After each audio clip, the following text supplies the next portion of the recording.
here for the 30th game for anybody who's keeping count of the tournament with Team Maryland and Team Mich-Again.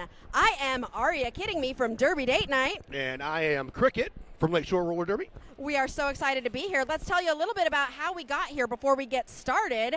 Both Maryland and Mich-Again played late last night. They lost their first games, and so they were going for their first win last night. Maryland played Iowa, and Mich-Again played Ohio. So unfortunately, both of these teams took a loss last night. I'm not sure about the Maryland and Iowa game, but I know Ohio and Mich-Again was pretty close. So both of these teams did not win. So that means they're here. Correct. And this would be their first win of the tournament to be able to come out with a win. They are going to want this win pretty bad, huh? Oh, I tell you what, I got a chance to announce the Iowa game yesterday. Oh, and cool. They play awesome, and I am Really? surprised. Yeah, they were tough. They were tough, so they'll be hungry. Yeah, well, but no, Iowa is the ones who went on to play Ohio. Yes, yeah. So it is Maryland coming down. Was that a tough game for Maryland? Yeah, Because I saw Maryland earlier in the day, though, and Maryland was looking really good. Everyone has been looking so good, so it's hard for me to say that, how bad, because everyone looks so great. Yeah, it's such great. I saw Maryland play Mord, and Mord won that game, but Maryland was really tough the whole time, and they were really chasing Maryland down. Mich-Again, have you seen any of their games? Mich-Again, no, I have not watched any of the Mich-Again. I am actually teammates with a couple of people on Mich-Again's Okay, cool. squad. Oh, good. So I'm excited to see a couple. Yeah, you can tell us a little bit about these skaters. That is awesome. Yep, I think number 55 out there right now, Bunsen Burnher. Actually, I skate with her, and I think there might be one or two other people on there as well. But awesome. Well, getting ready for this first jam, we've got Freddie Krueger lined up for Mich-Again and Zombabe for Maryland. Actually, Booty Vicious, she actually plays for Grand Raggedy now, but she used to play for Lakeshore as well. Nice. All right, as we get started, that first whistle means we are underway, and it is Zombabe who's back at the back of the pack, getting recycled all the way to the back, and Freddie Krueger is trying to find some space up at the front, and does so, getting the first lead of the game. Zombabe gets out as well and is chasing Freddie Krueger down. These two skaters are going to race to the pack. And quick call, and I'm looking out there right now, number 9, Tabby Catastrophe, quite the skater as well. Kind of great chance to announce their squad in Kalkaska. Nice. Both, awesome two-way player. Jammer, blocker, all around. Nice. All right, we've got Tiki Torture on the line for Mich-Again. And just waiting to see the lineup for Maryland, but the Maryland Jammer is right on the line where Tiki Torture is taking a step back and is going to get a little bit of a running start before getting started. This game is, that is Buyer's Remorse. This game is underway. This jam is underway. Oh my gosh, how many games have I been announcing, Cricket? I promise, my words are going to come back, I promise. Tiki Torture leads as the second lead in a row for Maryland. The star was passed, very quick star pass there to Destiny's favorite, who's going to chase down Tiki Torture. I tell you what, Aria, it's totally okay because, look at the surface area of my lips. I trip over these things all the time. I definitely get my tongue in a little tangle sometimes. Yeah, so it's totally understandable. I think we all do. And as announcers, we're just like, yeah, that happened. Tiki Torture scored those 4 points and kept on going. A big ol' hit, though. But no, a penalty was called, but it was on the blocker for Maryland, a illegal contact penalty, accidentally hitting the Tiki Torture, I think, up in the face, and that is definitely something you're going to go to the penalty box for. Tiki Torture is back at the back of the pack. They're letting this game go, or this jam go, probably because Destiny's favorite was not the jammer as that jam started. I think it might have been the Mich-Again. Oh, Mich-Again, yes. Oh, it was Mich-Again who went to the box, not Maryland? No, I believe so. Yes. Well, it was the illegal contact, so I don't know who it was to. Oh, okay. But I just saw the jammer from Mich-Again holding their chin, and so yes. I saw a lot of those earlier, too. Yeah, that brings Mich-Again to 12 and Maryland to 4. What? Okay, I don't know. After having watched Maryland yesterday and seeing how Mich-Again is coming out, I think this is going to be a really fun game. Oh, it's going to be a burner. Teams. It's going to be a burner. I was excited to watch this one all day. All right, we've got Machete Lane for Mich-Again and Niels Gore for Maryland. Ooh, Niels wow. Gore coming out with lead jammer for Maryland, and Machete Lane is still almost. Machete Lane almost getting out up the inside line, but is not out. Takes the star off. Niels Gore coming around and grabbing 4 points for Maryland. Star was passed, and who is that? Oh, 7-7-7. El Toro is now going to be the jammer for Mich-Again and force that call off. But I think we might. Do we have a lead change or maybe even a tie here? And I think you were right, Aria. So quick. Yeah, it might be. I think if we have a tie game, we'll see. It's going to be awesome. No, maybe not. We're down by 4, but Maryland putting 8 points on the board in those first 3 jams to Michigan's 12. I've been admiring all of the unique star caps this weekend, and Maryland, awesome. Maryland is winning. Yes. With the crab. Yes. and their cheer, one of their cheers is to put your hands up like you're clapping your hands in there. Pinch, pinch. Oh, really? Pinch, pinch. Oh, sweet. I did not notice that. Yes.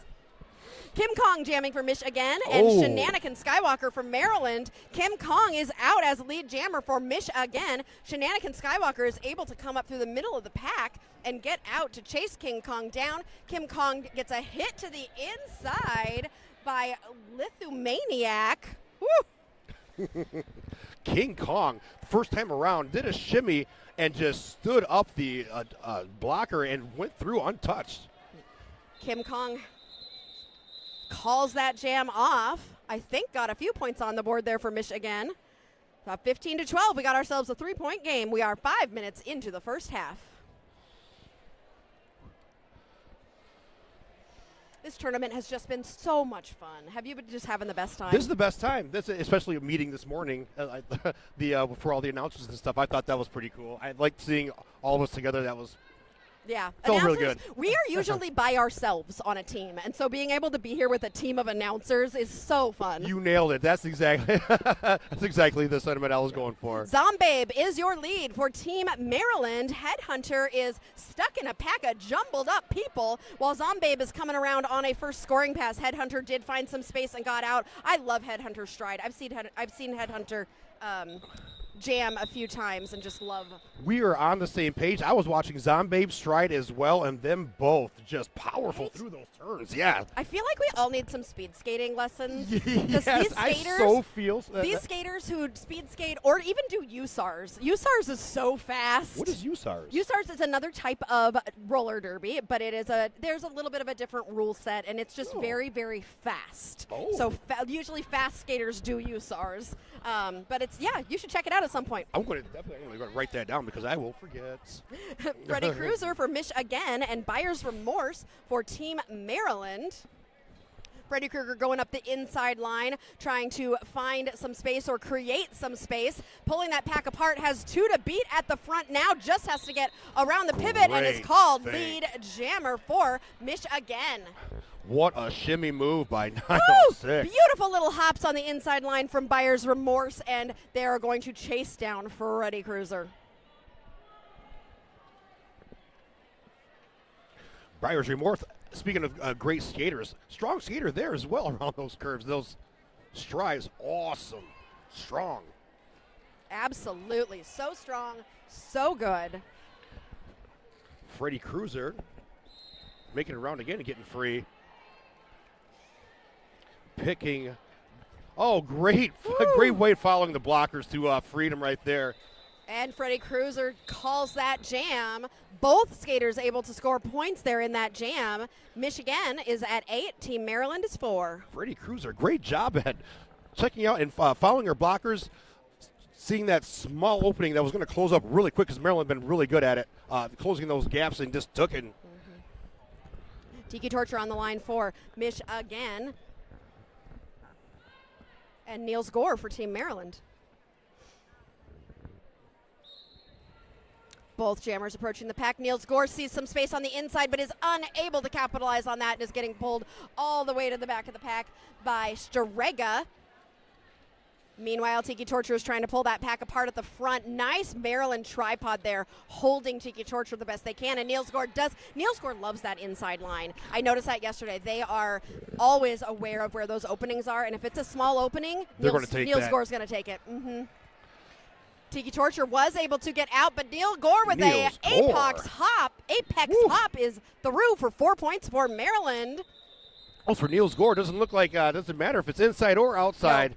Apex hop or not, she's getting through. Niels Gore was definitely someone to watch yesterday from the Maryland and Moore game that I called. It was Niels Gore was a very successful jammer and very good, especially about those lines. Oh, okay. The lines, it was very, very skilled. 23-24, we have ourselves a 1-point game. Wow, it's like you knew what you were talking about, right? With this great game, it's good setup. Okay, we've got Shenanigan Skywalker on the line for Team Maryland. And Machete Lane for Mich-Again. Machete Lane up on those toe stops. Very effective, nice and bouncy. Coming out with lead jammer for Mich-Again.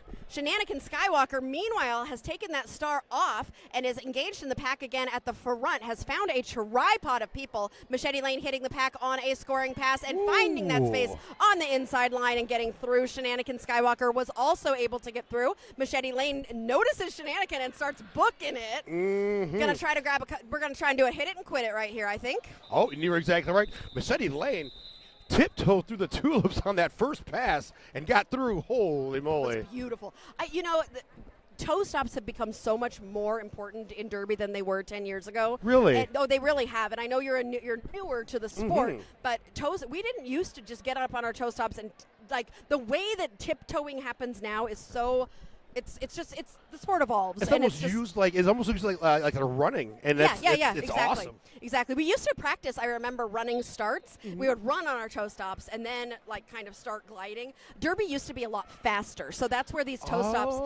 If you're up on your toe stops and going, that is not as fast as skating, right? Right. But if you're in a slow pack, then use those toe stops because you're using up less space on the ground. That makes so much sense. And you can actually get through. Queen of Hertz is the lead jammer for Maryland. Kim Kong is being pulled to the back of the pack on the outside. Queen of Hertz approaching the pack on a score. Oh! So close. Almost that athleticism stayed in still, on though. the outside line by Queen of Hertz. That is an awesome name. Was beautiful. I have never heard that. Right? That's great. Right? It's a good Queen one. of Hertz. Queen of Hertz is through. Kim Kong also able to get through. Queen of Hertz is trying to be faster, but Kim Kong is going pretty. Yeah, Queen of Hertz was like, I don't know if I can beat Kim Kong, so I'm just going to call it there. So fast, though. 4 points for Maryland, and we still have a 1-point game and a lead change.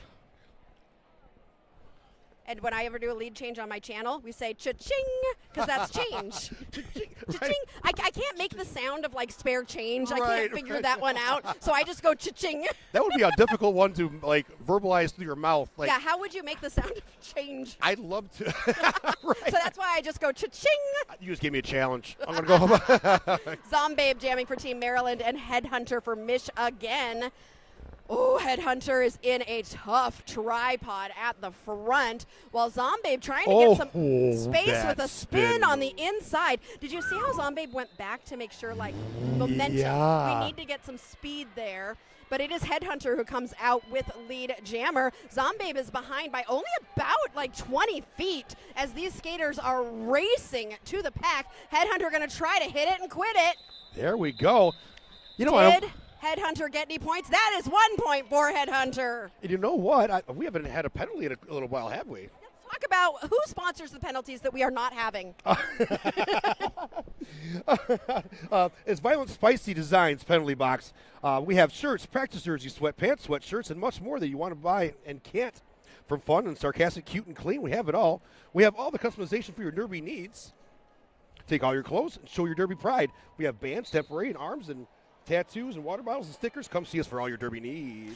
Freddie Cruiser for Mich-Again and Buyer's Remorse for Team Maryland. Wow, a quick lead jam established by Buyer's Remorse. Freddie Krueger out about a quarter track behind. Buyer's Remorse is going to come in and try and get some points here. Now, something I want to tell you about cricket is that a lot of times when a game is this close, you're not going to see a lot of jams going long. I wouldn't think so. That makes you a lot of hitting and quit-its. Yeah, there's going to be a lot of hitting, especially when it's really important to be aware when you get lead jammer in this situation of where the other jammer is and whether or not they're still on their initial. If they are still on their initial and they have not gotten out yet, keep on going. But sometimes it's hard to remember and to realize that, oh, they're still on their initial because you're like, oh, they're about to get out. But if they're on their initial, they're not getting any points. Right. I guess that would be like the importance of that of your side coach over there. Yes. To just open it up on one and just keep Pay it going. attention to your turn 3 coach. They will tell you what you need to do, and you just trust them. And also listen. It's hard to listen to them when you're all stuck up in the pack and everything. Yes. Tiki Torture for Mich-Again, and Niels Gore out as lead jammer, and they are going. But again, see, do you notice how they're doing this? Yes. Tiki Torture getting Yes. out, chasing down Niels Gore. Ooh. Oh, everybody. Ooh. There's a lot of falling happening there that Niels Gore is going to be trying to avoid. Gets pushed to the outside and calls it. 1 point for Maryland. We continue to have a 1-point game. Wow, and give me a chance to talk about the Capital City Market. Capital City Market offers low prices and beautiful assortment of fresh produce and local Michigan-made products. We also feature a full grocery selection, including a Meyer brand, national favorites you already love, and be sure to visit our in-store cafe. I still need to go over there. I said yesterday. I told you yesterday I wanted to go over. I felt so guilty about it too. Same Aria. Mich-Again, Machete Lane, and Shenanigan Skywalker for Maryland. This is the perfect tournament for Shenanigan Skywalker. Yes. Right? Yeah, I almost thought I was going to ask. I was like, was this just a name change for the occasion? But I don't know. I don't think so. Machete Lane is through as your lead jammer for Mich-Again. Shenanigan Skywalker up on those toe stops, somehow getting out of that pack. Machete Lane entering the pack on a scoring pass for Michigan. Busts through to grab 4 points. Looks at the coach. Shenanigan Skywalker is approaching the pack but is not going to be able to score any points. That one made me nervous. I was like, are we going to call it or are we? Yeah. Because that would be not what typically happens in a game this close. Machete Lane absorbed quite a hit and just kept on going. Yep. We are a quarter of the way through this game, and we only have 34 and 31 points for these teams. This is low. This is lower scoring than it feels.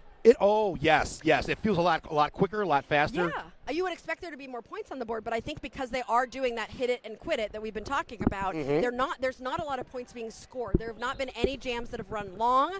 I'm going to curse it here, but there also have not been any power jams. You know what? Oh my goodness, I haven't even noticed Which is something that can really affect a score. That could be the haymaker. Kong is through and is your lead jammer for Mich-Again.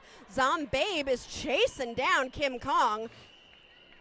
Kim Kong in the pack. Go ahead. Oh, no, it seems like this offensive blocking is really paying off for Mich-Again right now. Seems like every jam just opens up with Mich-Again out in front. Nobody was able to score any points in that one. We did have another lead change at some point. Oh, no, Mich-Again got 2 points. Is that another? Oh, the lead change happened last jam. So we still get to go cha-ching for the lead change as Mich-Again is now in the lead. I know. Wait till you find out what I say when there's a tie. Oh, no, I can't wait. Headhunter jamming for Mich-Again and Buyer's Remorse for Team Maryland. Buyer's Remorse getting pushed to the outside and pulled all the way to the back. Headhunter, meanwhile, is pulling that pack apart at the front, has 2 blockers to beat, trying to pull an out of play with a spin at the front, is out as your lead jammer. Absorbs that contact well, took both of the contacts, spin move to freedom, and lead jammer status. And we have a star pass. Number 31. I think they had just had the Was it star Buyers? off. Oh, they just had it off. But My then bad. they did not need to do the star pass, and so Buyer's Remorse. Buyer's Remorse able to. retains that. All right, 40 points to 31 with 13 minutes left in this first half. We have got ourselves a nice close game here, Cricket. It is awesome, and it has turned up another notch. This is my first bout I'm watching today here, and I didn't think it could be turned up a notch, but it has. Oh, well, you haven't come to Skate Wars before, have you? No, this is my first time. My favorite thing is tomorrow, because what has happened is the first 2 days, everybody plays to get into a seeding of number 1 all the way down to 24 pretty much, and then starting at the beginning of the morning tomorrow, 23 and 24 are going to play each other. Then 22, 21, 19, 20, and all day long it's going to get progressively higher until we get to the championship game. So that's going to be the ultimate. I'm thinking like I'm older, so Karate Kid like tournament bracket style. Yes. Well, and last year it worked really well. So many games were so close on that last day. It's like you can't even, I mean, there's 3 tracks, so you're turning and you're going track to track, and you're like, oh my gosh, so much cool stuff is happening on every track. Right. And this game, and I do remember last year on Saturday, we're starting to already get into the teams that are close together. So like this one, you can see is already one of those games. The winner of this game will play for 21st tomorrow at 9:15 a.m. The loser of this game will be playing for 23rd at 9:30 a.m. So these two are going to be, no matter what, in the first 2 games. It's just whether or not they're in the first game playing for 23rd or the second game playing for 21st. Aria, I'm so happy you're here to help me go through this because I wouldn't have been able to explain it otherwise. So thank you. Freddie Cruiser coming out quick with lead jammer for Mich-Again. Queen of Hertz jamming for Maryland is trying to find any space possible. What'd you see there? Oh, good skating, like transition the blocks. That's a beautiful juke there by Freddie Cruiser. Yes, that's why I'm just constantly wowed. That's what I was doing this morning watching a game. I just kept going, woo! Yeah, I know. I'm hoping I'm not blowing out the folks at home's ears out with the woos and ha. Ooh. Right. Well, I've been told that one of us is in the left speaker and one of us is in the right speaker. Yes. So we are giving you surround sound so you can feel like you are watching this game with us. Freddie Cruiser through for another 4 points. That is the highest jam of the game so far with 8 points, which 8 is points not very is high. not really that high, no. I think it's going to get higher, though, because Freddie Cruiser is in the pack on a scoring pass and just gets through somehow. Freddie Cruiser has this move. It looks so subtle, but it is so effective. It just stands them up. It's excellent. Yeah. Are you talking about just being able to kind of appear like you're going one way, and then all of a sudden you go the other way? Yes, that deception. As a former running back playing football, that it would sometimes they're expecting the defense will be expecting you to do a move, but just a short little hesitation of a shimmy can stand people up. Yeah, absolutely. Mich-Again, 16 points there from Freddie Cruiser. There we go. That's that maker. Beautiful. And that has made the difference, bringing Mich-Again to 56 and Maryland still at 35. We have finally got they've started to break. Yes. This is the first time these teams have not been so super close. Ooh, and number 44 there, Tiki Torture with the move backwards to freedom. Lead jammer status. Woo, Niels Gore in the pack trying to find any sort of space. Did And that jam we have get a call? called? What happened? Even Tiki Torture is confused. Oh, we have an injury. We're going to pause real quick for an injury timeout.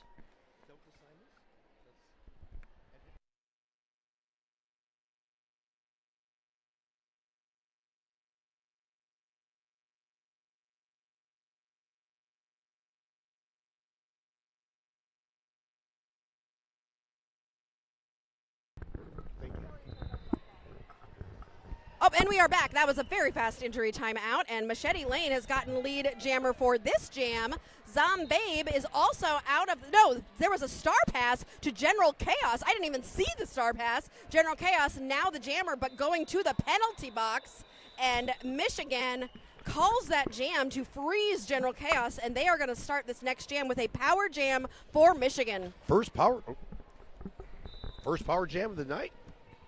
Yeah, it is the first power jam. The Violent Spicy Designs penalty box. I think we made it happen by saying there hasn't been one yet. Yes. Or just because they happen in games. Tell me more about our sponsor of the penalty box. Violent Spicy Designs, they make shirts, practice jerseys, sweatpants, sweatshirts, and much more that you want to buy but can't. From fun and sarcastic to cute and clean, they have it all. I actually have 2 of her spicy designs, and yes. Do you really? Oh, yeah. Somebody told me this morning they're really spicy. Oh, they're super spicy. I love super spicy T-shirts. I wish I could show you. Are they available here? Yes, all of her designs are right over there too. Oh. I just said hello, and she's actually selling stickers and candy as well. I'll It's have to go check them out. air puffed candy. Oh, yeah, I tried the Nerds. Oh, did you try They're that? so good. Kim Kong is lead jammer, currently in the pack on a scoring pass on this power jam that has now ended. General Chaos is out of the box, still on that initial. Kim Kong has already scored 4 points and is coming around on another scoring pass. General Chaos not currently scoring points. Wow, great move by Kim Kong. Kim Kong on the outside to get another 4 points, bringing them to 8. General Chaos is out of the pack now and will be eligible to score points if Kim Kong does not. Yep, Kim Kong is going to call it, and Mich-Again has now doubled the score of Team Maryland in the last 2 jams. In the quickness, too. 3 jams. Kim Kong, gigantic on that jam. Climbing the building, right? Climbing that building, yes. So swiping away the. Wait, it's still happening. No, it wasn't over. It wasn't Kim over Kong yet. went to the box. I didn't even notice that. Oh, my goodness. Am I just. We're still going. And this is going to be a 2-minute jam because Kim Kong was lead when they went to the box. Oh, no, another penalty. Now, So we are jamless. this is what we call a shenana jam. Yep, and then let's trade out. They're going to switch. So Maryland sits and Mich-Again stands. And we're going to be going for a minute and a half more. Kim Kong back in there swatting at blockers like airplanes. And that jam came to its natural conclusion. But I think something went weird with the scoreboard there, maybe? It must have been because It looked to me like there was like a minute and 10 seconds left, and then all of a sudden the jam was over. Yeah. That's why I was just like, what happened now? You never know. It's always fun here in roller derby land. Yes. And so there's not a. We do have a timeout. Excellent. We do? Oh, now that we have a timeout, it gives me a chance to tell everyone about Tom's Food Center. Tom's Food Center.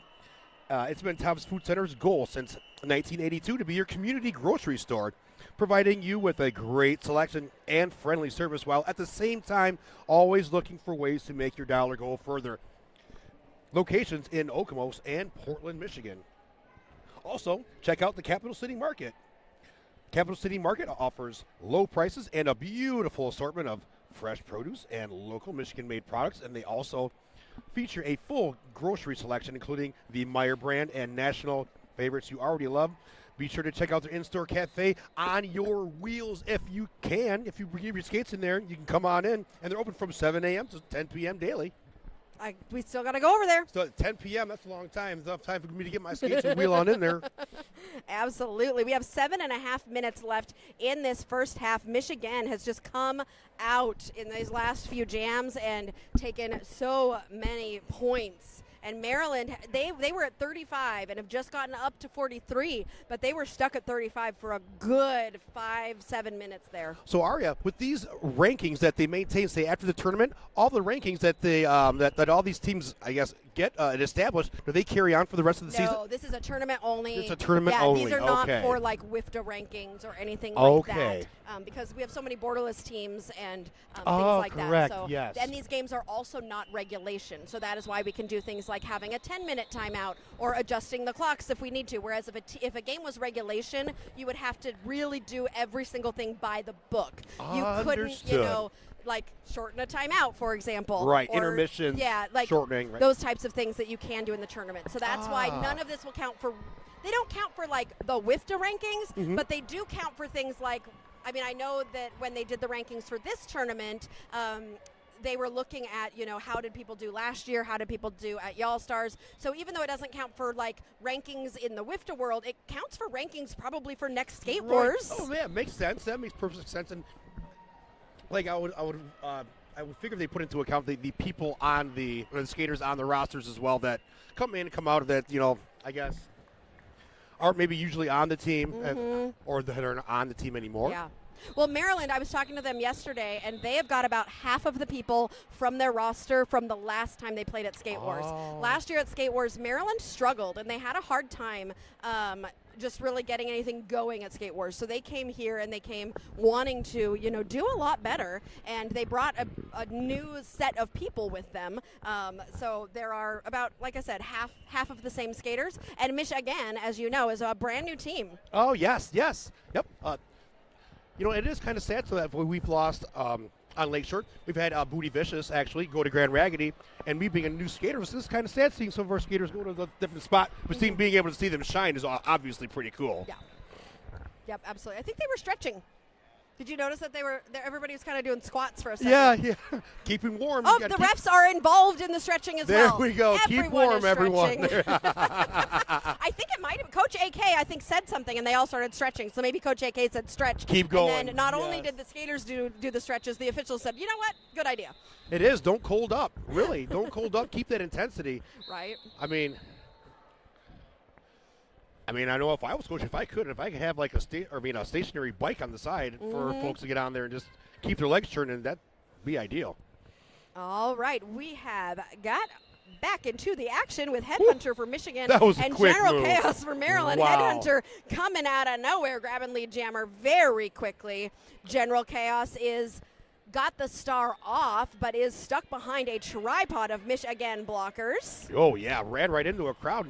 Headhunter trying to step through. Two blockers at the front had one more blocker to get, and Buyer's Remorse took a star pass and forced that call off from Headhunter after Mich-Again scored another 4 points. Buyer's Remorse was seemingly shot out of a cannon. I didn't even see where she came from, and all of a sudden, boom, putting on that star.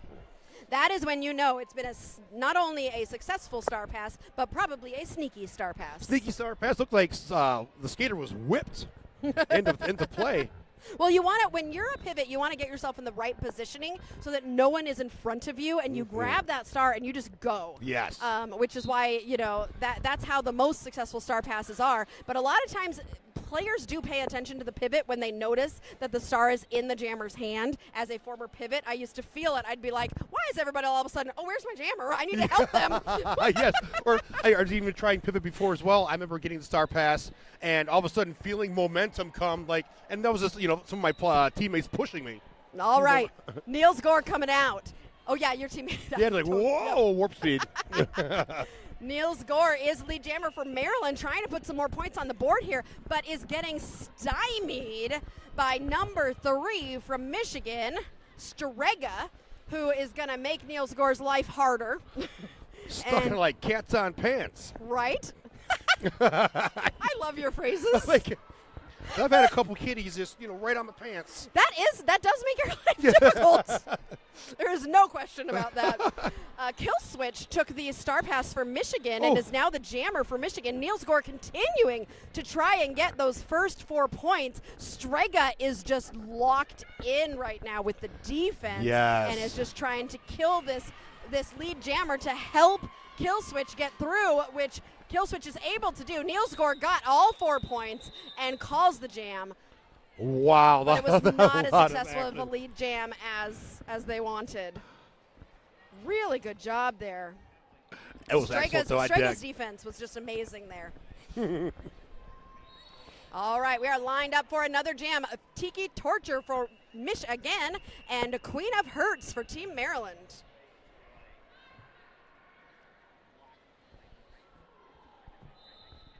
A little bit of a running start. I think into a wall. There are skaters on both of these teams who seem to like a running start as jammers. Another lead jammer status going to Team Maryland and Queen of Hurts.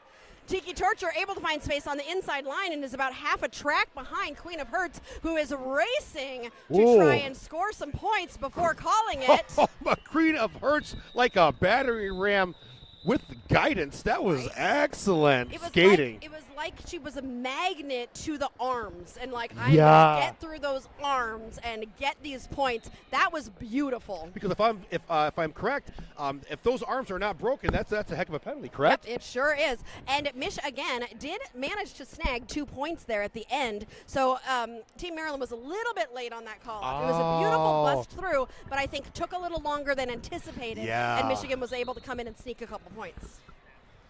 Machete Lane for Mich-Again and Shenanigans Skywalker for Maryland. Shenanigans Skywalker tiptoeing back, forth, inside out. But still, yeah, resistance.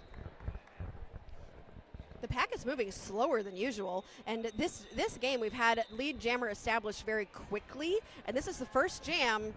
We're almost 30 seconds in and no lead jammer established here. Look at that defense at the front from That Mich-Again. is awesome. But That Shenanigans Skywalker spins around to get through. Machete Lane continuing to try and find some sort of space, taking a hit to the outside by Basha Kanista.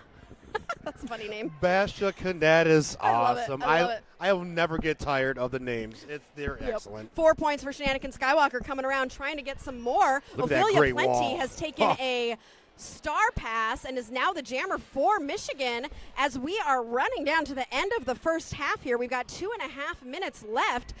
Team Maryland is starting to make some progress into those points that Mich-Again scored. Shenanigans Skywalker now with 8 points and a score of 58. Ophelia is able to get out and gets that star on, but I think Shenanigan might have time to get a couple more points. Shutter speed on the defense for Team Maryland doing work out there. Was maintaining that jammer at bay. It was keeping her at bay for quite a bit. Yeah. Well, and that brings Maryland within 22 points of Mich-Again. They coming back. So that's a haymaker coming was back. up to almost 40. Yes, and that's back to that point of anything can happen real quick. Absolutely. Buyer's remorse on the line for Team Maryland. Headhunter on the line for Mich-Again. We are under 2 minutes left in this first period. I love it when they make a game of it. Yes. Oh, yes. I mean, I don't root for any team. I just root for good derby. Good derby. That's exactly, yeah. But any games I ever watch, it's, well, except for the home squads, of course, but still, I mean. Absolutely. Headhunter and Buyer's Remorse both trying to find space, both wanting to be that lead jammer. Buyer's Remorse has 2 to get past. Headhunter with a spin. Both these jammers come out at almost the same time, but it is Buyer's Remorse from Maryland getting lead. Beautiful, beautiful blocking being done there by 66 on Maryland. Buyer's Remorse found that crease and took it as well, generally or basically untouched to the outside. No thanks to the blockers for Maryland. Yeah. So I'm not sure what happened at the end there, but it looks like Destiny's Favorite. He went to the box at the end of that. So we are going to start this next jam. Destiny's Favorite was the one who was doing that really good blocking at the end. Oh, yes. Oh, okay. So it's a little tough to see. Yeah, we can't really see past them. Maybe he didn't, Oh, but you I are think correct. so. Oh, Am I correct? Yes. Okay, so Destiny's Favorite starting as a pivot in the box means that Mich-Again has a 4-3 advantage, but Mich-Again getting pulled all the way to the back by Foxy Comet, and it is Queen of Hearts who's going to get out as lead with 35 seconds left in this first half, going to try to put a little bit more of a dent in this score, but it is Kim Kong who is able to get out and is chasing down Queen of Hearts, who is trying to beautiful. Pulls everybody to the outside, swings to the inside, scores 4 points and calls it. 16 seconds left. If no timeout, so if no timeout is called right now, we are going to go into halftime. But if one of the coaches decides to call a timeout, we will have one more jam. So do they usually wait for the seconds? Watch the coaches. Sometimes they just let it go. Sometimes they decide to call a timeout. Looks like they're going to let it go. Going to let it go. So we are going to. Oh, did they? They tried. I think it was late. It was too late? Yep. Too late. Too See, late. That's why sometimes you don't want to wait all the way. Aria, I think you should be a coach. I was for a year. We can talk more about that in the second half. I'm Aria, kidding me? And I'm Cricket. And we'll be back in 11 and a half minutes.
Welcome back to Mich-Again versus Team Maryland.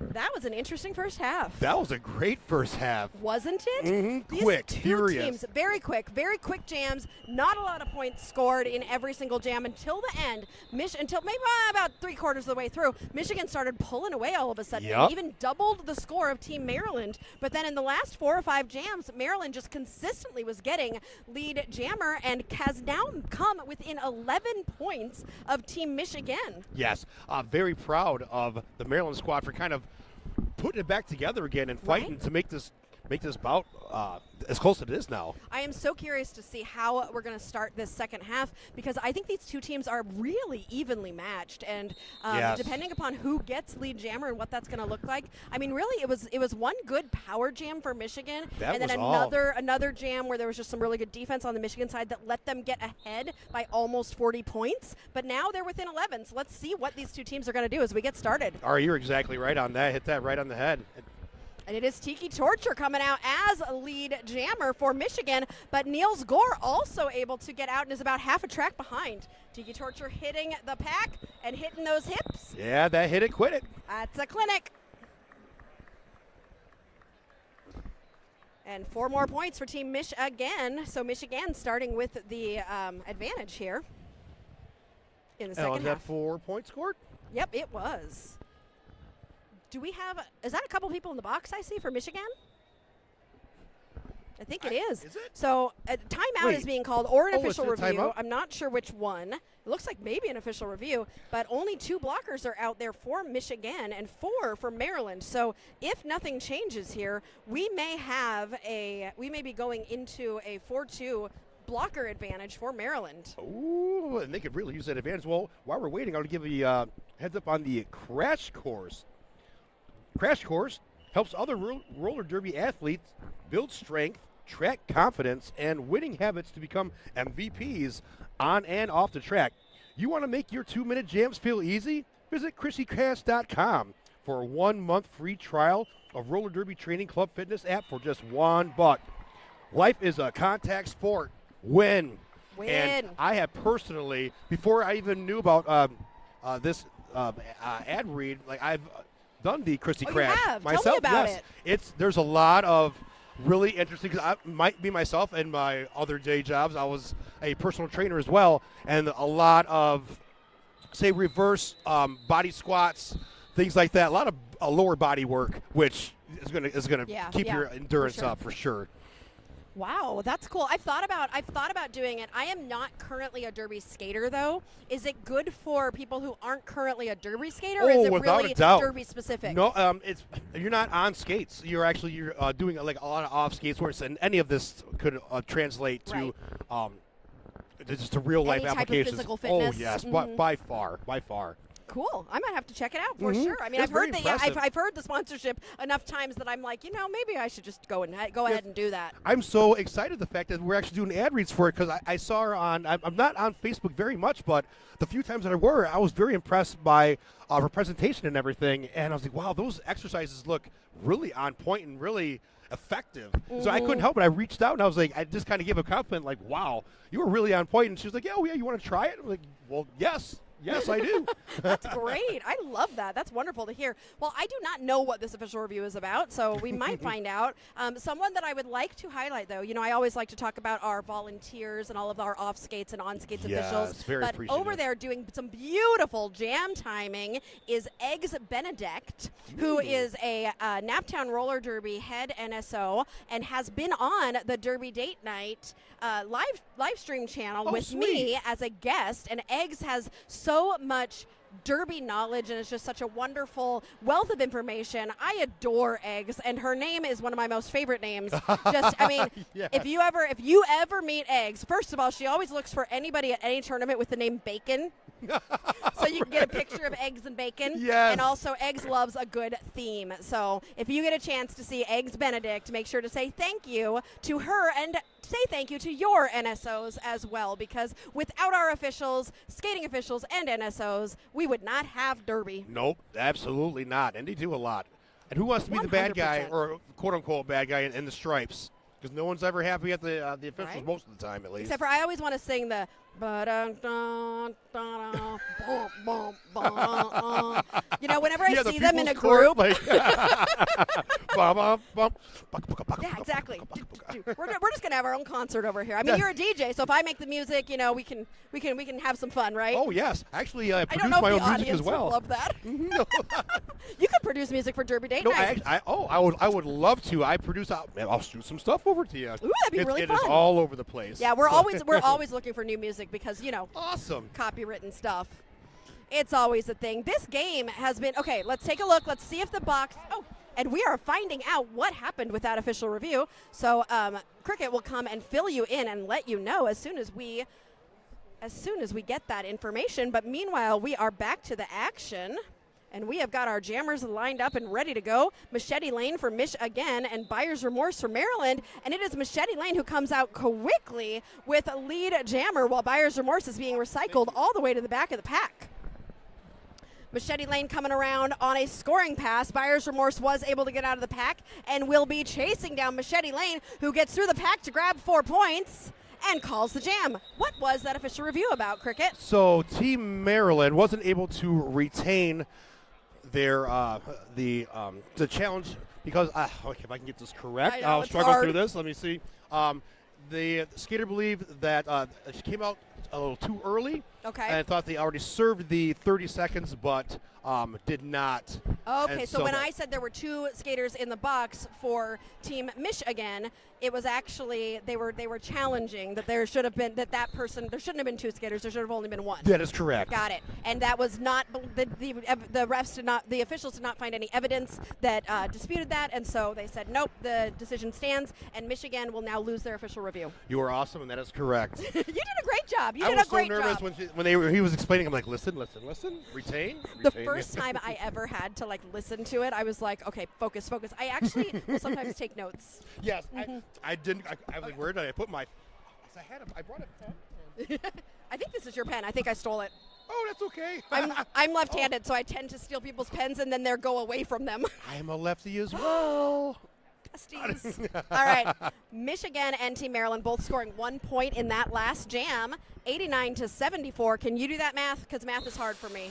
15? Oh, Is that 15? 15? Yeah, I think yes. 15. Oh my God, thank you. Math. Freddy Cruiser is your jammer for Mich-Again, and Queen of Hearts for Team Maryland.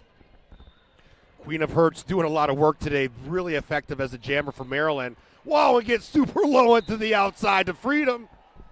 And not just Freedom, but lead jammer. Ooh, they lead jammer status as well. Maryland now controls this jam for Oh. Reddy Cruiser, able to get out. Oh, there's so many multiplayers being called. Whenever you're seeing those hands go above the head and they're holding those hands that is together, the multiplayer. there are some Maryland blockers that have gone to the box for those multiplayers. Oh, dude. 3 points scored 3 points for utilized. Team Maryland, bringing them to 77. That is 12 points. He just walked over right there. All right, getting ready for this next jam. Tiki Torture on the line for Mich-Again, and Niels Gore for Maryland.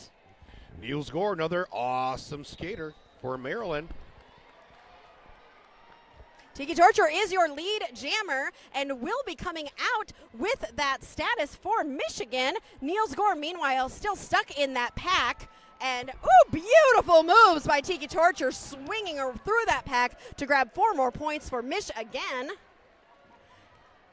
Niels Gore, I think, passed the star to the pivot, Lithumaniac, who is going to be the jammer now for Team Maryland. Tiki Torture making it through the pack to score 4 more points for Mich-Again. Maryland trying to provide some offensive help for Lithumaniac, but Tiki Torture with a beautiful jump. Wow, that is a textbook apex jump That was high on the. beautiful. Wow, that was really beautiful. And they have scored Woo! 12 points so far and are going for 16 now. Tiki Torture On fire. On right fire now. right now, but is finally getting slowed down for the first time in this jam. Yes. And does decide to call it and was able to grab all 4 points. Not before 16 points placed So something on that. I'm showing Cricket here for those who can't see is for Valentine's Day, my husband made me a penalty quick reference guide sheet. Aww. So this is all of the WIFTA hand signals, and it is all of the different penalties that could be called. And because I have been involved in Derby for 15 years and I still cannot remember what the penalty signals mean. You make me feel so much better because I'm like 2 years in. I'm like, or 3 years. I should know this, shouldn't I? 15. Thank you. So I always have this because when my mind blanks out, I can look right at this because I do like to get those penalties right for those of you listening at home. And so we're trying our best, and we now have our penalty quick reference guide right here so we can let you know what those penalties are when we see the refs make those motions. Your hubby's a good dude. He is. He works so hard. And he just helped me out because I took a picture of that as well. So Nice. Great. Kim Kong jamming for Mich-Again and Buyer's Remorse for Team Maryland. And quick around that 7:31. Kim Kong again, huge on that. Oh, eyes on that opening. Thankfully for that offensive blocking, through uncontested, virtually uncontested once again, and so fast around too. More good offensive blocking by 250 for Michigan. Mich-Again 252 starting kill to switch. pull away again. Yeah. Yes, I I just had to do it. No, for sure. Okay, I think I told you yesterday that I really like palindromes whenever I can Oh, find yes. them. Yep, yep. This is absolutely not a palindrome, but it's pretty. It is, yes. No, I that love is a pretty. to say it's not a palindrome, but it's pretty. And I was gonna be like 11177. like a logo-esque look to those. Right? Yes, It's so pretty. sharp. Headhunter and Shenanigan Skywalker on the line for Team Maryland and Mich-Again. Great job by Michigan curtailing the jammer from Maryland. Look at that tripod. And they are able to hold that Michigan blocker long enough to let Headhunter become lead jammer for Mich-Again, but Shenanigan is able to get out and will be chasing Headhunter down. And Ari, you were correct. There isn't a whole of huge differences in these squads, but those couple or Yep. few like jams that open up. That 16-pointer just opened it like wide open. Michigan has had 2 16-point jams in this game, while Maryland has not had any big jams. I mean, No. all it takes is Maryland getting out. Michigan has not sat in the box for a power jam for Maryland. Maryland has That's not had a power correct. jam. I'm wondering if one comes, what might happen to this score? It could change quickly. It could. It could change very quickly. Queen of Hearts on the line for Team Maryland and Machete Lane for Mich-Again. Queen of Hearts drawn back. Quick though. Oh my goodness. Beautiful job by, and Queen of Hearts coming out of nowhere after that drawback to get out as lead jammer for Team Maryland. Machete Lane able to get around 202 on Maryland to be able to chase down. Wait, what did I just say? What did I just say? Yes. Machete Lane is now in the box, and this is a power jam for Maryland. Here we I feel go. like a fortune teller. You are a clairvoyant. Sorry, Mich-Again, I didn't mean to do it. But let's see how Queen of Hearts can capitalize on this power jam. Scoring points on that one. Has scored 8 points already for Maryland. Queen of Hearts in the pack on a third scoring pass. Machete Lane is standing in the penalty box, has now been released, and this power jam is over. Queen of Hearts almost all the way out, takes a fall to the inside and decides to call the jam, but not before scoring what looks like 3 more points, bringing Maryland to 88. El Toro from Michigan. Mich-Again slowing down. Yeah, biggest jam so far for Maryland. 11 points. 11 points. Couple more of those, you never know. I also want to bring you a score alert from track 3 earlier just now, finishing Badass versus Divergence. This team was back and forth the entire game. I watched the beginning of it. Very strong game, very strong teams, and that score ended 162 to 150. Only a 12-point spread, and Team Badass was victorious. Wow, no way. Yep. So that's a good one to go back and rewatch. That is, yes.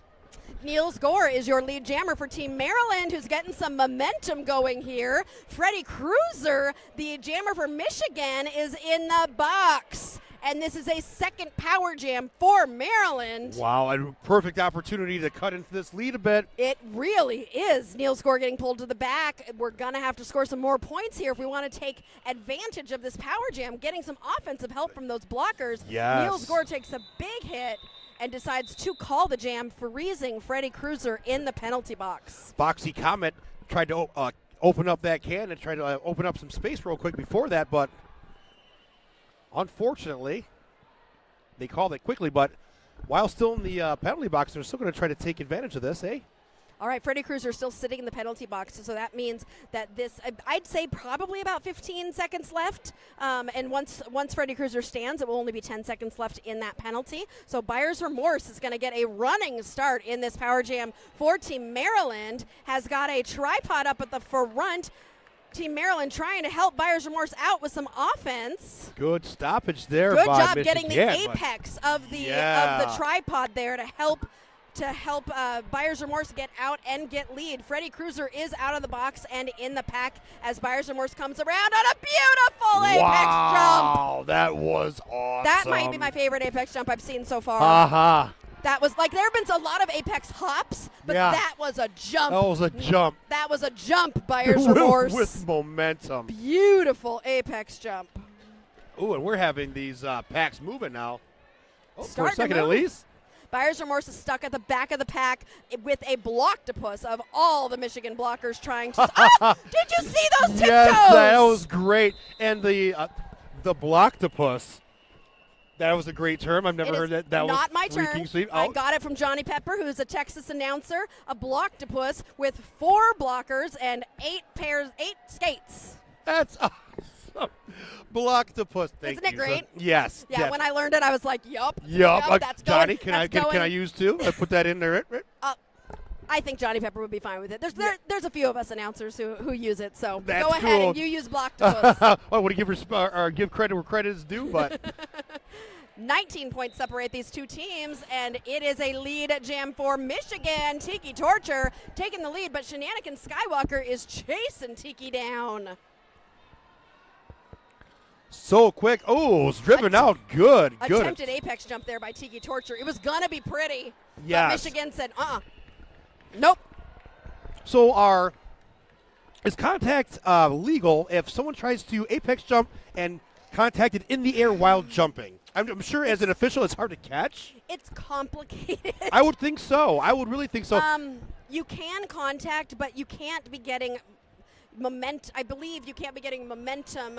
Like, you can't see it and then run out of bounds to block the person. But if you can keep your feet down and keep your body and just push your booty, push your booty out, that is legal. Establishing that position to force them out instead of yes. Understood. Machete Lane is lead jammer for Mich-Again and is engaging in the pack. Queen of Hearts is somewhere in that pack. That I'm was not sure where. And out pops But the Machete Lane comes Mich-Agander. out of it. Yes. I have no idea how. Machete Lane has scored 4 points for Mich-Again. Team Maryland was really starting to get some momentum going there with those 2 power jams, but Mich-Again is saying, you know what, we don't want that momentum to happen. No. Machete Lane in the pack is being pulled all the way to the back. You know why we can't find Queen of Hearts? Is Queen of Hearts in the box? Yeah. Yep. She was hiding the star. Machete Lane cutting through the bush on that first pass around, but was able to be held. 6 points for Team Mich-Again. Queen of Hearts is going to start this next jam in the penalty box, but is standing. So it's going to be a short power jam for Mich-Again to start this next jam. We are almost halfway through this period. That was it always goes quick when you're having some fun. Always. And I'm having so much fun with you, Cricket. I'm having so much. I'm so glad we got to announce again together. Straight up, we hit 2 games so far, and by far, faves. So fun. So fun. I could do math on this one. Okay. I think we have a 24-point lead by Mich-Again. Job. Very nice. Very nice. I'm trying to look at the bracket to see where Team Badass and Team Divergence are going to end up after that close game. That is Team Divergence's second loss, or isn't it? I am looking here. Let me see what I can find. Do you want to read some ads while I look for this? Of course, of course. I want to thank my buddy out there at Modern Skate and Surf. Modern Skate and Surf has the best inventory of skate gear for sale in Michigan, and they also offer a place for customers to show off their new gear. Our world-class skate park in Royal Oak has created to meet the needs of every skater, biker, inline skater, and scooter who walks through the doors. Check out Modern Skate and Surf when they actually he has a booth over here. Excellent. I bought a lot of my gear at Black and Blue from, I forget his name, but awesome guy, solid individual. So here's the fun part about that game between Badass and Divergence. I didn't realize it, but it is perfect because the winner of that game, which was Team Badass, is going to play the winner of this game. Ooh. And the loser of that game, which was Team Divergence, is going to play the loser of this game. Oh, my goodness. That game, which was just really, really close between those two teams, those two teams are coming over to play these two teams, Mich-Again and Maryland. Wasn't that our first game we watched, Divergence? Divergent? Divergence and Indiana. Yes. Yep. Yes. Yep. That first game that we called was Divergence. So Divergence is going to play the loser of this game, while Badass is going to play the winner of this game. Either team, there's going to be another awesome game. Absolutely. Headhunter getting the lead there and calling it off very quickly. Ooh. Both teams being able to score some points there. Mich-Again with 4 more points and Maryland with 3. 15 minutes left in this game. Headhunter skating off, pretty pumped to the old rodeo sign on the way to the bench. I like that. She was just kind of with a lasso. She was doing this and yep, Is it a lasso or a lasso? Lasso, I think. I was raised in Seattle. Lucky you. I visited Seattle for the first time a couple years ago before I went to Thailand, and boy, was Seattle awesome. It's a beautiful city. I miss that place. Niels Gore is your lead jammer for Team Maryland. Kim Kong is skating for Mich-Again and has 1 blocker to get past. Nice recycling. They get that. They hear the whistle, they thought it was a no-pack. Oh. And they let Kim Kong go, but it was actually just a penalty on somebody. Kim Kong, once again, big on the inside. All right, Maryland with 4 more points to Mich-Again's 0. This is going to be a close game all the way through, I think, to the end. Oh, wow. We are close. Maryland had this experience yesterday against Mord. This is the same exact thing that happened. Maryland was behind for pretty much the whole game and kept getting close and then back and close and then back. They played cat and mouse all game, and they were never able to capitalize and turn it over to get that win. So they're going to really want to do that with Mich-Again today. But Mich-Again is not going to want to let them. They're not going to let that. It's going to be difficult to string again maybe 3 super solid jams in a row. Yep. I think that's pretty much what it'll take. For Freddie Cruiser, jamming for Mich-Again, is the lead jammer. Buyer's Remorse jamming for Team Maryland. Toes couldn't hold on. Geez, too much. Nice hit out on Freddie Cruiser, who is the lead, but then got swallowed up. Don't they call that eat the baby? I've never heard what I like that. Give me the baby. You're learning all of the dirty terms Yes, I'm going to be like, I love eat the baby. That is. Yep, that's what they call it. When you get out and then you get swallowed back up. Oh, I think I was wrong, though. That was 4 points for Freddie Cruiser. But, let's say if Freddie Cruiser was to get through here again, get all those points, and then somebody gets up and swallows back in, and then you have to do it again. That's what they call eat the baby. Okay. Yep. Sound like a good source of protein. I don't know if you should be eating babies, though. I don't really know where it came from, and I really should look it up at some point. Oh, early on in my 20s, and I was a late dad, so that was my attitude in the beginning. Multiplayer being called on the pivot for Mich-Again.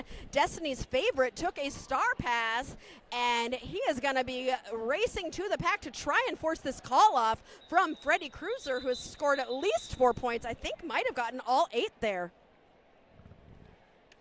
8-point jam. Yeah, and you're right. Just like you said, back and forth. Mm-hmm. That's what they like to do. Looks like we've got Tiki on the line for Mich-Again. And is that Shenanigan Skywalker for Team Maryland? And I do believe we have an empty penalty box. Oh, no, we do have one. Is there a penalty box Mich-Again. Empty? Oh, the Mich-Again pivot. That is correct. Shenanigan Skywalker trying to go up that outside line, has got 1 to beat, and on those tiptoes gets through for lead jammer for Team Maryland. Coming around, trying to score on a scoring pass. Tiki Torture still stuck in that pack. Big hit for Shenanigan Skywalker to the outside. Meanwhile, Tiki Torture is at the back of the pack, just getting stuck. Shenanigan Skywalker on a first scoring pass got pulled all the way to the back of the pack again.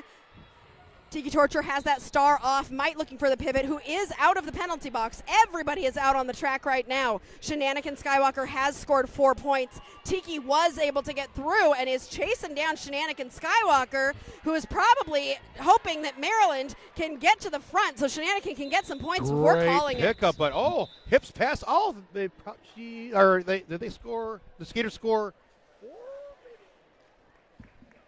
Any more? Was there 4? Oh, two. Ooh. 2 more points. So that's 6 points for Maryland. Hey, that is that's a 114 to 137. Hey, it's closer. Mich-Again maintaining that lead. If Maryland wants to catch up, they're going to have to do it in the next few jams because we've only got about 10 minutes left. Truth.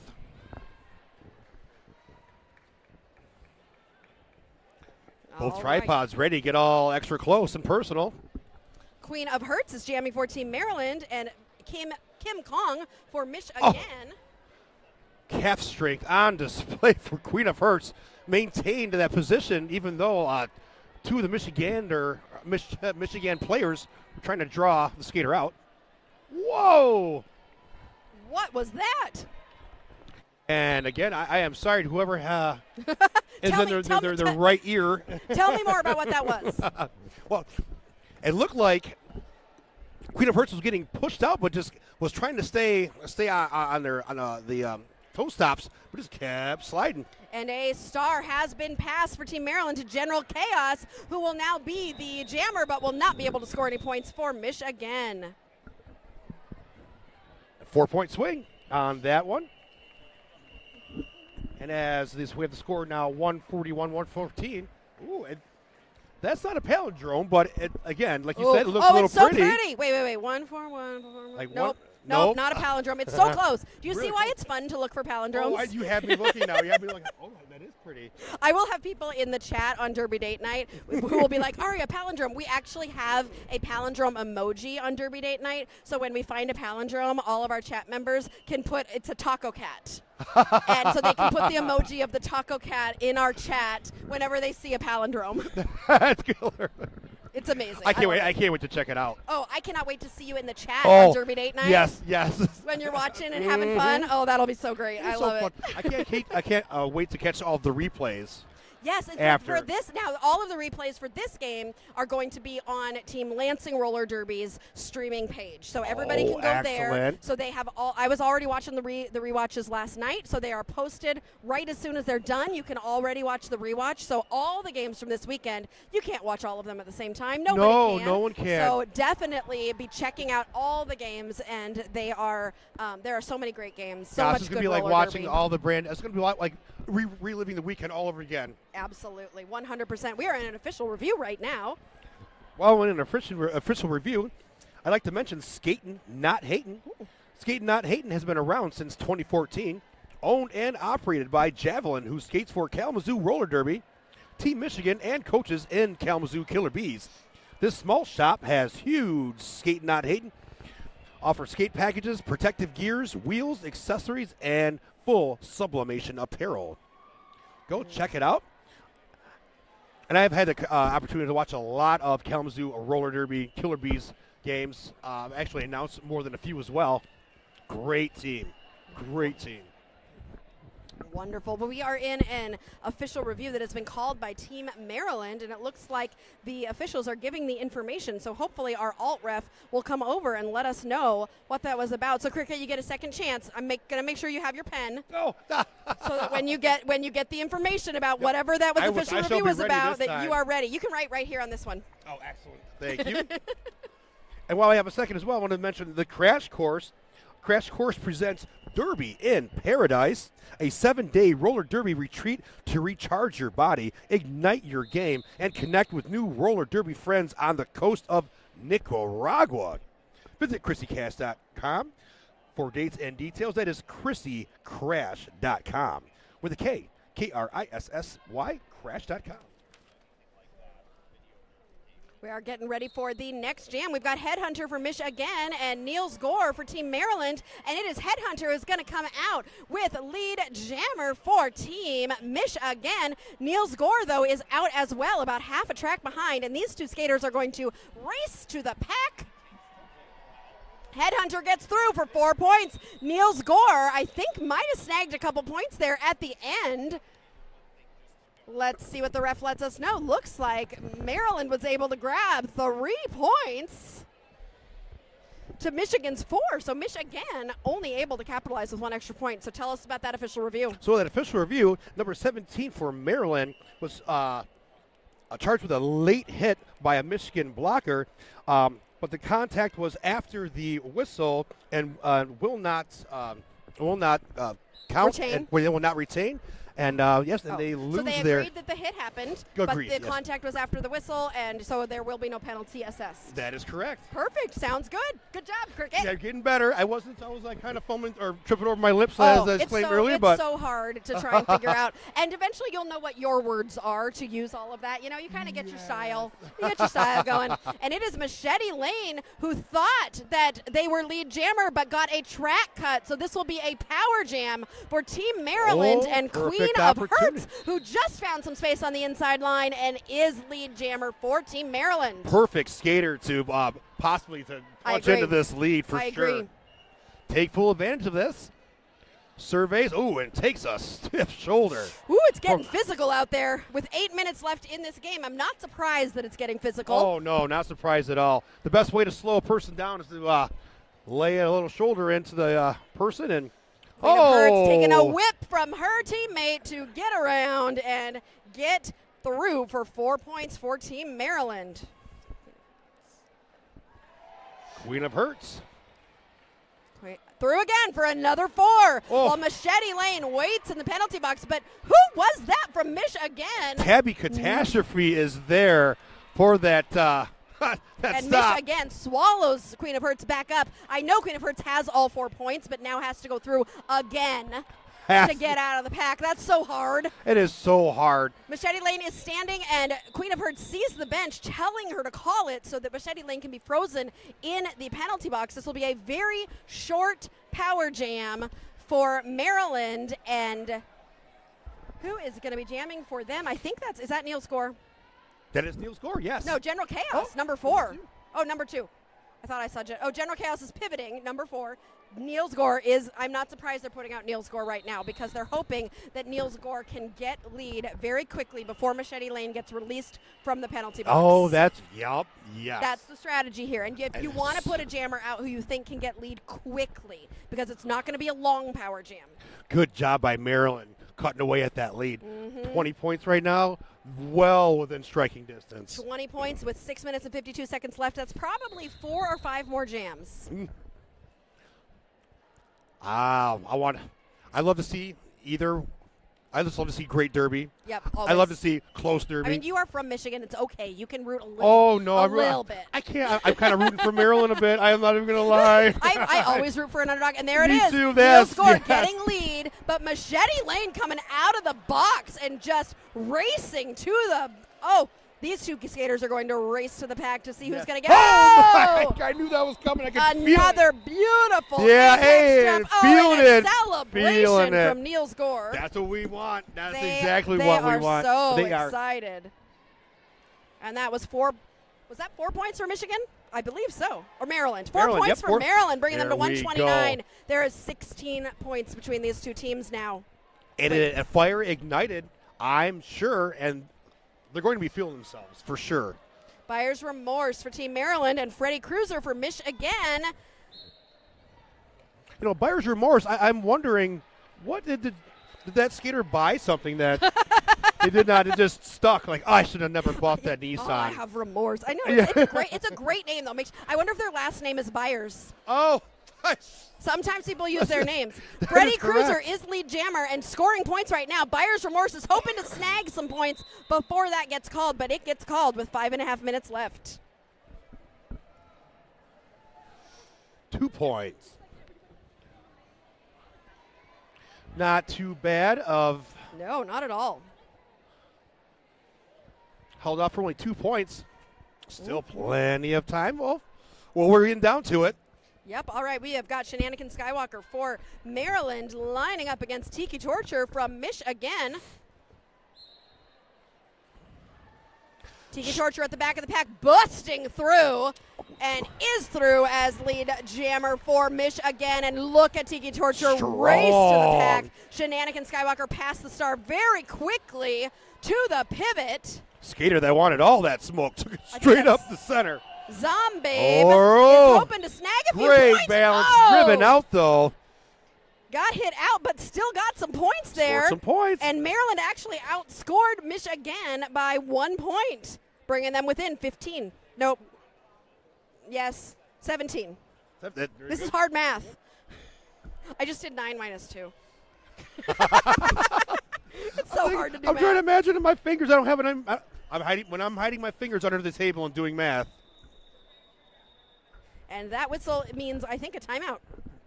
Hey, a timeout. And it gives me a chance to once again speak on Tom's Food Center. And it's been Tom's Food Center goal since 1982 to be your community grocery store, providing you with a great selection of friendly service. At the same time, always looking for ways to make your dollar go further, like I always am. Looking for locations in Okemos and Portland, Michigan.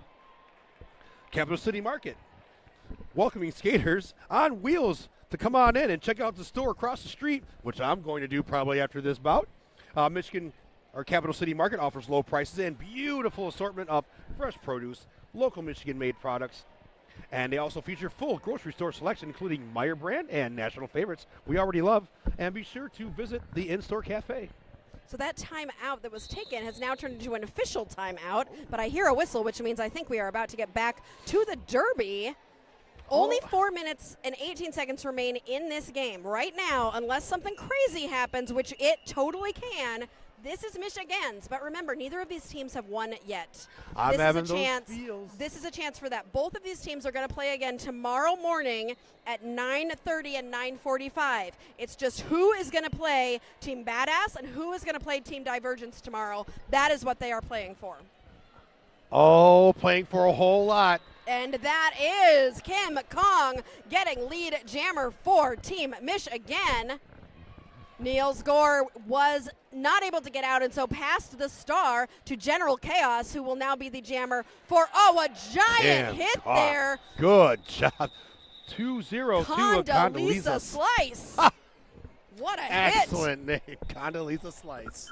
Michigan scoring 3 points there and another timeout. In a close game like this, Cricket, we're going to be seeing some timeouts as skaters are wanting a little bit of a breather. They want to do a little bit of, strategizing, thinking about what they're doing. There now is 20 points between these 2 points with two teams with 3 minutes and 38 seconds left. Trying to recoup because I'm sure they're quick muscle fiber boosting as hard as they can to get a jump, and that is exhausting. It sure is. I'm sure sometimes people and folks are like, "Oh, it's only 2 minutes," and a lot of times it's like the 2 minute jam. It's under 2 minutes, and it is exhausting. Anytime you go 100%, it's kind of like how I hear a lot of fans of soccer will say, "Oh, football, you go for a little bit and you stop." But you're going 100% every time. Absolutely. 100%. Absolutely. And when you go laterally, that you're really going further as well. So, yes. And they are. And skaters go laterally a lot more than you would think. Mm-hmm. When I first started Derby was a lot more like you really do a lot more rolling and going, and it was a lot faster. We're not as slow as, if you ever hear about slow Derby, that was in like 2012, where we literally were hardly moving at all. And then it got real fast again, and now I think it's kind of a medium pace, but more than not, it's a little bit slow usually. It really depends on the teams, though. Was it a rule change or a couple No, I think just strategy changes and style changes. When I started, we didn't do the tripods. Oh, really? Yeah, so tripods are a thing that just happened in the last 10 years or so. So it was all, we were blocking, but the tripod, I'm not, someone who's an official could tell you more about how it developed. With that being said, though, we do have a lead jammer, and it is going to be Mich-Again and Headhunter, but Buyer's Remorse is chasing Headhunter down as we get down to 3 minutes left in this game. Important. Oh, the hit it and quit it. Woo-hoo. How many? Up 2 on that 2 one. points for Mich-Again. 22 And points. we have a running clock still. Yes, we do. That clock will keep running unless Maryland only has 1 timeout left. Mich-Again is probably not going to use timeouts because they want to run the clock. Yes. Maryland is going to want to slow this clock down, but they only have 1 left. So that challenge, they have no. You know this from football. Yeah, so that challenge proving to be kind of costly. Wow! Racing through the pack is Niels Gore, who comes out, but Tiki Torture is like, I'm gonna get you. Pulling some Look at these G's. two. Oh my goodness! Racing to the pack together. Niels Gore Calls was it quit. already hitting those hips. 2 Michigan players collided into each other in a fit of giggles. Niels Gorsh could feel or hear those skates behind, I'm sure. And Michigan was able to outscore by 1 point. No 3 way! to 2. Oh goodness, so close. 157 to 134 with I 2 love minutes this. remaining. This is freaking sweet. And we are at 5 seconds. Queen of Hearts on the line for Maryland. Freddie Cruiser for Mich-Again as we are coming to the end of this game. And it is Ooh, Queen of here we Hearts are, who Queen is of Hearts. your lead jammer. Pulling G's around that curve, coming back around for a scoring opportunity. Surveys field, get some good blocks. Oh, Queen of Hearts is sneaking around the outside for 4 points for Maryland, bringing them to 138. They are now within 19 with 1:18 left. There's that timeout I was going waiting to for. ask you why call that, or why call the jam so quick. That's Maryland's timeout. I told you that. Well, did the other one not get out? Michigan? I don't believe so. I didn't think so. Interesting. We have a team timeout here.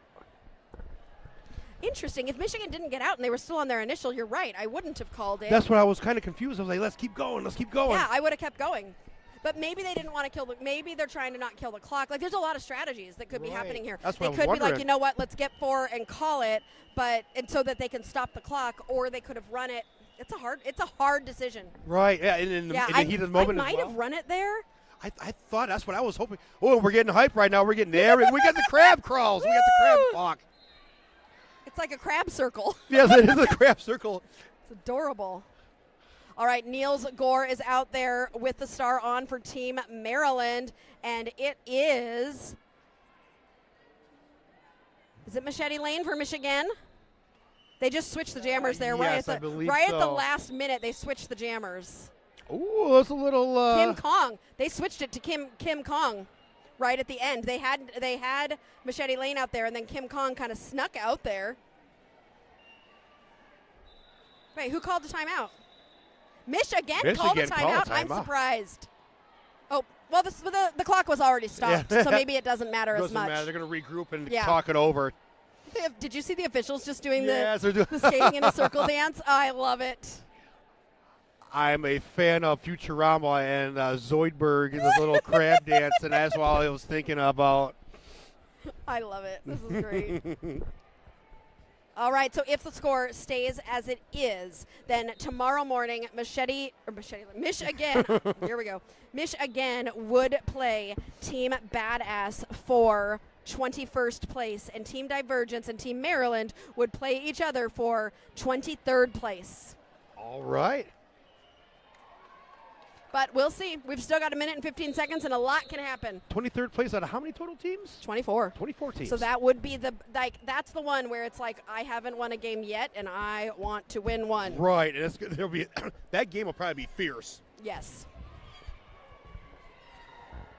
And here we go, crunch time. Machete Lane. Well, it's not Machete Lane because they switched. It was. Did they switch back? Niels Gorsh. They must have. Who had 314? Headhunter now. Headhunter. How many times did they switch jammers for Mich-Again? Headhunter is now out there for Mich-Again up against Niels Gore. Ooh, we have a blocking clinic. Oh, the blockers are not wanting to. Everybody wants lead here. Yes, determined. Nobody is getting lead. Mich-Again is trying to kill this clock. Crazia was saying no way. Mich-Again is trying so hard. Oh, and Just Burt, monster of a skater as well. There's no one. It's going to be a tall task. Oh, and Just Burt getting called. I've watched Just Burt skate quite a bit as well. Headhunter Good. is through. Wow. And is lead jammer for Mich-Again with 21 seconds left in the period. Oh, I'm so surprised. Why would Mich-Again call that? Timeout? But why would they call that? Right. Well, there's 11 seconds left, so as long as and Team Maryland has no True. timeouts So left, it's like, okay. they're calling it because Team Maryland has no way to stop this from running Right, out. this is the So timeout. this will be the final score. Good Mich call. again, 157 to Team Maryland, Holy moly. 138. What a game! I'm out of breath here. These skaters Wow. did such a great job in this game. And Mich-Again will go on tomorrow morning to play Team Badass at 9:45 a.m. Team Divergence will play Team Maryland tomorrow morning at 9:30 a.m. I'm going to want to tune into both of those games. Yes. This is why I love Derby. This is why I did this 100% effort, just back and forth. Yep. Jabs, Yep. jabs, and then a couple haymakers. Boom, who's going to recover? Maryland comes back, makes it interesting. What a great game and what a delightful time on the mic with you, Cricket. Same. I'm going to go watch some more Derby. How about you? I'm going to watch some more Derby, too. Well, I'm going to spend some money. Oh, yeah, me Or too. I'm if the- going to do that, too. All right. Well, I'm Aria Kidding Me. And I am Cricket. And we'll see you again soon. See you soon. Bye. Later. Bye-bye.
Hello. We are live after a very short break between games. If you are joining us here on track 1, getting ready to see Team Kansas versus SALAAM. Kansas seeded number 7, SALAAM number 19. We are in day 2, Skate Wars 2, track 1. I think that's all the numbers. I think you got it. I'm Belligerent Bex. And I'm Mad Hater. Looking at, I was going to give you some rosters, but that break was short, so we can get to them during the break. But if you've been watching us today and yesterday, you've probably seen both of these teams.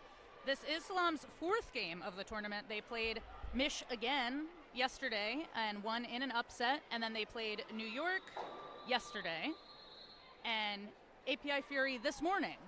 So lots of skating. Kansas played MORD yesterday and Black Diaspora this morning. So these people are warmed up. Yeah, that's a lot of gameplay. 2 games, 2 days in a row. We are getting to that point in the tournament. Absolutely. And we have a whole day tomorrow. Yeah, yet to go. Slightly bigger rosters on the tournament this weekend. They're allowed up to 18, which mitigates that a little bit. You have some more people, hopefully.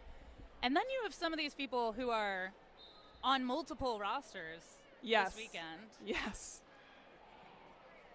Looks like we have at least one skater on SALAAM who, Rocky Galboa of Pennsylvania. And then Kansas, I know, had a couple people who also skate on MORD, and those teams faced off yesterday, which is pretty funny. And Manny Petty, who was MVP this morning of their game against Black Diaspora, is on TBD. But we're off. So we have Kaboom, who was also named an MVP yesterday morning in the game against Mich-Again, up against Steele for Team Kansas. And lead status going to go to Kaboom, but Steele with 1 to go, just, 15 feet behind. Yeah, very close, so going to be looking for probably a quick call-out from Kaboom here. Their line is in the front, which is what you want. Did do a very quick call-off. Not sure we got any points from either team on that. Looks like fists in the air. Yep, goose eggs. So still at 0-0 here after the first jam. On track 1, we can actually see the hands of the jam refs, which I appreciate, especially because we can't see the scoreboard. We don't have that optical illusion. Yes. Yeah. We do also have the scoreboard in front of us on an iPad. But funny how I don't think to look right in front of me. I want to look across the room. I have yet to call a game with someone who was not looking for the actual projector scoreboard. It's habit. Jam number 2 here, we have SALAAM for SALAAM up against Cecilia Payne for Team Kansas. A little bit of a scrum here in turn 1, but it's going to be Cecilia Payne out with lead. Nice catch there from number 45 on Kansas, but still we see SALAAM coming out around, hoping for a scoring pass. So just getting started here, an offensive game, 2 jams in with both jammers getting out quickly. That probably will settle down as we gear each other out. Now these teams have also been playing together for a bunch of games and had the opportunity to watch each other play if they weren't overlapping too much, since we are at the end here of day 2. But as you get all that time to work together and watch the other teams, fatigue also likely setting in. Most of these folks traveled here and got right into some derby. And we have BB Bombshell on the line, 14 Kansas up against Sanavandi for SALAAM. Once again, a bit of a scrum start, really packed up together both lines here. Seeing a nice strong triangle forming for Kansas, keeping the SALAAM jammer stuck in the back as BB Bombshell comes out, and it's going to be your lead jammer. Looking for our first helmet cover pass of the game, and I'm hearing our first whistles on the track of the game. Nice little hop on the outside, and cuts in to make it through the initial after a star stash. So that's Sanavandi coming around, but we get the call off from BB Bombshell there. Can't quite see the number. I think, yes, it is. It's going to be Bricks Hit House.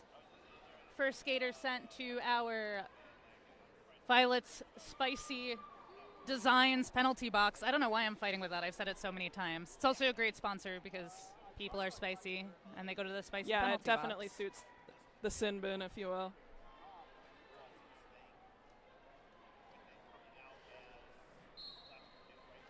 Jam number 4 underway. Gusia on the line for Team Kansas, and Kaboom lead for the second time. Closely Jamming for the second followed. time. And again, yeah, I Just don't know. about 10, 15 feet there. So we've got a jammer race and closing the gap here from Goose. There's a Forcing lot of the action on call the off. back. Yes. So that's going to be 2 goose eggs once again. Low scoring game so far. Looked like Team Kansas there trying to get that pack moving, and they did. It was moving a little slow, but they were definitely moving forward and giving Gusia some time to close that gap and force the call off.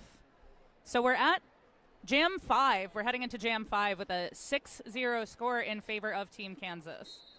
Quick jams, low-scoring jams. Oh, side line, beautiful little side surf into a hop there. It's a quick lead for Kitty Claus and Yes. SALAAM. Steel doing steel stuff coming out of the pack there. I watched Kansas play against MORD yesterday, and Steel is one of my favorite jammers to watch this weekend. Forcing the call off there. Looks like, ooh, is it 2 and 2? It looks even there. Very nice job by Kansas. SALAAM right now, as we head into our 6th jam, actually leading 3 leads to 2, but still not quite getting there in points. Kansas doing a good job of forcing those call-offs or staying in it and getting those points as well. Those were the first 2 points on the board for SALAAM. Crazy low-scoring game so far. These teams looking pretty evenly matched. SALAAM was definitely seated below the way that they've performed in their first 3 and now a couple of jams of a game. Talked about it a bit this weekend. It's difficult to seed these borderless or collective teams sometimes because you do get different rosters depending on the tournament. So some of them end up maybe underseeded, but they've had a really nice showing this weekend. And really nice lines considering they may not practice together as often. Yeah, they're all a blast to watch. SALAAM definitely one of the highlights. In their last 2 losses, they did play New York, which is number 3, and Yeah. they are seeded number 19, and API Fury, which is seeded 11. And they performed really well in both of those games, so they've been a lot of fun to watch. That was a 2-0 jam for Team Kansas. So we are at 10 and 2 in favor of Kansas. Yeah, and again on that one, we saw both jammers just about 10, 20 feet apart. So they're doing a nice job, probably getting some offense there, getting your jammer out immediately. So we've seen a lot of kind of jammer races here, keeping it to low scores. You have BB Bombshell back on the line for Team Kansas, and Sanavandi for SALAAM getting pushed a little bit backwards here with the Kansas pack. For a moment there was back behind the jammer line, but everyone's pretty tangled up still on that first straightaway. Strong tripod from Kansas happening in the back.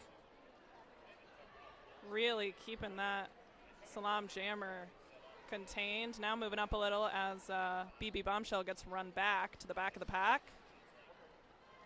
A little switcheroo of pack positions, but over 30 seconds here into this jam, and still no lead has been established. Very strong defensive lines we're seeing from both of these teams. Really strong tripods. It's the first jam of this game where the defense for both of these teams is really locked down. We had a bunch of quick leads established so far, which you see a lot, and then starting to meld, but that's going to be BB Bombshell sneaking by everyone on the inside on the first turn for lead, but we've seen this before too. Yeah.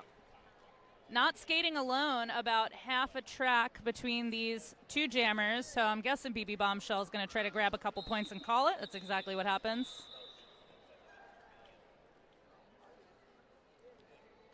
Looks like they got 3 on that, so Kansas coming out with 3. SALAAM kept to 0 on that, making our score here 13-2. Do jam refs' arms get tired during a tournament? They must. I think so. Occasionally I'll jam ref at my practices, and my arms get tired just from that. I can't even. I jam refed once in a troller derby game where like the fans pay to see something, and I got switched out. I love those. I don't know how they do it. I have been playing roller derby for a long time. That's a lot of tiny little circles and paying attention. And arm strength is not something that I have. Whoa. Big hit there to the infield on Kaboom, who's up against Gusia again. Gusia taking lead status here. We're almost 10 minutes into this game, and I think we might have our first successful star pass. And that's to Yeti, who is a little bit of everywhere this weekend. Absolutely. Goose looking for that inside line there. Did get denied by your SALAAM blockers. Recycled back and is now fighting. Again, a really sturdy-looking tripod at the back. Well, there was not a star pass. The scoreboard was fooled by the stash. That's good strategy. It is indeed, yes. Good star stash. But, of course, once again, Kansas coming out with 4, and SALAAM kept at 0. So I would say Kansas pulling away, but they have a 15-point lead on SALAAM, which is nothing. That's a single jam. Absolutely. And 10 minutes into this first half, and we're at 17-2. That's, I would guess, I have not seen every game this weekend, one of the lowest scoring first 10 minutes of a game. So it's a good matchup here. Yeah, and a testament to the defensive prowess we've got on both of these lines, that they're really slowing these jammers down, not allowing big offensive plays, with very high scores here. We have our first power jam with Steele, who I don't know if lead was assessed before the whistle blew. I don't think so. I don't believe so. We'll see if and when SALAAM gets out of the pack here. Steele sitting on a back block. Well, now standing. And we do also have one SALAAM blocker in the box who I saw signal to cut, and then I heard a whistle. So calling the shots. Now that is the Kansas pivot in the penalty box. All right, so either way, SALAAM did take off the star cover, did a stash there, so we are going to have a full 2 minutes, as there's not going to be a lead called on this jam. And a minute to go, and both jammers eligible to score. And both on their first scoring pass completed, so 4-4 now, and a really nice pass coming in from Steele. A little cut to the inside and a quick 4 points. And a cut to the outside for SALAAM. Both packs getting pretty split up there. Both these jammers just taking the other team to task. Ooh, nice was jumping that a cut? back in. Didn't quite make it. So Steele is heading once again to the Violet Spicy Designs penalty box. First on a back block, now on a cut. I think based on the timing of that butt hitting the seat, we are going to have a power start next jam, since we know we are going the full 2 minutes here. Yep, looks like you're right. SALAAM with a big smile.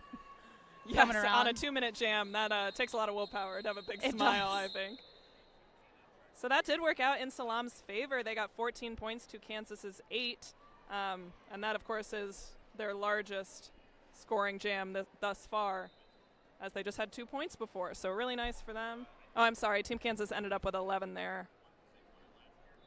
So that takes us to Kansas at 28 and SALAAM to 16. I know I need to learn to wait.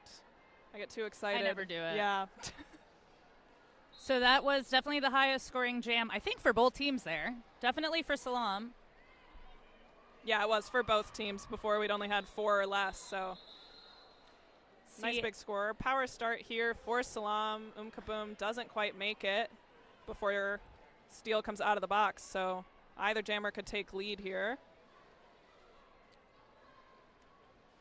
They love to do this on that one corner that we cannot see from our vantage point. Yes, my last game, we were sitting on turn 1, just where it's hardest for us to see. Some nice recycling happening from SALAAM, a run back there, and a run back from Kansas. So not a lot of forward momentum happening. We're still sitting right in that first turn. Everyone keeps getting recycled down this first straightaway. Thought we were looking at a lead there, but big hit on Kaboom to the outside. We are a minute now into this jam with no lead. And all right, looks like we did have a successful star pass, our first of the game on Kansas. So Serial Killer is now going to be your jammer on this jam.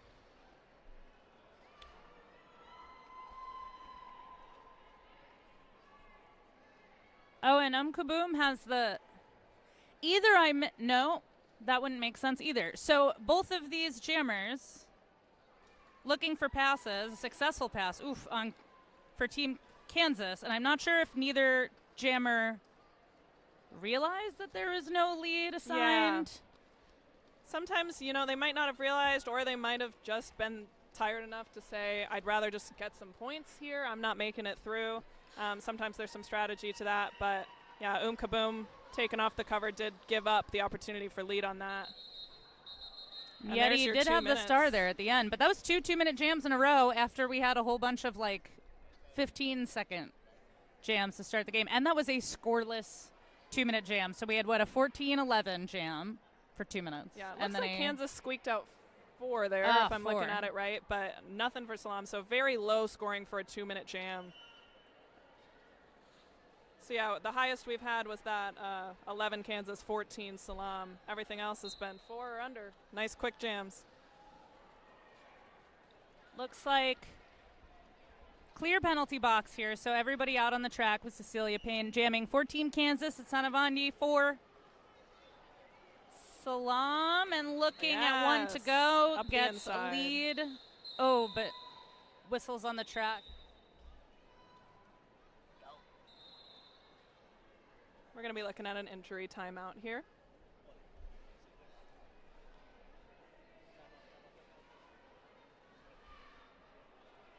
We'll be back with you.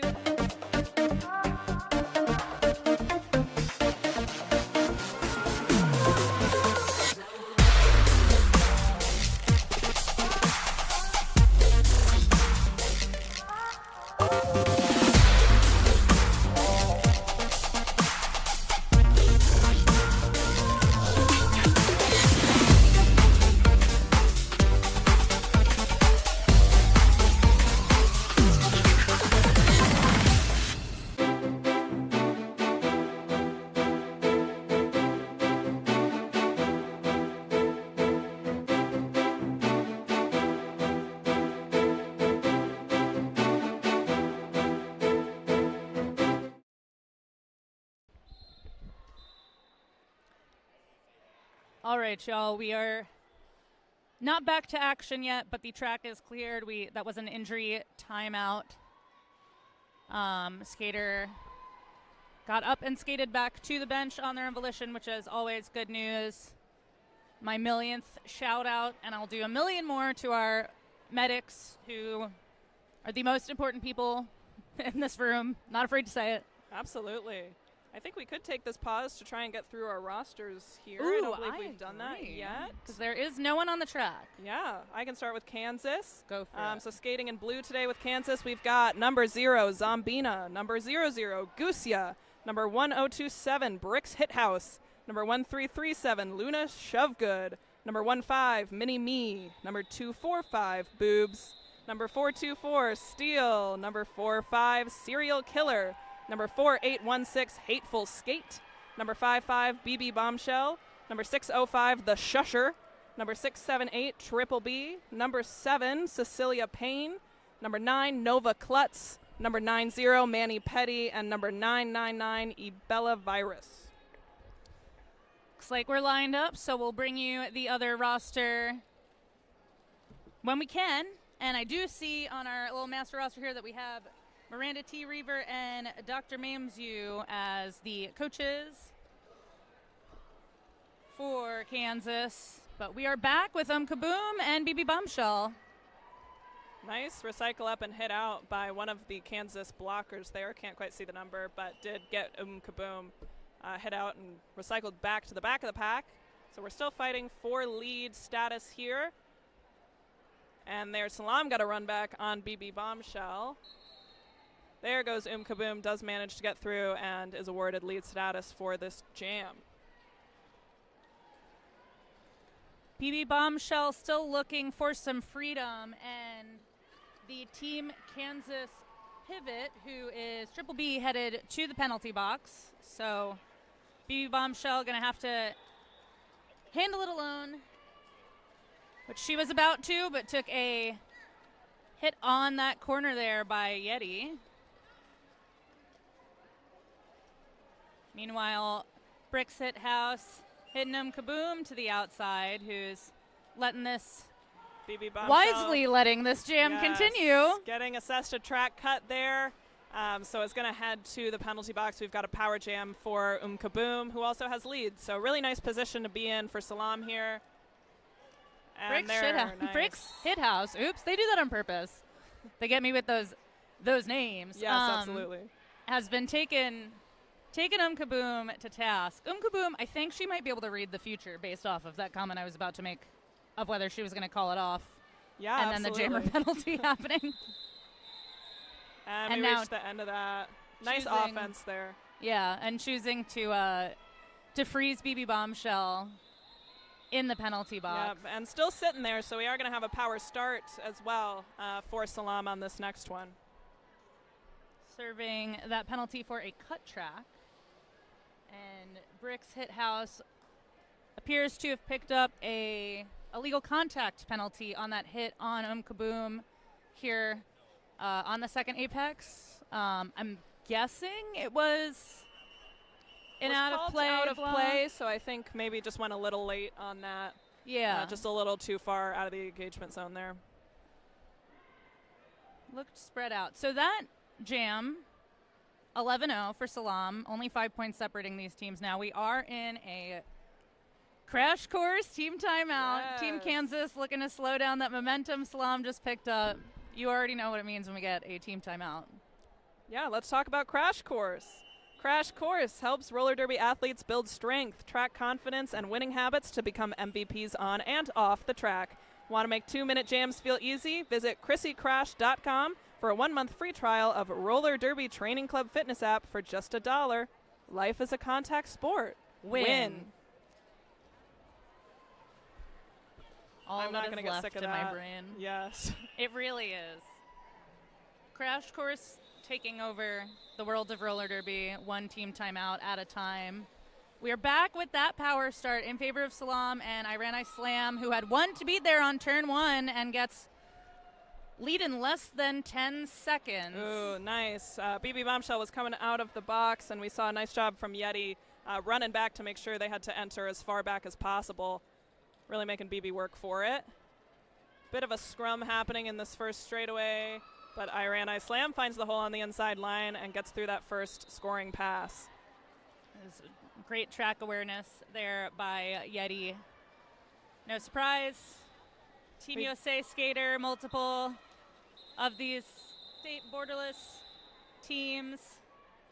There are a lot of really high-level skaters at this tournament. Pretty cool to watch, and also a bunch of folks who I have never had the pleasure of watching who are blowing my mind with how talented they are. Yeah, very high level of derby coming in. So Kansas had a successful star pass on that last one to Ebola virus, and did manage to squeak a couple points at the end, coming in hot to the pack. So SALAAM with 6, Kansas with 2. That does put us at a 1-point game here. Team Kansas just up by 1 with 34, SALAAM at 33. So very exciting. Close game. That does mean it's possible. Well, oh, maybe not. We got Goosey out. I'm going to say, though, with a close game like this, you should have your beverage ready.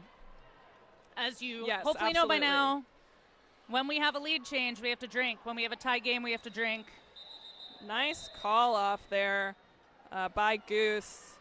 Santavandy was coming out just about a half track behind. Wasn't able to pick up anything there.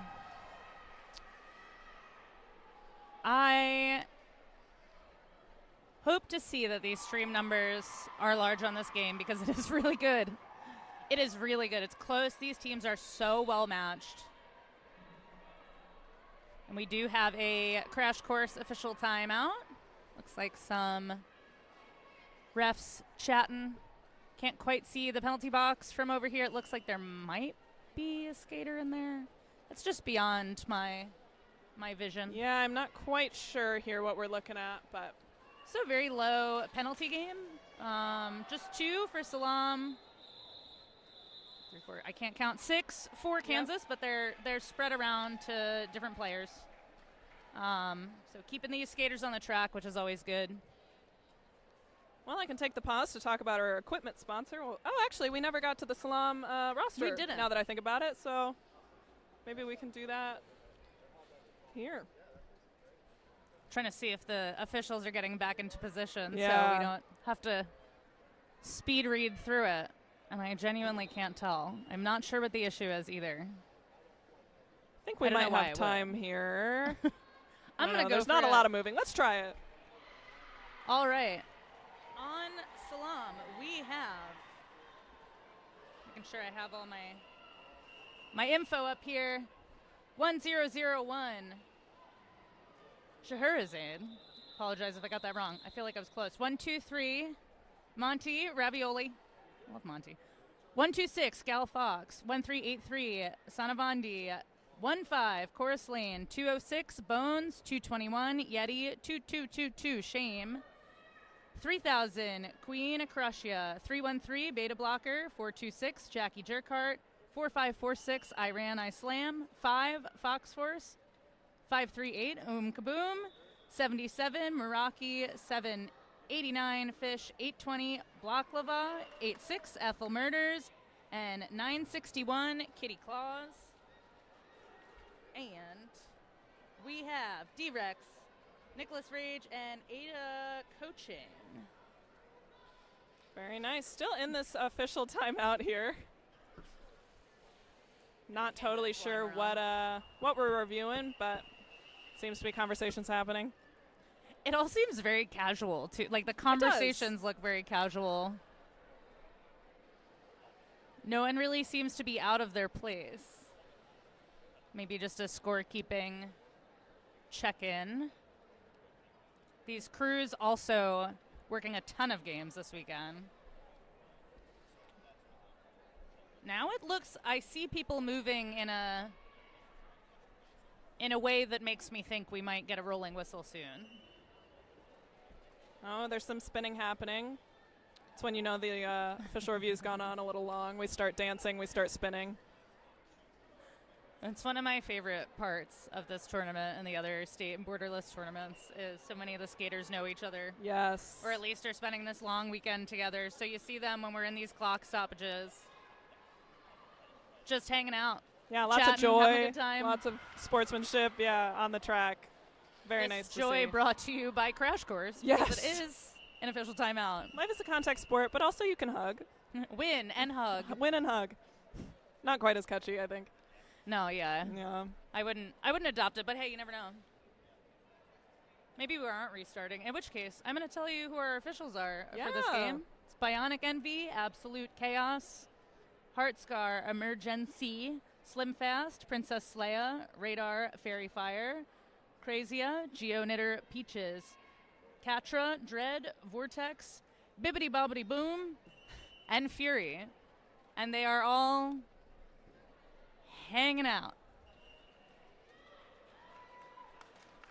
We did get a whisper walk by our dais a few jams ago that had a vibe. I didn't really know what was going on. It had like a vibe that there was an issue somewhere. Okay. Yeah. I don't know. Maybe there's like a power Wi-Fi. I don't know. Could be anything. They're just trying to keep the yeah. tournament organizers on their feet because we've had a lot of. Yes. You were just on that 2-hour game. Yes, that one went pretty long, so we're just testing the ability to stay on schedule, just trying to stretch it out. And that was after the Moored Florida game, Yes. which also went very It long. did. Had a lot of long clock stoppages. Yes. Really long official review. We had a longer injury stoppage.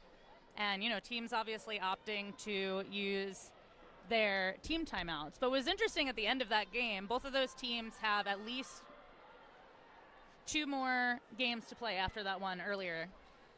And you could see that both the jammers on both teams kind of decided to just let the clock run out. They kind of stopped jamming at the end. You could see both teams say, hey, it was a pretty big score disparity. So they were like, no point in beating ourselves up. We're both playing this evening.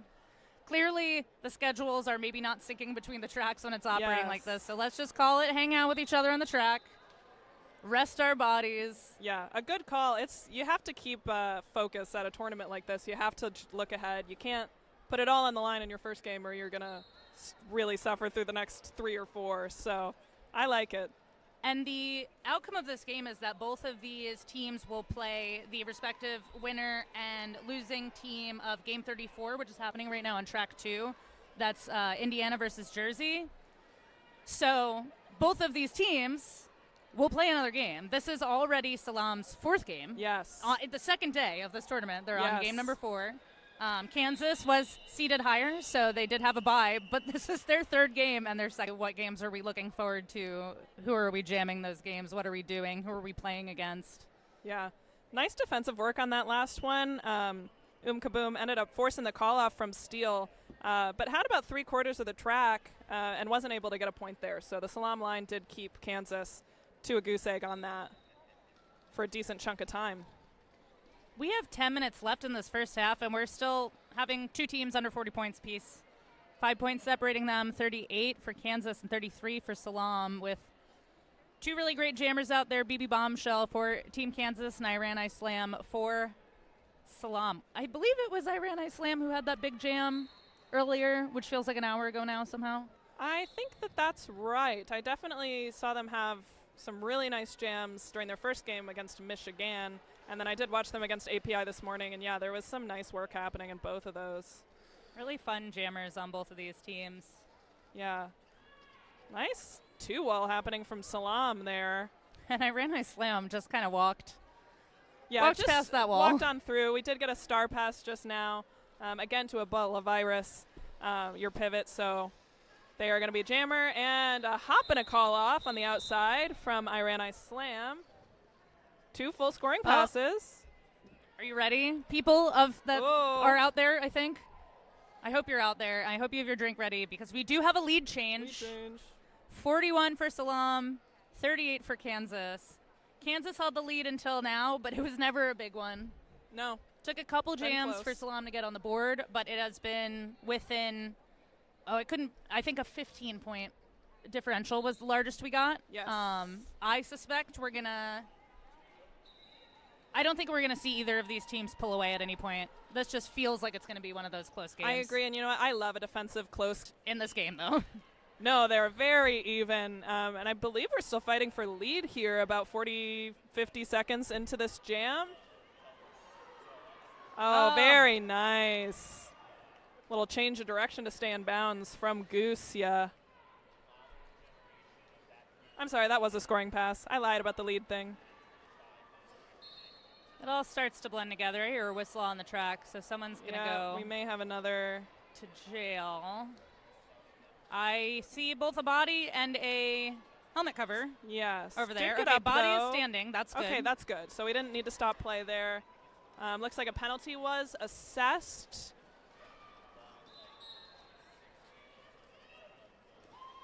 I am not going to lie.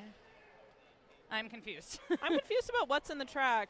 Is It's it a what- pivot cover? It must be the pivot. The SALAAM, yeah. Yeah, and that's SALAAM Ethel is missing a pivot Murders. right now. So the helmet cover must have come off.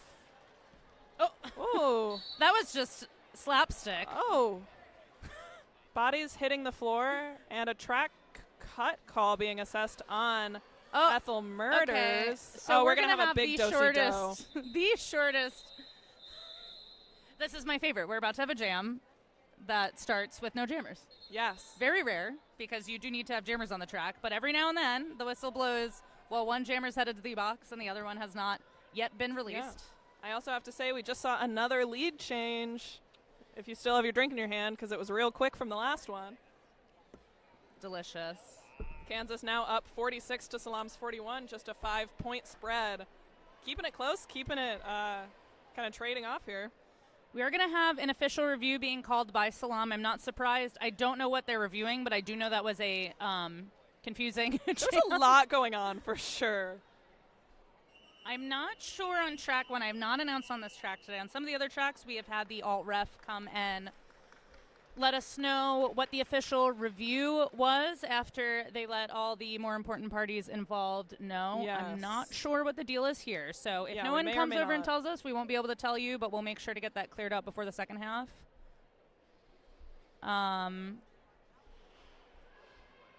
We'll find out.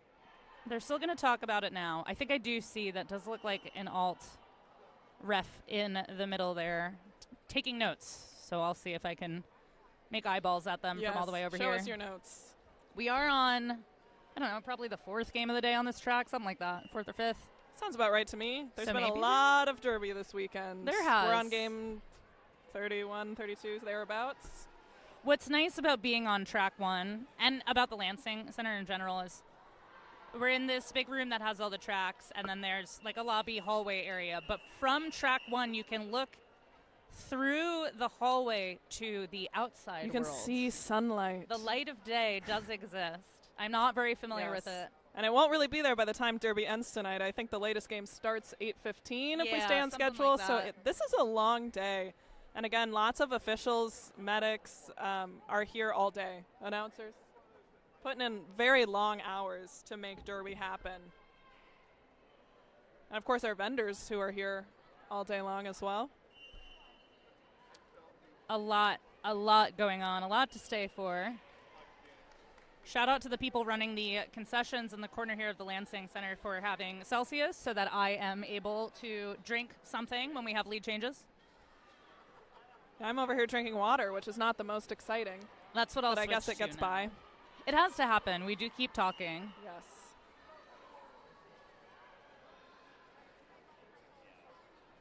And with 3 tracks, we have, I don't know how many people we have on our announcer crew. It's a lot. It is quite a lot. I don't know the number either, but And it's been a great crew. I hope you all have been enjoying it. We have some really seasoned, like legendary vets on the mic, and we have a bunch of folks who are newer to broadcast, which is awesome, and everyone's been absolutely killing it. Broadcast and announcing is always a part of Derby that needs more people. It's definitely seemed like a bigger issue post-COVID. So if you like yapping, consider grabbing a mic. absolutely. And very exciting that all these games are streamed for free so anybody can tune in. And Wherever go back they and are. watch them. Yeah, absolutely. Lansing does a great job making I always like Derby to go accessible. back and watch my games, and I enjoy it because I like to, Yes. take notes on what I can prove for next time. Ooh, we do have our alt ref coming, Ooh. but then I have to listen to my own voice, which is a nightmare.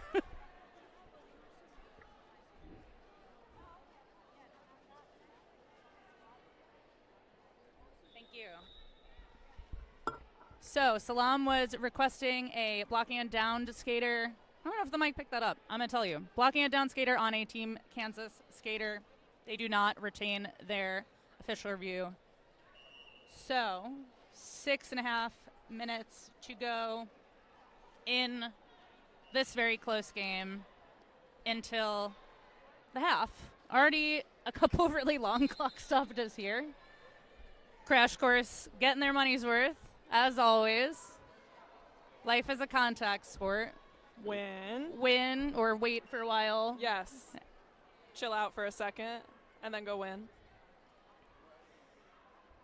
Trying to see if either, I think they do. So, like, we always talk about this, but one of the most fun parts of these tournaments is seeing what teams put on their helmet covers, on their jammer helmet cover. Yes, I like a unique one. Which I can't see either of these right now.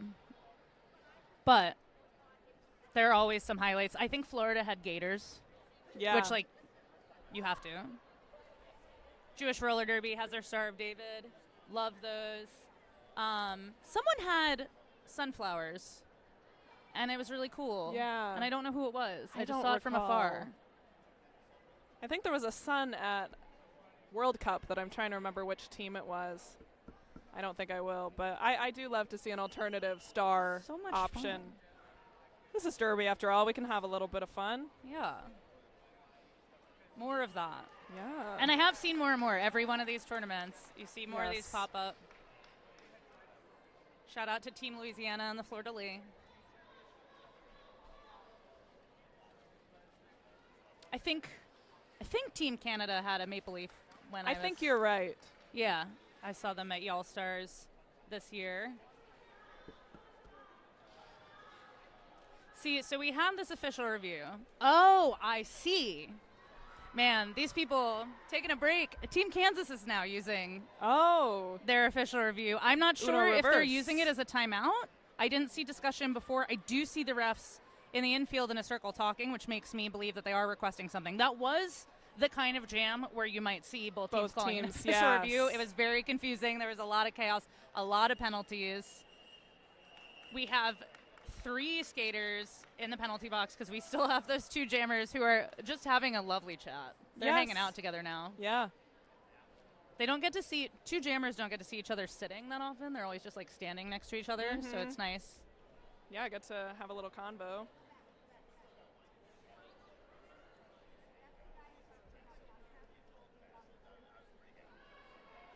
All things considered, still not a ton of penalties. No, pretty clean game so far.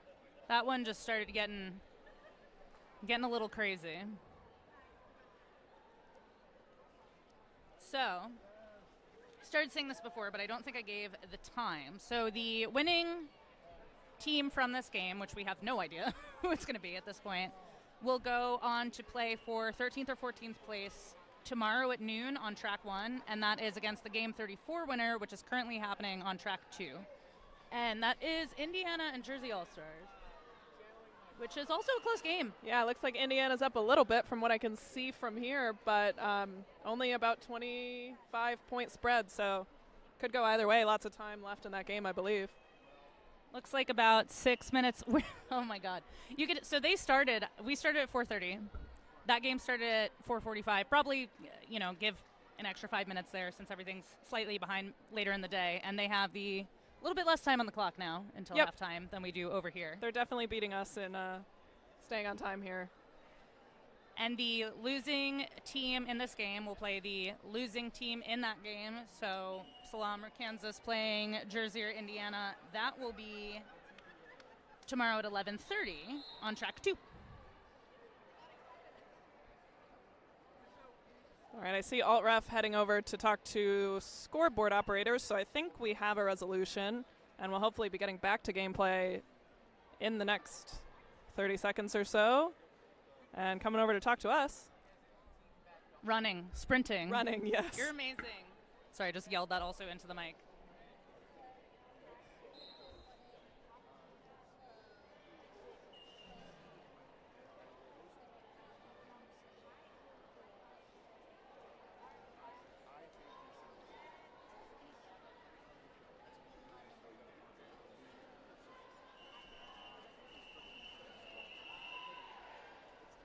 That's the first one of those that I'm aware of this weekend. So the Alt-Ref just came and let us know that Kansas used their official review to get a captain's penalty assessed on to SALAAM for having a bench staff member go into the penalty box between jams to give numbers to a SALAAM skater, as I believe I heard. And Team Kansas does retain their official review. And so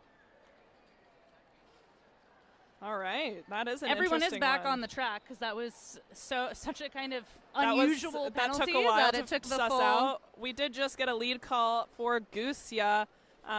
There was a nice little fight there. Both jammers coming out of the box right at the start of this jam did get run back simultaneously, so we started honestly back close to turn 4 from the jam line, but did get lead there for Goose. Now Ethel Murders is out as well and forces the call off on that.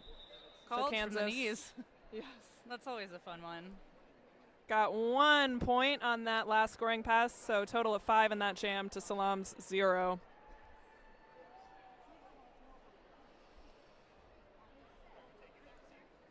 Yeah, definitely don't want to go into the penalty box if you're not supposed to be there. I'm still trying to figure out what's going on. We have had I think it would be an couple illegal jams. procedure that would have been assessed on the captain. I can't look at these numbers and letters anymore. It's hard to I'm going keep back track to of all the scoreboard. spreadsheets, I'm going to be honest. This I can do. That's Steele getting lead for Team Kansas, and I slam half a track behind, finishing the initial pass there. So we'll look at the speed management here on this pack on the close straightaway to us.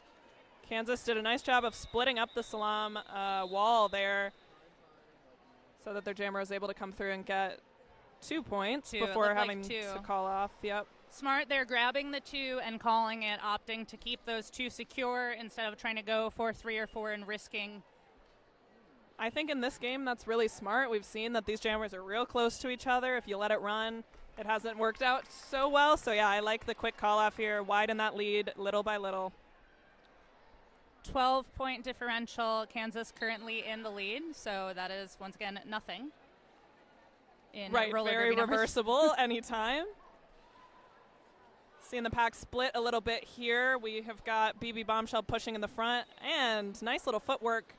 Spin move on the inside gets them out of the pack to be a Cecily Jammer. Meanwhile, Kaboom run all the way back. Never what you want to see as a jammer.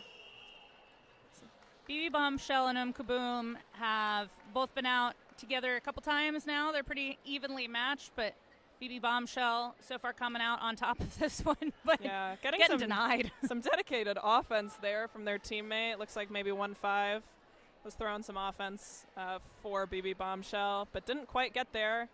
Was run back. And that was Gal Fox that was able to take BB Bombshell to the inside and do the drawback there, but through for 4. And still no initial pass completed for Kaboom, working on turn 1 here against 2 Kansas blockers. Yeah, strong 2-all it looks like at the front there. Taking Kaboom right to the line. Oh, and a sneaky little star pass.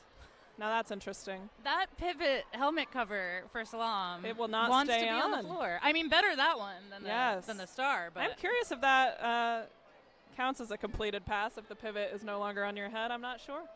I think it's fine. Sometimes it just slips off. We got an inside ref here. I've seen that actually in a bunch of games. I don't know what's going on with pivot helmet covers lately. Interesting. They do get more. Well, I don't know if they get more use. I don't know. The friction. I They're often hate- with another helmet cover on your head. I don't know. Yeah, maybe that's a. I don't know. That for me is one of the hardest parts of roller derby is putting on and removing helmet covers. I pivot quite a bit, and I get so embarrassed trying to get that star on my head When you're going before I'm around? getting around. Like, I'm a pivot too. It is Yes. impossible. You're racing, you're sweating, you're Yes. panicked, and you're You're like, shaking. this is trying not to what I get usually this thing do. on, and then the other hat's there, so everything's slippery. yes, and I'm thinking I'm not going to get this star on before I'm back into the bag. Shout out to Ooh. all the pivots out there. Yeah, There is doing a the good motor work. skill unique to the rule. Yes. All right, we've got Goose coming in on scoring pass. Takes a hit to the outside and Mamma decides to mia. call. There's a ghost, I think, over there in turn 1. I keep seeing people go down over there. Yeah, I don't know if there's a slippery patch or just some cursed bit of concrete. I'm not sure. 2 up, I believe, there. So another low-scoring jam. It felt like a long one, Yes. too. I didn't. Kansas is hitting their stride there, though. They have shut out SALAAM for the last 5 jams, if I'm counting right. That SALAAM has not been able to score a point, and that came after 2 really quick lead changes. So they've really settled in and said, no, we're gonna shut them down here. And just 21 points separating these teams now. We are. This is interesting. Team Kansas opting to use their second team timeout here. So not going to leave themselves too many clock stoppages in the second half. I'm not sure if that was a necessary choice, if they just needed to get themselves collected. I don't think that wouldn't be my strategic choice in a close agree game. with you. With just a minute left in this half, it feels like you could probably play out what I'm assuming will be the last jam, and then you'll get a nice break during intermission. But Maybe they they might took the need to- break so those 2 Kansas blockers could wave to their friends at home, which they just did. I think that's probably right. That seems like a good reason. I like to, every time I walk around, just be goofy to the camera and see Yeah. if anyone notices. It's fun. Someone will know. You've got enough people watching at home in the derby community. Someone's going to see you. Maybe they just hate halftime because we have been in this first half for an hour. Not quite an hour, but very close to an hour. Yes, another long game for sure. Some fast movement happening in the pack. Nice recycling. But Steele's going to take it. Be assessed to lead here. So, interesting for Team Kansas, as I do believe that they are down one of their primary jammers, Oh, really? unless I'm losing my mind. But I think I'm right, because Manny Petty, You know what? Is You're normally out there as a right. jammer. Manny Petty was playing, I believe, in the Badass Divergence game that I just called. Oh, I that think would be a reason alone to not be out one, there. that's 2 back-to-back games, but I think they did go down pretty hard in that game. So maybe facing some sort of injury or just needs a or just break taking on the a rest. body There's for so sure. much more. Yeah. And I have noticed in some of those back-to-back games that you're not seeing the skater in the second game. Like I know Florida played immediately after Black Diaspora this morning. I didn't see Coco Fry in the Florida game. So I am endlessly impressed with these dual rostered skaters at this tournament in particular because we have 3 tracks. Yes. The games are we have a lot of games. They're close together. You're not guaranteed any kind of break. Right, a dual rostered skater could theoretically play up to 10 games in the weekend. I'm sure none of them would choose to do that, but we're seeing a dominating last jam of the half for Kansas. They're already at 16 with 20 seconds left on the clock. Yeti had taken a wow. star pass and then served a penalty. Now returning to the track here. Nice offense there by Yes, it was. SALAAM. Oh, and Yeti, I don't know how Yeti just stayed in there. Yeah. Well, very Yeti's a impressive. very, very practiced skater. And got a couple at the end there. I think that was it was the natural conclusion. So it has been just short of an hour for that first 30 minutes of that game. Big last jam, 22 up for Steel and Team Kansas. Prior to that, extremely close game. I suspect we're going to see more of that. So if you're just joining us, that score is not the story of this game at all. No, not at all. That was our biggest jam by far, doubled our next biggest one. So I think SALAAM could still turn the tide here. Of course, 40 points is, that's not where you want to be at the half. But the way that they're playing, they could rest up during this half and come in really strong. I saw a 36-0 power jam yesterday. Wow. So I don't think I could could be do one that with jam. no blockers on the track. No. I don't think I could skate that fast with no impairment whatsoever. That would be a full. It was pretty impressive. That is amazing. It was a lot. So they're saying I see 12 minutes. I thought maybe they'd cut it to 10 because we have done that a couple times for these longer games. We're keeping the full 12. So we will be back now in 11 minutes. I am Belligerent Bex. And this is Matt Hayter, and we'll see you just in a few minutes.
we are back, hopefully returning in the 39 seconds and ticking as promised. This is, if you're just joining us, the second half of Team Kansas versus SALAAM.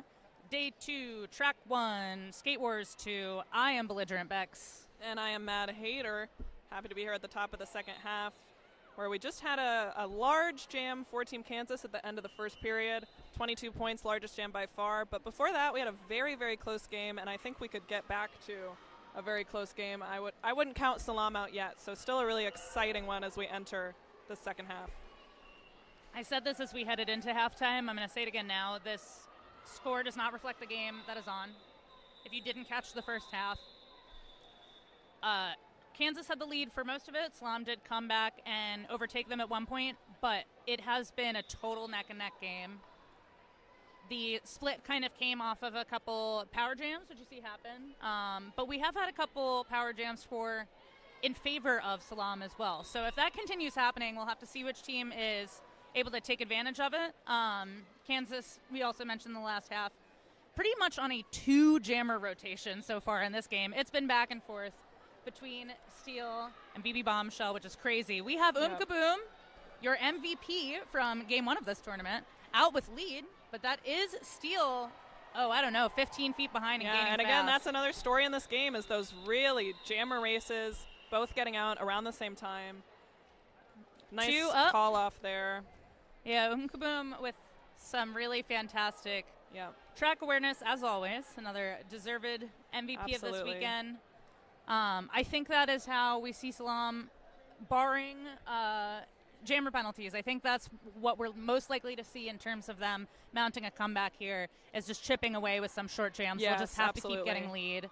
I Slam, I think, has a pretty solid lead percentage so far. Has been fantastic up against BB Bombshell, who's been every other, and still somehow has just been dominant, despite it being Kansas's third game. Yeah, I do think they're coming in with a bit of something to prove, Kansas. They had a bye. They came in seeded 7th, pretty high, and then unfortunately had a really hard schedule, lost the 2 games that they've played against Black Diaspora and Mord, Missouri, roller derby. So probably really hoping to eke out a win here and, say this is why we're seeded 7th. They're a very good team. So we'll see. I think grit from both teams coming in.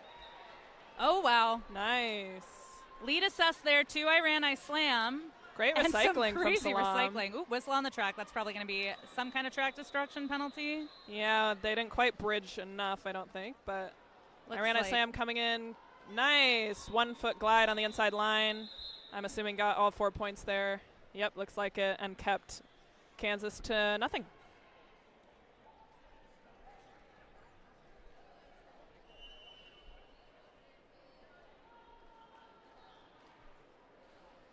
Trying to look at this penalty thing, but I'm going to give up on that. So we're at 84-47.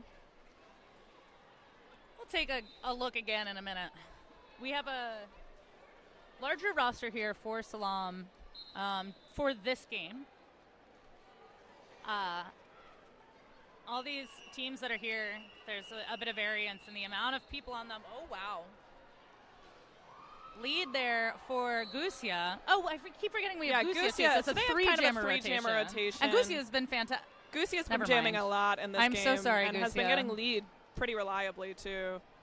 Not now this time, though. Yes, as the announcer curse. You say something nice and they end up in the penalty box. The Violet Spicy Designs penalty box, in fact. So this is what's going to be critical here for SALAAM, is going to be capitalizing on these power jam scenarios. So far, impressive power kill happening by Team Kansas. Yes. SALAAM had gotten a goat for a moment there. Now opting to hang back with Gusia standing in the penalty box and now returning to the track. Yeah, going for the run back, trying to get as much room as possible to play with here. What a penalty kill. Yes, I'm very impressed by the defense happening on Kansas. Sanavendi looking for a hole, finds it on the outside. Meanwhile, a run back happening on Gusia. So the Team Kansas blockers on the track are Serial Killer, Hateful Skate, the Shusher, and Nova Klutz, and I want to give them a shout out. are skating tired, they're skating a little bit short, and that was just an insane penalty kill. Yeah, it really was, especially playing short, like you said. I think I mentioned rosters. You're allowed up to 18 at this tournament to help with the fact that you're playing 4 or 5 games, but some teams don't have that many. I believe Kansas is playing with 14 without Manny Petty on the roster for this game. Not positive, but definitely playing a little short, which makes it hard. Nice jam for SALAAM, like we said. Could turn at any point. So despite that penalty kill, that really impressive penalty kill by Team Kansas, SALAAM does what we were saying that they would need to do in order to chip away at this lead and have some big jams where there are power jams in their favor, even though most of those points scored did not happen during that power jam. So 12 up there for Kaboom. I think that's probably the second highest scoring jam for SALAAM of this game. That narrows our score to 84-59. And I do believe that was their 25. Largest. I think their other big one was 11. Yeah. Or no, 14. You're right. So and really those nice are for I imagine our highest scoring jam was that 22 point. Absolutely. At the end. Barring that one, these have been really low scoring jams. Yeah. Like our big scoring jams here have been 11, 14 points. And yeah, but lots of 2s, 3s, 4s, 6s.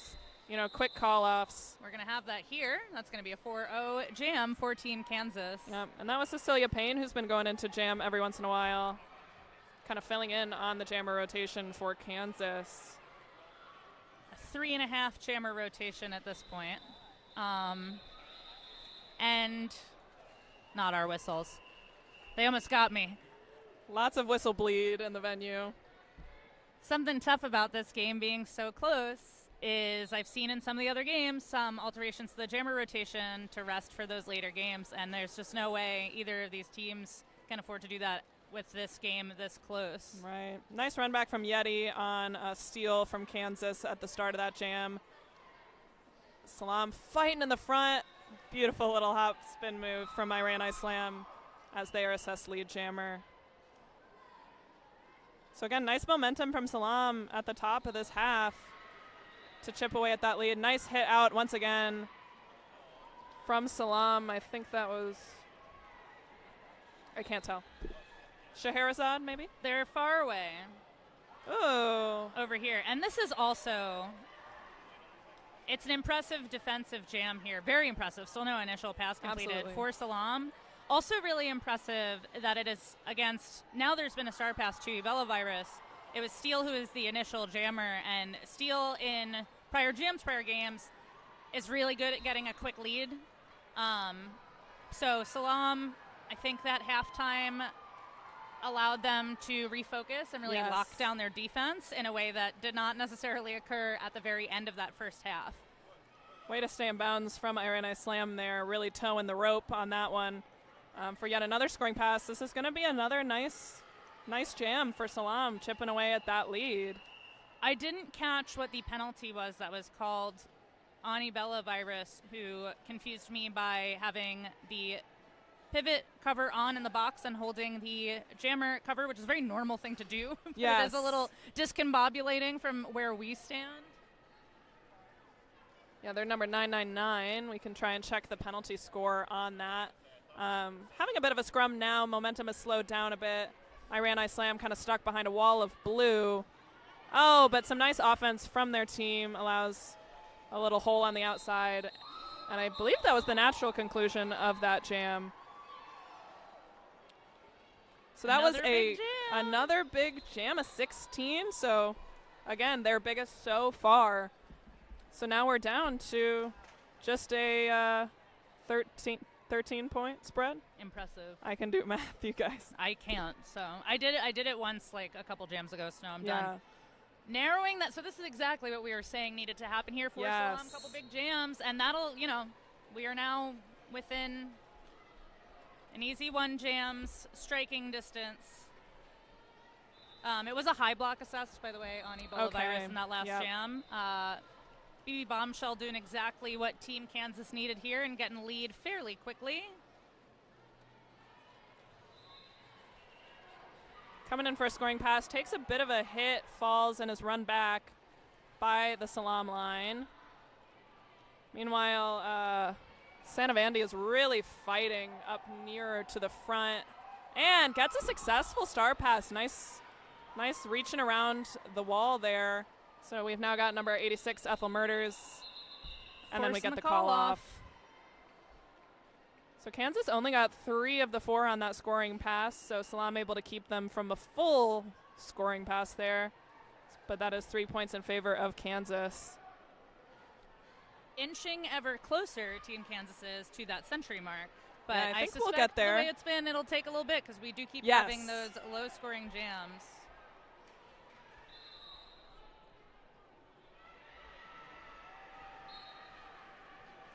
Right back into it, seeing a bit of a split in the pack.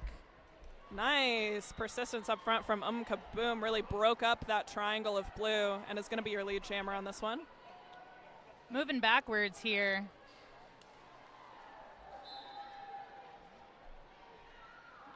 That is Gusia, who took the helmet cover off. I see and hear a back block being assessed. See a forearm getting called on, looks like number 1-6 for Kansas, 1-5, Mini-Me. I think that back block was on Kaboom. Yeah, it looks like they are So it sitting was there. lead. Yeah. So we Yes, have a so we 2-minute have a jam on our 2-minute jam hands. here.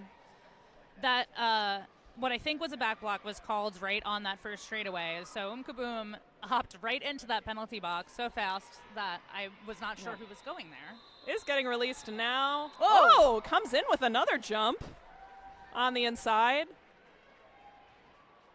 Lands in bounds, but takes a bit of a fall. Needs a minute to get up and get going again. Looking a little tired, understandably so. All We've around the slowed room down play here from everybody.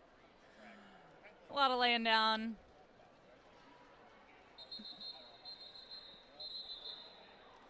I think they, okay.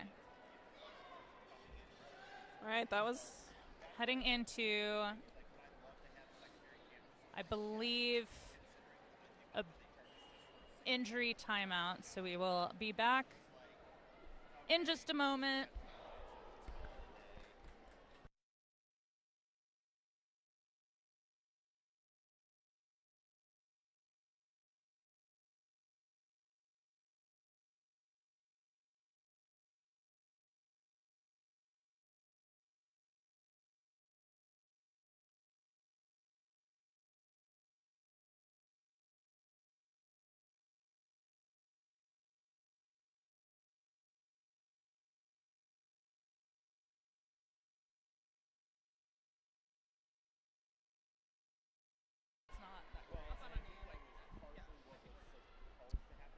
While we are in this clock stoppage, I want to tell you about our Track 1 sponsor, Don't Let Them Eat the Baby. Erica Vanstone's debut memorella, Don't Let Them Eat the Baby, tells the story of how women's roller derby televised a revolution. Vanstone weaves personal narrative with cultural journalism, bringing in many voices to make the case for women's sports as a community lifeline and cultural treasure. Don't Let Them Eat the Baby is told in a raw, unrelenting style by one of roller derby's architects. Now more than ever, the world needs safer sports spaces like roller derby, a sport steeped in authenticity and belonging. In her debut memorella, Vanstone shares why roller derby is the greatest sport never sold. Learn more about Don't Let Them Eat the Baby and ways to support on Kickstarter. We were talking this morning about how the use of the word memorella in the ad read was likely intentional by a certain long-time speaker of words who knows what it's like to do an ad read. Yeah, wants to test our skills. Certainly. And All our right. skills should be tested. Yeah, I think so. Got to keep us on our feet. Yeah. So Kaboom walking off, but did remove skates, so not totally sure what we're looking at here, but it is at least walking off on their own, so that is always a good sign. Hopefully we will see her again in a later game. Always good to take care of the body first. Yes, we have to roller derby matters prioritize. second, Yep. especially on game number 4, and it hasn't even been 48 hours of this tournament. Big shout out to all of those skaters out there. SALAAM especially came in on a low seed and have been playing pretty much nonstop. Kaboom, I said this before, but MVP there of game 1, which was their upset against Mich-Again. Yeah. The second Mich-Again team, because there's Yes, Team Mich-Again. they're calling it like a B team practice squad. But yes, Mich-Again. Mich-Again. They just played Maryland on this track. I Yes. think. I did not see it the outcome, looked but like it was going game. back and forth. I also didn't catch what the final was, but yeah, sounded like it was a close one that had a couple lead changes maybe. So that's always Big exciting. loud crowd too, being Yes, that it was absolutely. a home team. Yep. Also, huge shout out to Lansing Roller Derby for hosting this, and for the Lansing Center for giving us a home here. Yeah, very nice venue, I have to say. It is nice. It's nice. Those floors look nice. I was talking to a ref yesterday. Yeah. He said that he's been liking the floors, which is Yeah, important. not a lot of sometimes with concrete you get some really uneven, some rough patches, but overall it looks pretty smooth. I said I skate on a wood roller arena floor, so I'm pretty picky.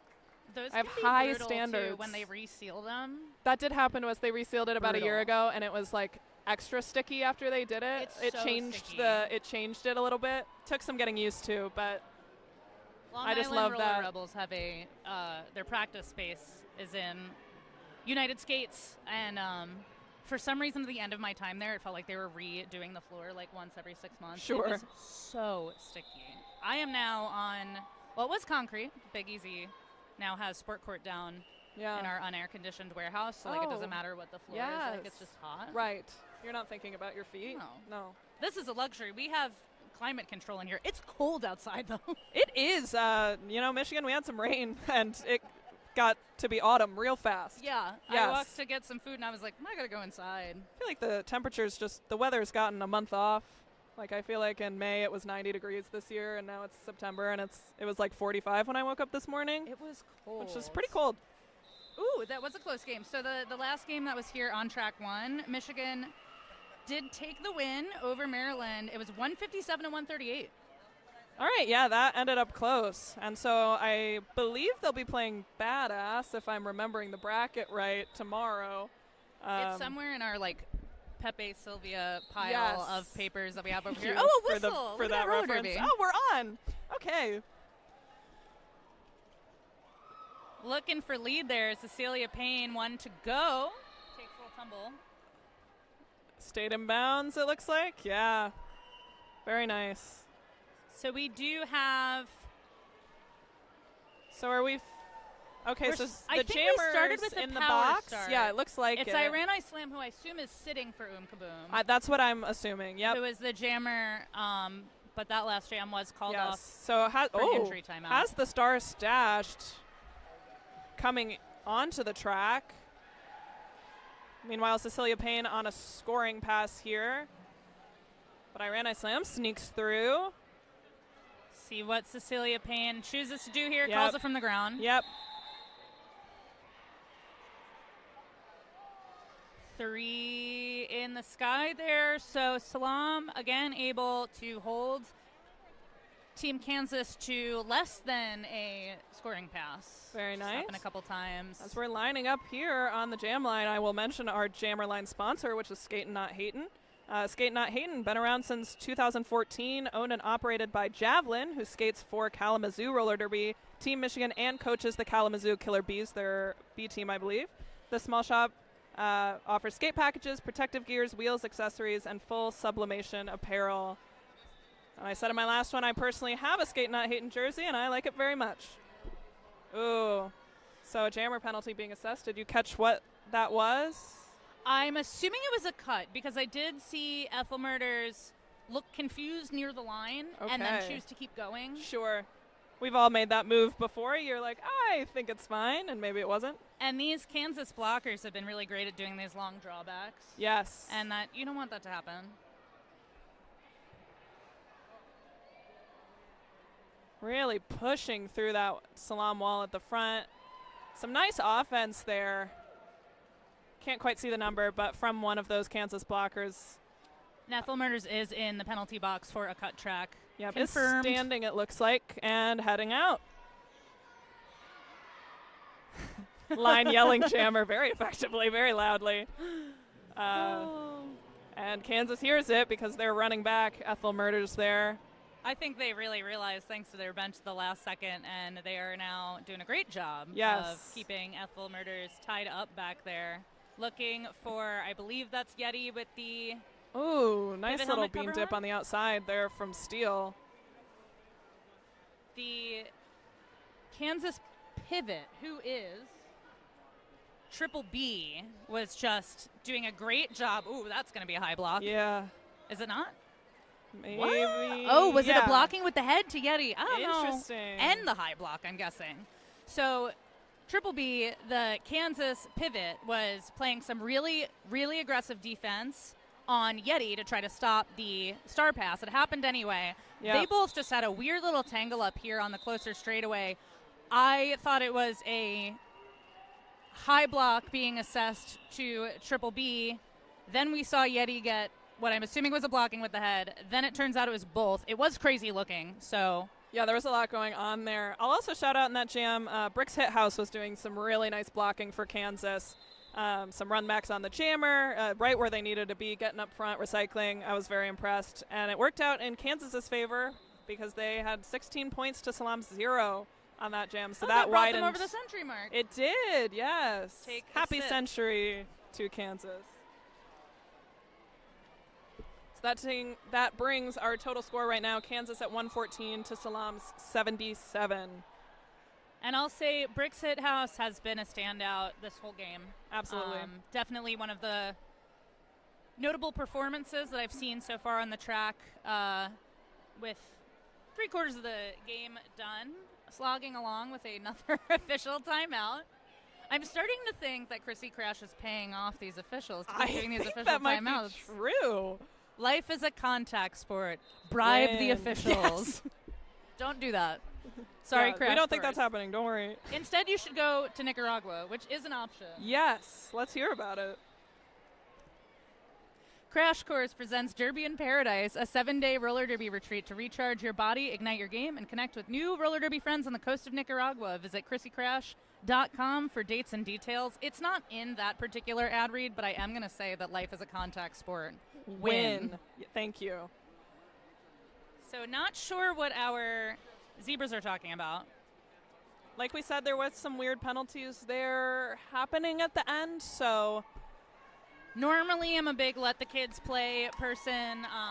However, never when it comes to any kind of penalty with the head, blocking with the Yep, head, high those- blocks, better safe than sorry, overzealous calls on anything with the dome. Big fan of those. Looks like they are headed over to the penalty box to chat with these skaters now, maybe make some clarifications. I swear I heard Yeti say thank you from all the way over here. very thankful. The very loud voice is an important skill in roller derby. It really is. You know, sometimes you need to shout from the bench and have your people hear you. Or just at your pack while you're out there. Yes. And there's noises everywhere, and Yeah. there's 3 tracks, and there's beeps and boops. Me, myself, I tend to be 0 to 100. I'm trying to stay calm, and then I'm like, Scream. "Ah!" That's how I am, too. I guarantee you none of my... I don't want to say guarantee, but none of the people on my team in my pod are Yes. probably listening. They probably don't want to hear my voice. They're probably over it. They're sick of it. I would be. Yes. I'm sick of my Yes. voice, but I can't help myself. Mm-hmm. Perks of playing on a team with my mom is that I get to go lumbar, lumbar, mom, if she's Oh my not God, I listening would to me, love that. which is very exciting. That's It's like, amazing. hello, you need to leave the track. Mom. All right, we're on here. Ooh. It looks like... Okay, now I am confused because there was what I thought was a high block assessed to Triple B at that last jam, who is not in the box. So I wonder if they rescinded that and decided it was just a leading with the head on SALAAM. I'm not really sure. I do not know. I do not know what was going on in general. And also when Yeti went to the box, she's a jammer of record, out now and very quickly competes in initial pass. Yes. So Gusia only had a second there. I'm not even sure when Gusia's hips went out. So I am looking for that hand in the sky. I'm not seeing it yet to see the points. 4.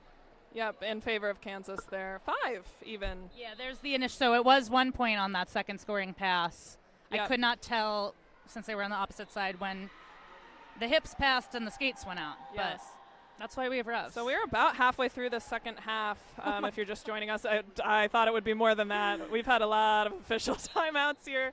hour and a half lots of into this stoppages. one, and we still have Yeah. half of a half to go and a I'm bunch gonna of get clock two stoppages available. 2-hour games here today for sure. BB Bombshell with a nice quick lead. I slam a little bit out of my field of vision, getting knocked to the outside there by, I don't know who it was, but I'm going to say Boobs, because Boobs is on the track. It's my favorite name. Yes. We did see a jammer penalty assessed against BB Bombshell, which means we are going to have a 2-minute jam here as they were lead. Could be an opportunity here for SALAAM to get a couple more points on the board, but we have seen some really impressive penalty kills from Team Kansas's blockers. I think seeing that right now. Really strong triangle. Nice sweep of offense, though, from SALAAM. But, yeah, these 3 blockers are really good at getting together. Ethel Murders came out of nowhere. Having a big game for Ethel Murders, too. Yeah, absolutely.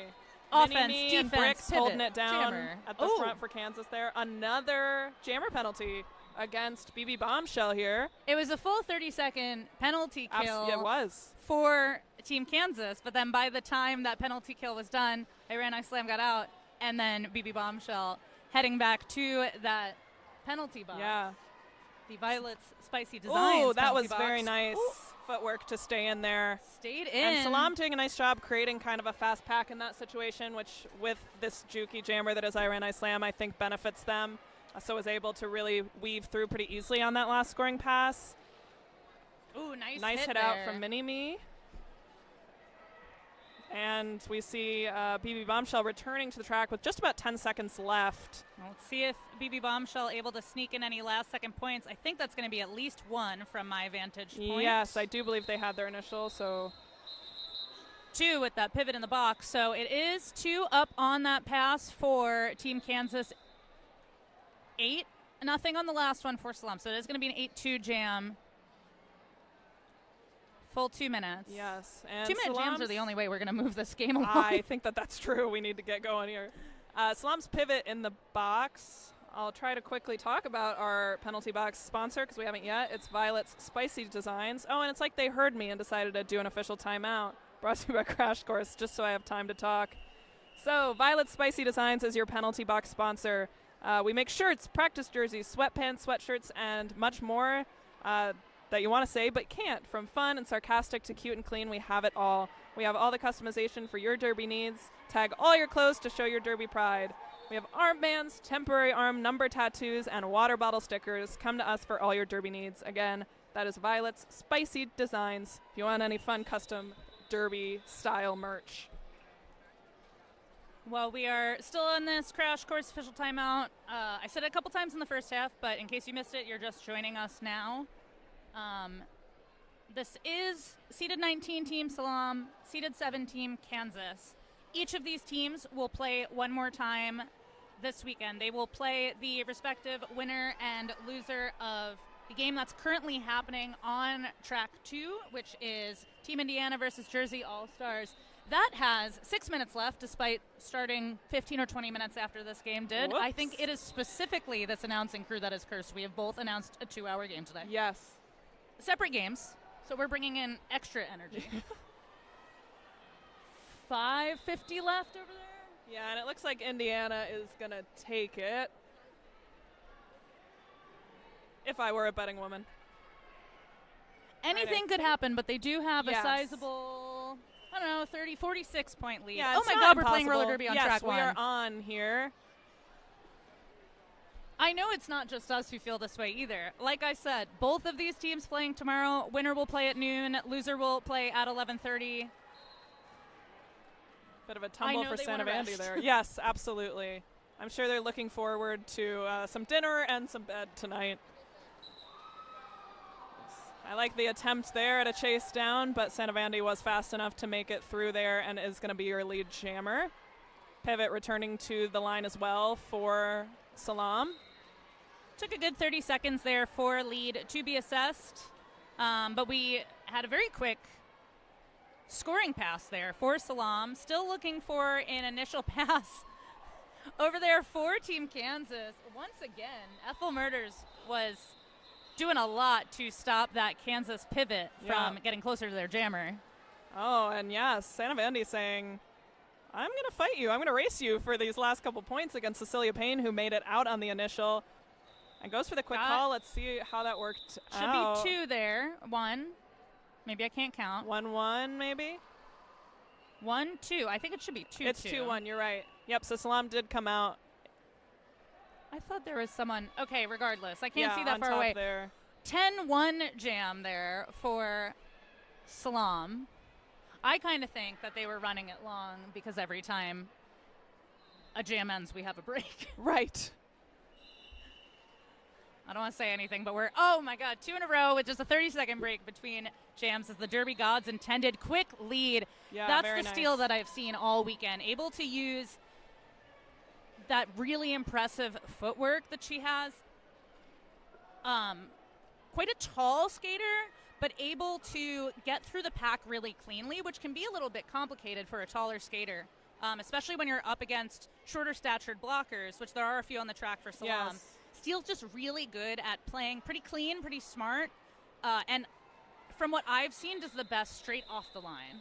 A quick lead, and Steele's going to cut through the pack the whole rest of the jam. We see it there, 2 scoring passes to none for SALAAM. Yeah, really well said. Always impressive, like you said, when a tall jammer can really face up to shorter jammers whose center of gravity is lower than theirs. That usually would make you more stable, but I love a tall jammer. I love all jammers. I love a size disparity matchup, which we have a little bit of here. Yes. Tall jammers having different challenges than the smaller jammers, who are definitely at a higher risk of getting a blocking with the head penalty, where they might come across some taller blockers where they're really just up to, maybe their hips or their body with their head, especially if they stay low as a jammer. One of the great things about this sport is really that teams do their best when you have a true diversity of bodies and skills. It's so true. Was fighting with 1, but made it through. That's Santa Vandy for SALAAM is going to be your lead jammer. About half a track separates Gusia, who just made it out as well, maybe 3/4 of a track. Santa Vandy's having a really good second half. I very much agree with you. And playing a lot. And doing some really good quick call-offs. Yeah, I think definitely that's the second track time awareness. I've seen a one-point call-off, which is good, especially when you don't have the lead. Yeah, you take what you can get. Eke it out point by point. That's Okay, this is a team for sure. timeout. This is a normal clock Okay, a stoppage. team timeout. A Still Crash brought Course to you team by timeout. Crash Course. And we now have both teams have 2 team timeouts remaining and their official reviews for the second half. So we could have more stoppages. We have 8 minutes left in this game. I will take this moment to talk about some more sponsors because I want to make sure that we hit them. Our equipment sponsor for this tournament is Modern Skate and Surf. Modern Skate and Surf has the best inventory of skate gear for sale in Michigan, and we offer a place for our customers to show off their new gear. Our world-class skate park in Royal Oak was created to meet the needs of every skater, biker, inline skater, and scooterer who walks through our doors. That's Modern Skate and Surf. And they have a nice little stall set up just right in front of us, really. Just right there. Just right there. Lots of nice stuff on display, on sale.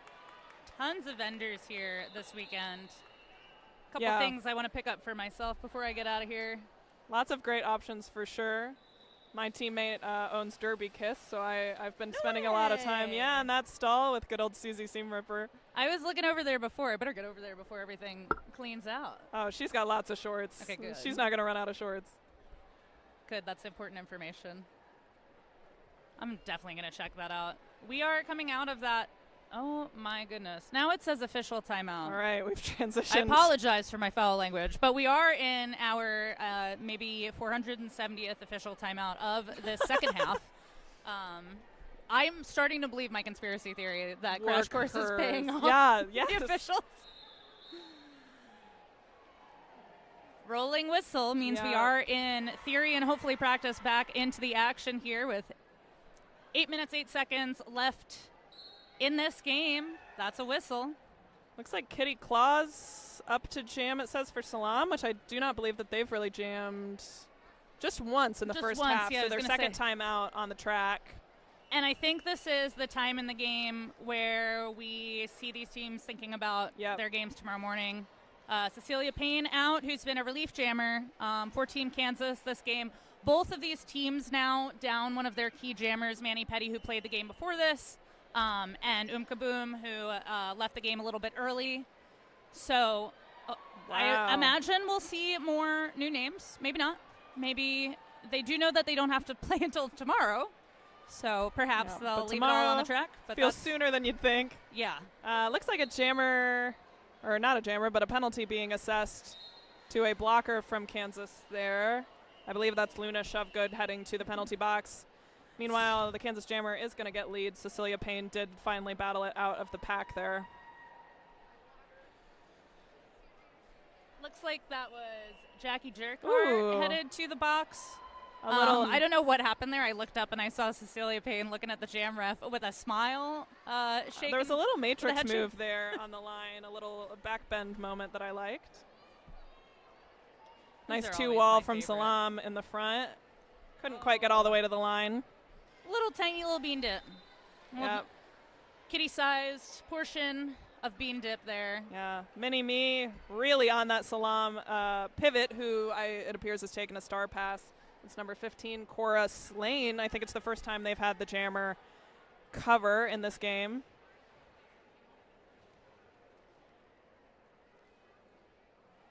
Getting, again, shoved out, once again by Mini Me from Kansas. Getting recycled back. Really your nightmare as a pivot. Getting a pass and then getting completely stuck on that initial. Never what you want. It is a nightmare. Or it should be a happy moment, but when you take a star pass Yep. and then it's early in the jam, Yep. the other team's jammer Gets a immediately goes penalty. to the box. Oh, it's my least favorite thing about you're being a pivot. I'm skating unopposed right now. I have a 30 seconds by Right. myself, but you're like, and then another minute. Right, and you're like, I don't feel like the best person to do this for the next minute and 40 There seconds. was a reason why I wasn't I given signed up this for on one the lap, jam line. actually. There's a little bump there from I Slam onto Steel right off the line, Yeah, which a I little jammer on enjoy. jammer. I agree. Everybody loves jammer. Ooh, that was a that's close fun. fight for That was lead. very close. Oh, nice hit. Huge hit there.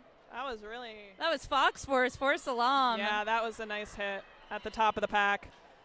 Way to take the inside. Oh, almost had it too. I heard that and I felt it. Yes. The rough thing about a concrete floor is you can hear people's skin when they slide, and I'm Yeah. like, I know that hurt. Like a mad respect for the people who still rock the fishnets, which I love, but you get the I know you're getting the I have craziest. to wear thick tights under my fishnets because otherwise you're gonna Yeah, have you're a ripping. beautiful diamond-shaped scarf on That's your crazy. legs. Shout out to SALAAM. They just hit a century even from that last jam with 4 points. So we're Century now, mark means yes, take a sip. Take a sip. So we're now at Kansas 141 and SALAAM at 100. So a 41-point spread with just about 4.5 minutes left in this Big game. whistle there on Sanavandi, headed Yep. to the Violet Spicy Designs penalty box. Didn't catch what it was, but we do have Gusia then earning lead status and skating unopposed for Team Kansas. Big pack advantage here for Kansas. Yeah. Really kind of side surfed up that inside line there. That was nice. From Goose. There's a lot. This whole game has actually had a lot of drama in the pack. Both of these teams having a lot of back and forth of their defensive players, a lot of offense in the pack, a lot of really good work separating the jammer that's working on their initial from their pivot. Yeah, SALAAM line there, it got a little separated. All kind of took a one-on-one pass at Gusia, and none of them were quite able to get the catch and hold. So they got through on a scoring pass there. Nice job by Sanavandi. They're getting out of the box and through. So Believe another that was an scoring initial pass for Goose. Yes, initial pass for Initial Sanavandi there. for So now on a SALAAM. scoring pass, it looks like we're running it from Gusia. I think that's wise. They do have just less than a 50-point lead at this point with 3 minutes on the clock. So the conditions There's favor Kansas. They probably want to run some long jams, get that clock ticking down. Absolutely. I do see team timeout being called by SALAAM here, a crash course team timeout, Yes. which will freeze our period clock 2 minutes and 52 seconds. So when we do come back to play, we're only going to have a couple more jams. Yep. If you are joining us for the, let's see, Trans Rollers United Skatetanic Temple game that is on track 1 at 6:15, that will not be at 6:15 unless something truly insane happens. Yeah. running a little behind It's here. 6:12 now, and we've got 2:52 on the clock, so I'm not sure that's going to be at 6:15. I suspect it won't. That will be a great game. Both of those teams have looked fantastic. True played Jewish Roller Derby yesterday. It was the first game I called. Yes. It was awesome. It was. They really kind of dominated that game. They had I some- love both those teams, too. Yes. I have a lot of friends who do play or have played on both of them. Since I am a Y'all Stars regular, Yep. get to see them every February. Got to see True make their debut in 2024, and they Very have just cool. soared since then. They've been performing fantastic. So if you are tuning in to see them, the good news is you get to catch the end of what's been a fantastic game. Really evenly matched teams. Another one of Yes. those where the score at this point does not necessarily tell the story of the game. Manti Ravioli coming on for SALAAM. First time, I believe, that they've had the star. So, again, we're seeing some relief jammers come in at the end of this. Like you said, thinking ahead. Game's almost over. We need to save ourselves for tomorrow. Bit of a scrum start. Both jammers fighting here. And a pile-up happening. A little tumbling. Yep. Both of them still looking for some room. Monty making me hungry for some Yes. Monty. Really nice job from one of the SALAAM blockers there. Might have been Cora Slane holding that jammer. And still no lead. Yeah, we're about 40 seconds into the jam, and we're still waiting on a lead call here. This second half has had lead established more consistently quicker. The first half we had that in the beginning, and then it kind of slowed down. There's the inside hole for BB Bombshell. Ooh. That was Big hit. Ebella Virus with that big hit to the infield. Really I do nice. hear a whistle. And a cut track there. I wasn't watching closely enough to see if one of the Kansas ran back or if they cut two of their own and didn't realize yeah, it was hard to see. There's a lot going on here. That's going to be a pack destruction on we're somebody. out of play at the front there. So, power jam scenario here for Kansas. So obviously I would think this is not a moment where you freeze the jammer in the box. No, I think you they keep want to this run going. out the clock here. They've got a decent lead. We're just trying to get through this game, I believe. So they're continuing to run it. Pivot really wanted that chase down from SALAAM. Couldn't quite get there fast enough, but was sprinting for it, which I love.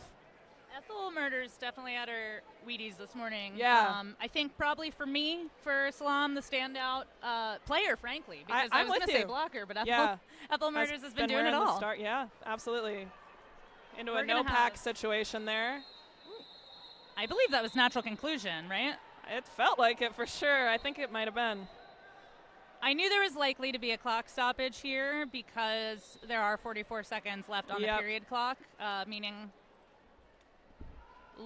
most likely that this next jam will be Yep. our last. We'll probably see the period clock expire. Yeah.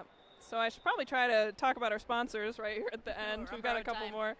Capital City Market, platinum sponsor. Capital City Market offers low prices and a beautiful assortment of fresh produce and local Michigan-made products. We also feature a full grocery selection, including the Meyer brand and national favorites you already love. Be sure to visit our in-store cafe. Skaters on wheels are welcome. Check out the store across the street. The store is open daily, 7 a.m. to 10 p.m. Very nice. I love Meyer. I'm a Michigan native. If you don't know Meyer, I'm sorry. glad you read I that apologize. because I had to skip. I was like, I don't know You how don't to know say that word. Yeah, Meyer. It's our regional grocery store. I apologize to Michigan every time. I was like, Yes. there is a word I don't know, and I feel like a bad Oh, person. devastating. Love me a Meyer. It is directly, well, not directly. It's diagonally across the street. I walked by it before. I'm sad I don't have my skates with me because I would have loved to skate in there. Yeah, skate into a store is my favorite thing. It is. It feels powerful. It does. And kind of unhinged. I'm like, I'm cooler than everyone here, and they all know it. Yeah, and then I'm also taller than everyone, which doesn't right. happen that much. Not, I'm like, I'm not big. common for me, so. I'm big and holding a bunch of bananas. Iran Ice Slam on the line up against Cecilia Payne. We have 33 seconds on the period clock with no lead established. There, until just as you now. say it. Cecilia So, Payne. I imagine we see Cecilia Payne skate these 21 and counting down seconds. Yep. I imagine once that period clock runs out, we're going to see a call I think off. they'd call immediately, I would imagine. I don't know that they're wanting to play much longer than they need to. Again, I believe both these teams played 2 today, or did Kansas play 1 They this morning maybe? Still, they're going to be each tired. played 1 this morning. It is Yep. not that early in the day. I mean, not that late in the day, rather. So there you have it. Our unofficial final score is 172 Kansas, 108 SALAAM. If that holds, which I imagine it will, I think so. we have Team Kansas will play. Hey, do we have anybody know who won that game? Was it? I think it was That probably just ended. Indiana. I didn't get to crane my head back. Indiana was in the lead. So the winner, we think, plays Indiana. Could be wrong. That'll be tomorrow at noon on track 1. SALAAM playing, that would be Jersey All-Stars tomorrow. Final score there. That's going to be on track 2 at 11:30 in the morning. We are going to talk very briefly and then be right back because we need to pick an MVP, which is going to be very difficult.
Hi, everybody. Hello. We are running a little behind on a couple of tracks, but don't worry about that because we're going to watch some really good derby.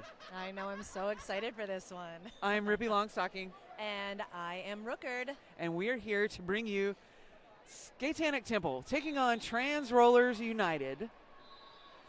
And you heard that rolling whistle, so we're going to go right into the action. Should we name our players? We can work that into jams. Sure. Do you Okay. have a preference to who you would like to talk about? I'll announce True's roster. Excellent. Yes. Excellent choice. All right. I thought we were going to go right into this, so maybe we had time to read you a roster. Do you want to read a roster? Oh, sure. I'd love to. Skating for True, Trans Rollers United. We have 100, Smakajawea. Number 1111, Nebulous Space. Number 116, Ursa Maimher. Number 14, Rags. Number 19, Sarah Sasson. Number 218, Impact Play. 222, Next Level. 247, Donna Ignoble. Number 39, Eve. Number 4, Shoggy. Number 420, Harry Jane. 444, Sailor Swoon. 501, Destiny's Favorite. 66, Booty Fett. Number 8, Sharp E. Markham. Number 8020, Beef. And number 923, Stow Like Cow or Wow. And number 182, Twink 182. Oh, these are your alts. That's all right. Twink and number 24, Shiv is also an alt. We want to give props to the alts as well because they're alting. Yes. So Impact Play is the lead jammer. So Trans Rollers United wearing the dark jerseys, Skatetanic Temple wearing the light jerseys. Impact Play. So if you missed the game earlier today, Trans Rollers United played earlier today, and Impact Play was a formidable jammer in that particular game, and it shows you why. 4 points on the board already before I even finish talking. 1 minute off the clock. I'm going to tell you who's skating for Skatetanic Temple. That's 000 Booty Queen, 10 Jelly, 106 Allison, 111 Adrenaline Rush, 126 Tear 'em Up, 14 Baja Blasphemous, 143 Cinder Blocker, 1511 Skankosaurus Lex, 1701 Petty LaBelle, I apologize. 24 Dewey Blocks, 33 Ivana Bumpalot, 383 Yewood Mac, 386 Punk in Drublik, 499 Gnarly Manson, 7 Marvy Lust, 78 Debbie Scary, 810 Biohazard, and 916 Sicko. All right, and we have now ended Jam 2, and the lead went to Skatetanic, and they picked up 3 points. That was a quick out, hit it and quit it. Oh, and Trans Rollers also got 3 points up on the scoreboard.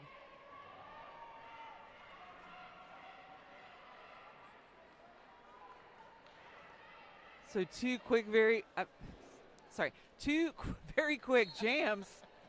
I've been talking a lot today. 3-7 in favor of Trans Rollers United. And it looks like Rags picking up the lead there for True. Is that Tara Mupp wearing the star there for Skatetanic?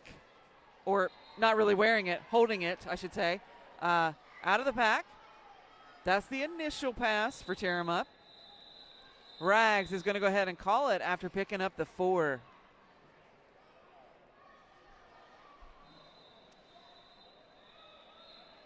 Yeah, I'm really interested to see how Trans has had a really good tournament. Yes.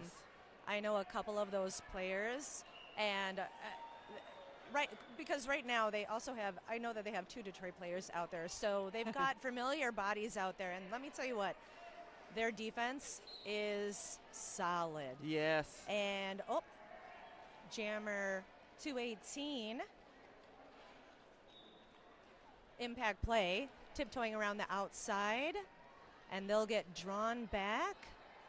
And meanwhile, Baja is working hard up at that front pack and gets drawn back by Beef. Oh, excellent footwork. And Impact play, it looks like they're working hard, trying to slice through that double blocking situation up front. And it looks like this is the third or fourth drawback. Okay, and we have a lead jammer for True. Impact play, taking a little breather Yeah. there. Oh, yeah. You saw them brush off their shoulder. I think that was maybe Oh, them wow. being funny because they definitely had to work for that lead. Excellent jump, and they're going to call it off.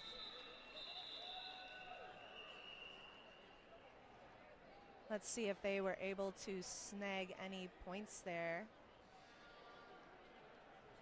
So I'm sure that Skatetanic Temple also played earlier, but I haven't seen them, so I can't speak to that. Can you? Have you seen the schedule? Well, they did play yesterday, which we announced. Yes. Yes. Yeah. But did they play earlier today? I'm actually not sure. I know. I was don't too want to busy speak. playing for the donkeys. I mean, yeah. I mean, Hee-haw, there are everybody. things. Yeah, there have been things happening, but Yes. I just didn't have the privilege of watching Skatetanic play earlier, Right. so I don't want to True speak did out of. play earlier. Yes. I called True that did- game, so I right. remember that. Okay. But there's so many games happening in this venue this weekend that it is impossible to catch them all. Wonderfully chaotic. Yes, it Wonderfully is. chaotic. But you also can't watch them all. Like you can skip around to tracks.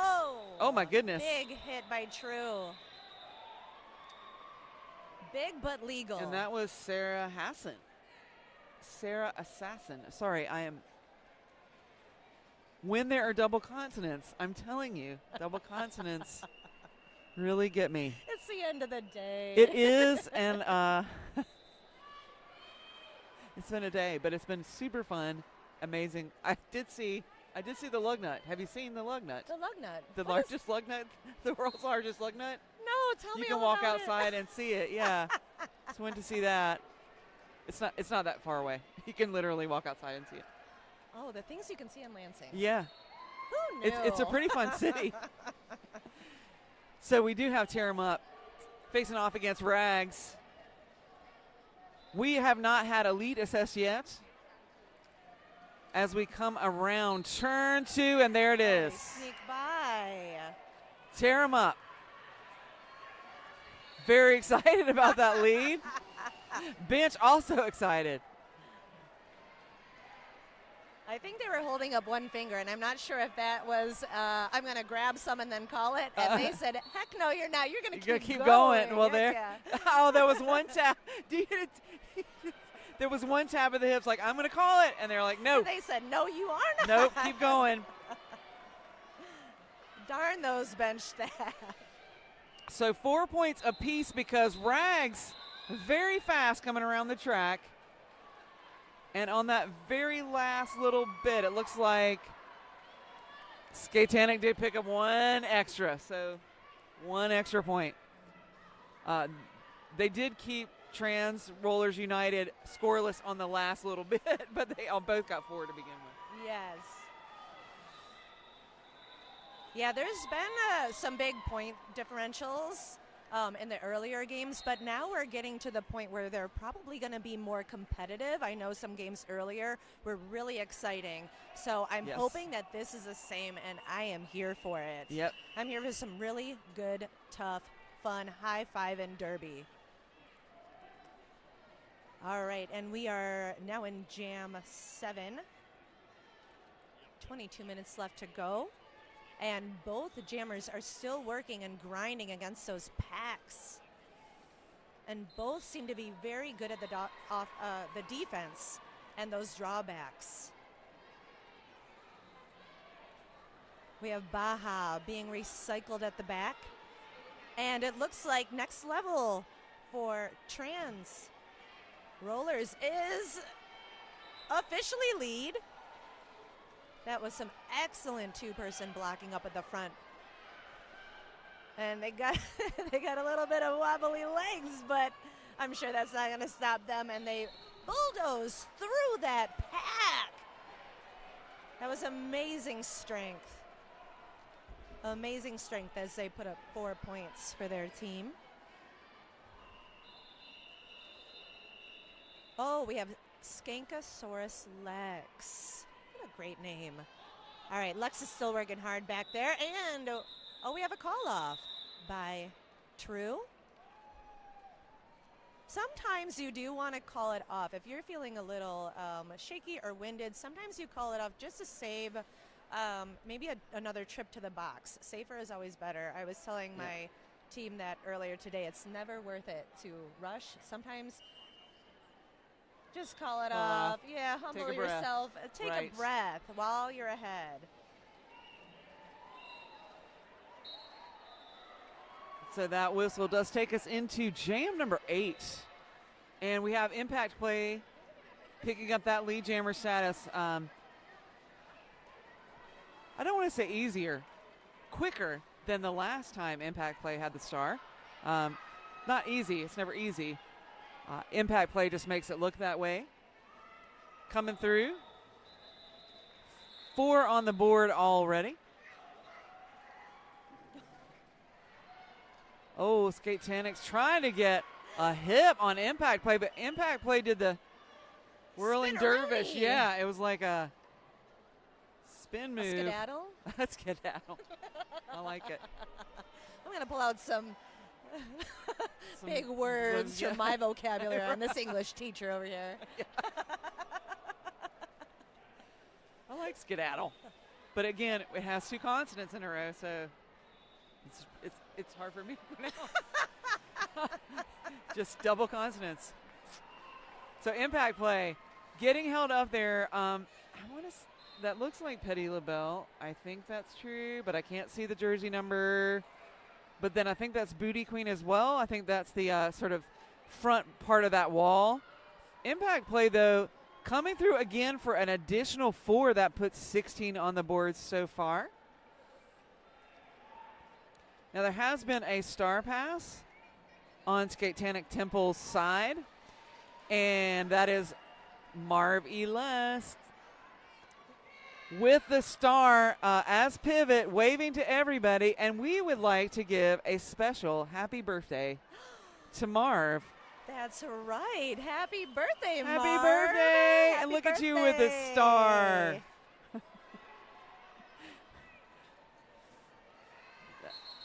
And yay, points on the birthday. Yay. Yeah, Marv.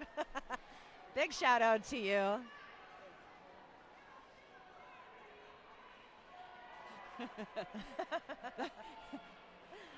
Depending on how you feel about getting handed the star, that could be a birthday present.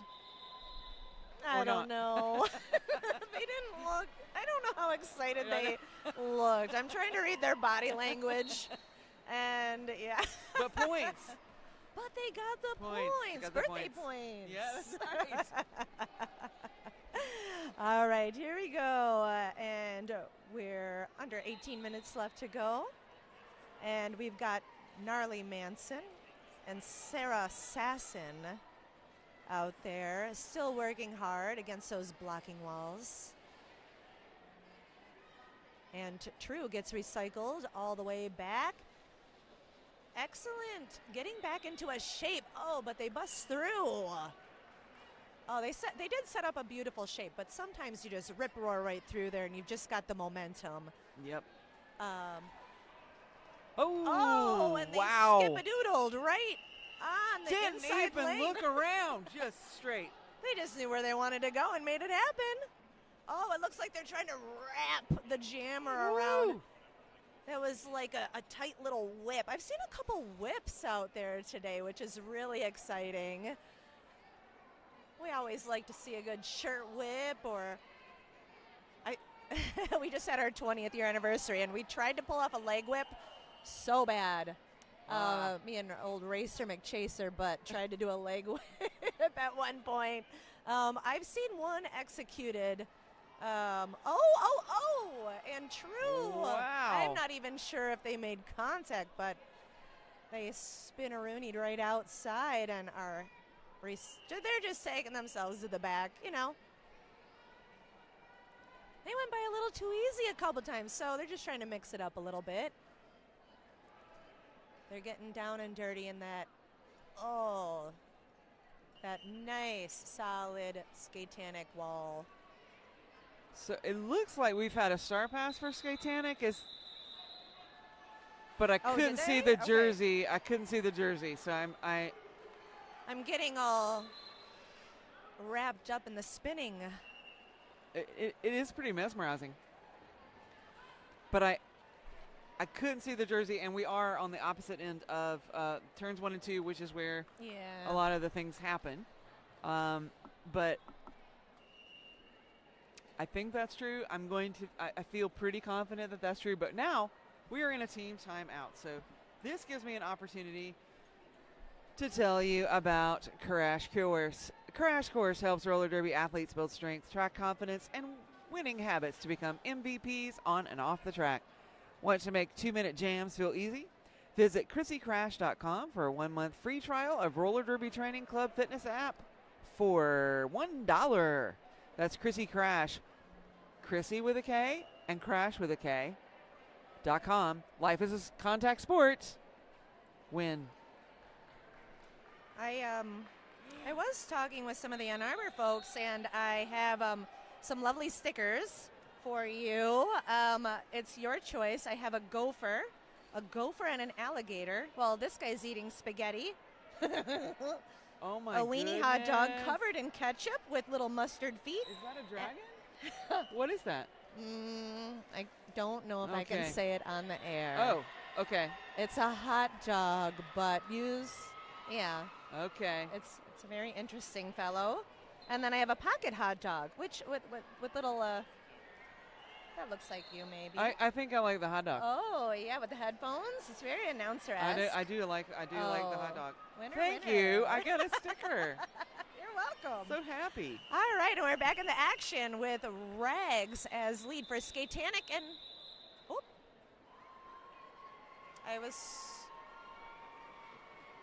we were wrapped up in the sticker trading. I mean, Let's see I here. think everybody listening could understand Yeah. that when you put stickers down on the table, it's. Very distracting. I mean, it's like I gotta look at the stickers. I got a hot dog sticker.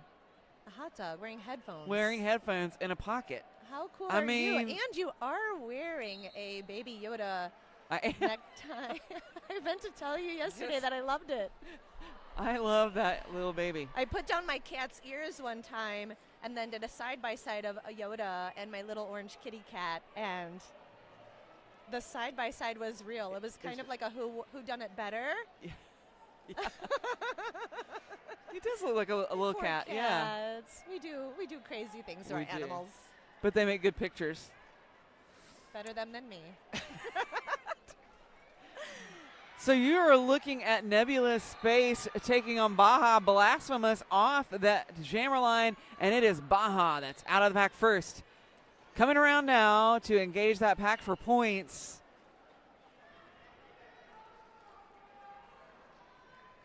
Nebulous Space at the back here looking for a seam, but so far Skatetanic Temple keeping the tripod locked in there on Nebula. Oh, now it's just a push forward. I think we might be looking at a star pass to Sharpie Markham. Is that whose jersey I'm seeing? I'm looking for the jersey. And finally does get out. I think that is Sharpie Number Markham. 8, yes. But Skatanic's going to go ahead and take the points and call it off. 3 for that last trip, so 3 points on the board. Brings us 17-69. 13 minutes and 15 seconds left on the clock here. This is the first half. Now, I didn't go through this, so let me do it. This is game number 36. You're watching track 1.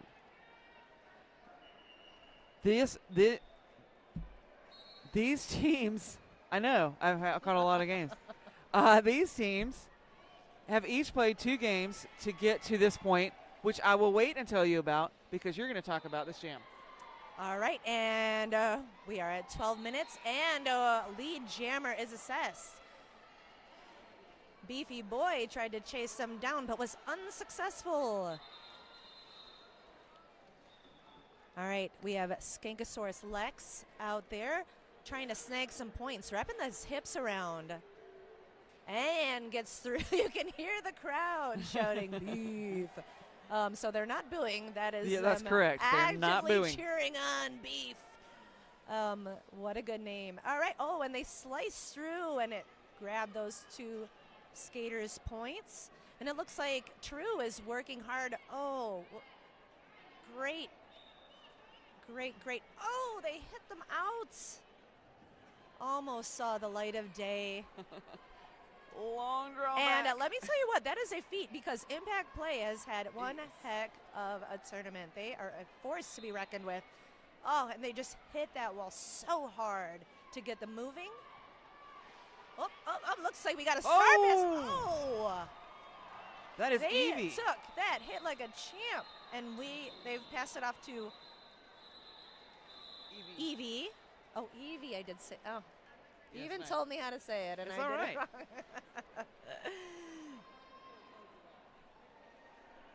And that was 8 points up on the board for Skatetanic. Skatetanic, it looked like in that last jam, it looked to me that Skatetanic had found Impact Play as a person they could surround, that they needed to Yes, surround. suffocate, yes. Keep a hold of Impact Play. I could feel my throat closing up Yes. watching them block.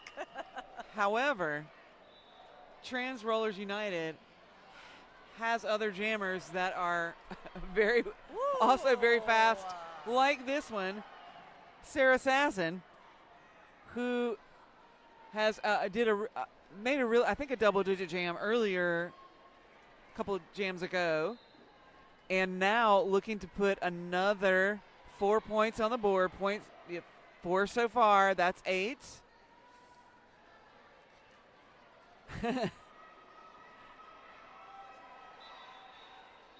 And that all of that noise, that's not for us. That's on the track behind us.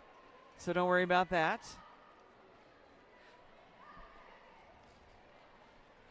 So Debbie Scary is the jammer of record right now. You'll see the pivot with the star in hand.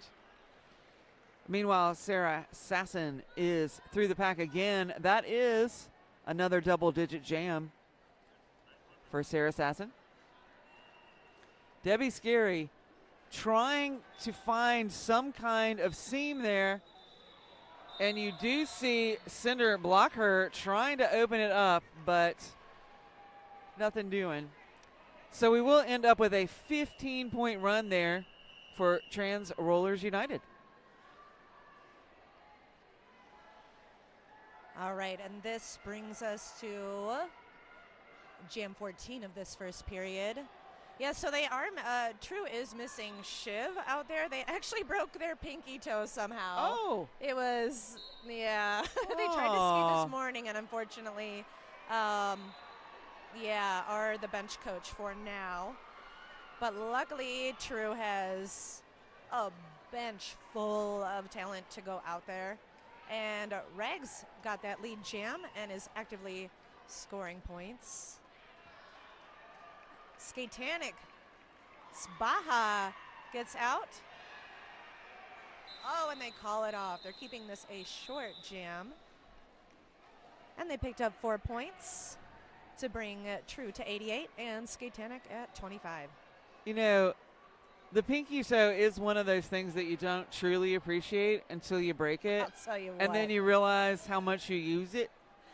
Listen, not only the pinky toe, but the pinky fingers. Oh, And right wow. now I'm showing you very crooked. Only my pinkies are totally bent. This one got bent from Jantastic down on Bank Track.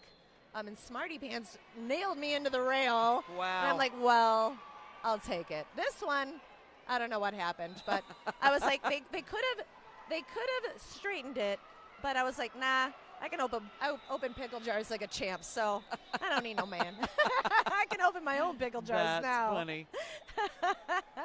All right, and we are into Jam 15 now, and no lead assessed so far.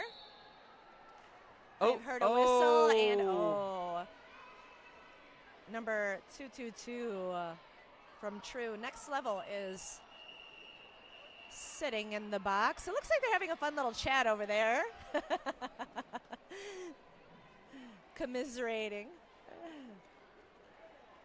And looks like Gnarly is still putting in the work. We're almost gonna see a whip. Oh, a beautiful, nice beautiful move. line work. I've seen that so much where you think that they've hit him out. They pause just for a second, and then they end up taking the line. Yep. And honestly, most of the time, that does work. I don't know what it is in our brains, but that little pause gets me every time. Oh, and they're going to call it off. Yeah. Did they get any? It looks like they're going to put up some points here for Skatetanic. Good work, y'all. Just chipping away at that Trans Rollers Still United working. lead.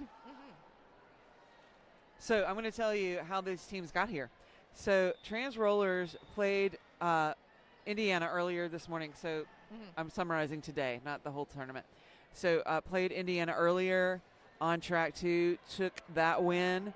Skatetanic Temple played Jersey All-Stars and took that win over on this track earlier today as well. So that's how they got here. The winner will play the winner of Game 35 on Sunday afternoon. This is Eastern Time, 1:15. And the non-winner will play the non-winner of that Game 35 at 1 p.m. on track 3. So the winner will be playing for 9th or 10th, and the non-winner will be playing for 11th or 12th. So if you're looking at your bracket, that's how it all goes. How all the things go together. It's like the two brackets, and they come together in the middle. And then they collide. The for collision first of and second place. champions and non-winners. So that is, I just don't like the word loser. I You know what I'm saying? totally hear you on that. So Impact Play, you saw Impact Play get out of the pack and kind of express that exhaustion face. Beautiful. Nice spin move.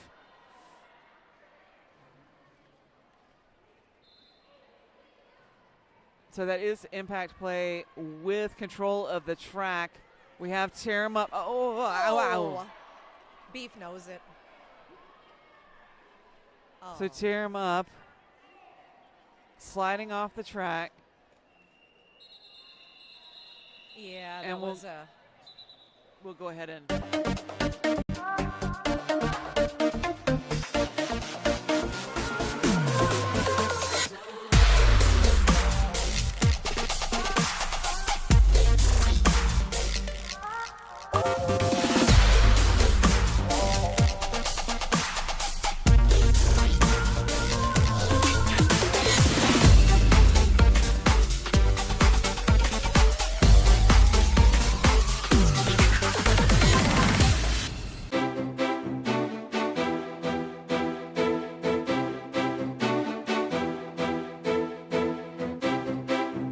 ready to help plan and support your event.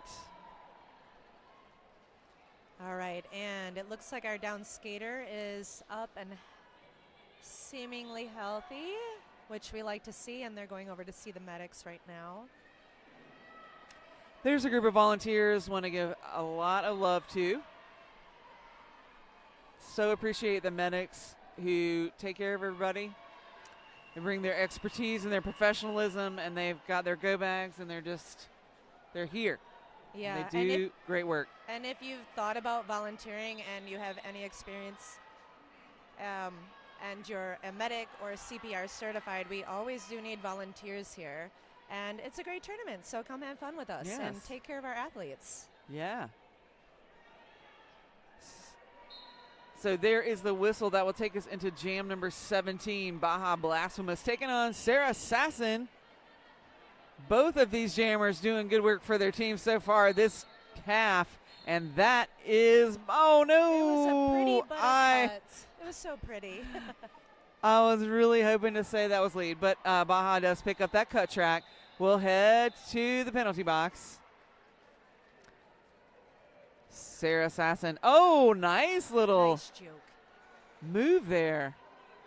I love that we have a similar angle as the camera, so you guys could, you folks on the stream can also see that. That wonderful little. A little Juke. pop. Yeah, that Pop, little. pop. See you later. That's what they said.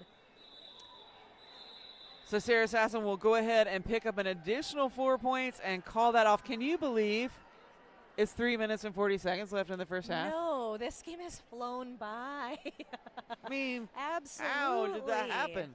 I don't know. I feel like we just sat But down. I've been so entertained. They're just. Yes. This is a good match. This is a good matchup. Yeah. I was excited to see these two teams play. I was very excited to announce this game. I only know some of the Skatetanic team because they offered me a donut earlier, which I choked on. So I think they were doing something to me. Please. But it was a beautiful donut, and we talked earlier about how that wouldn't be a bad way to go. I mean, if you're I going to coughed- pick. Yeah. Choking on one of their donuts is a great way to go. I'm here for it. All right. And so here we are, Jam 18. And, Skatetanic is tiptoeing around the outside. no! Oh, no. And gets sent to the box. Ah. Oh, why can't it be pretty and in bounds? I'm cheering for you. I'm cheering for you, Baja. Meanwhile, but the blockers on Skatetanic still have, and they're doing a big drawback on the true jammer. And this is Rags trying to make their way through that Oh, nice work. just heavy wall there. Oh, they get bopped to the outside, still in bounds though. And it looks like they've made their way up. Oh no. Oh, Multi-player. Maybe they no. grabbed a jersey. I'm not sure. I didn't really, again, couldn't really see it from this angle. But they were trying to take the inside, and it might have been a jersey situation. So we still do not have lead. And it's now been a minute 40. So still no lead assessed for these teams. And it looks like Baja is back out on the track. Spinning. Oh, tapped down. And it gets through, but no lead assessed. And that is going to conclude that jam. So we're left at 0-0 for that jam with just a minute left in gameplay for this So, period. yeah, an official review being called.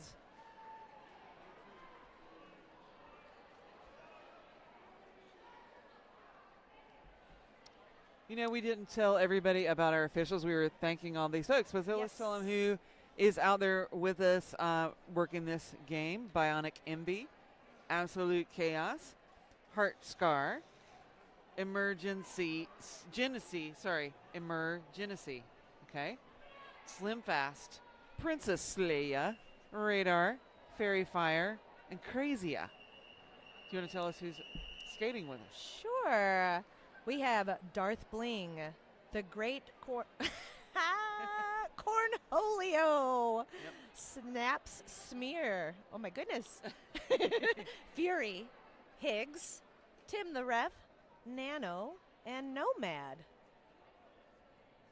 So thank you all for your time and your dedication and your amazing officialness. Yes. Officially official. You're officially official, officials. So let me tell you about one of our wonderful sponsors, Skatin' Not Hatin'. Skatin' Not Hatin' has been around since 2014, owned and operated by Javelin, who skates for Kalamazoo Roller Derby Team Michigan and coaches, the Kalamazoo Killer Bees. That's the junior team. This small shop has a huge heart and spirit. Skatin' Not Hatin' offers skate packages, protective gears, wheels, accessories, and full sublimation apparel. Skatin' Not Hatin' sponsoring our Jammer line for this tournament. What's fun?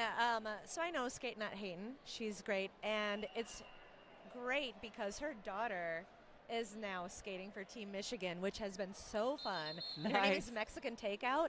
Let me tell you what, she's going to be one to watch. I Right. remember playing her again as a junior, and she is just a little bean out there. She's wonderful and so smooth, so slick.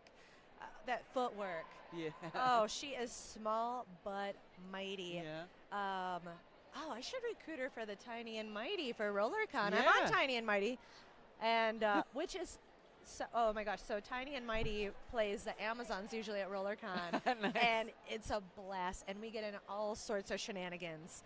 And we need more Tiny and There Mighties you out there. You go. have to be under 5'2" or 5'3", which I barely make the cuts, but my God, is that a roster? Both rosters are so fun. One of my favorite things watching is when I'm watching the juniors and the level 3 juniors, of course, not the level 1 Yeah. or 2, but they will scrimmage with the adult Yeah. teams in the area. So there's a men's league and as well as a women's league in the area. Mhm. And the juniors will scrimmage with the adults and just pummel. Yes, I used Just to coach the pummel the adults. juniors, and oh my, they had a blast just trying to give me their all. But Auntie Jill knows best. You can't outsmart this guy right here. No, but and it's also fun. It's so much fun being a coach of the juniors. And then, so before COVID, they were, one of the girls is coming up as now an adult. And it's just a blast watching them. And Yeah. they love skating with us, against us, and we just need to be there for them. Yeah. They are wonderful. It's so fun watching their skills grow, and I love seeing them come into the adult Yes. leagues. And they come in there with so much zest and smiles do. and little attitudes, And think I'm about here this. for it. If you recruit a junior to your adult league, that's like 8 to 10 years of experience Oh, they already have a before they decade even. of I know. experience. So They've been playing the game longer than I have, almost. they can, teach you things. Yeah, they can teach the people Oh, that yeah, are on they're your gonna A teach teams me a and thing things. or I two know, out right? there. Like, yeah, I mean they're really spectacular, and so gotta support the juniors. Yeah. that pipeline. I remember teaching them how to ref. Yeah. They were a little shy about that. They don't want to but call. They don't it want to call. was cute. penalties. It was cute. I just cheered for them when they Yes. did one call.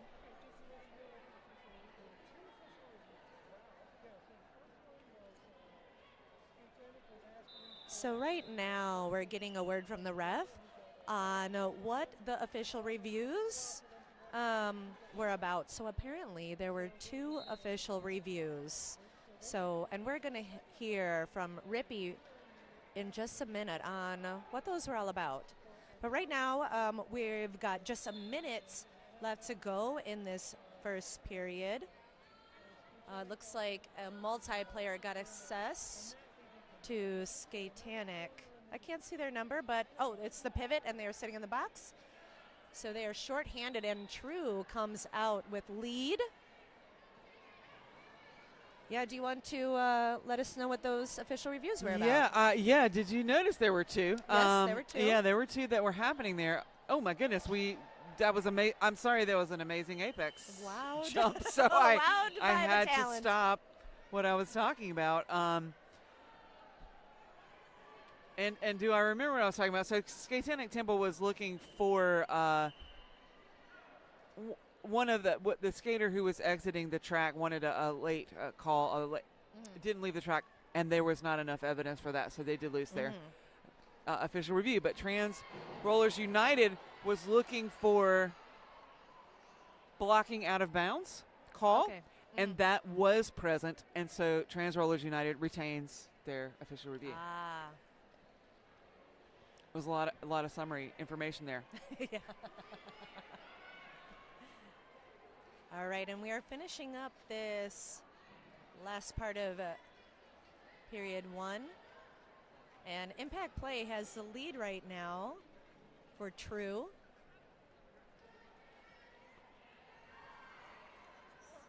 Oh, yes. Okay.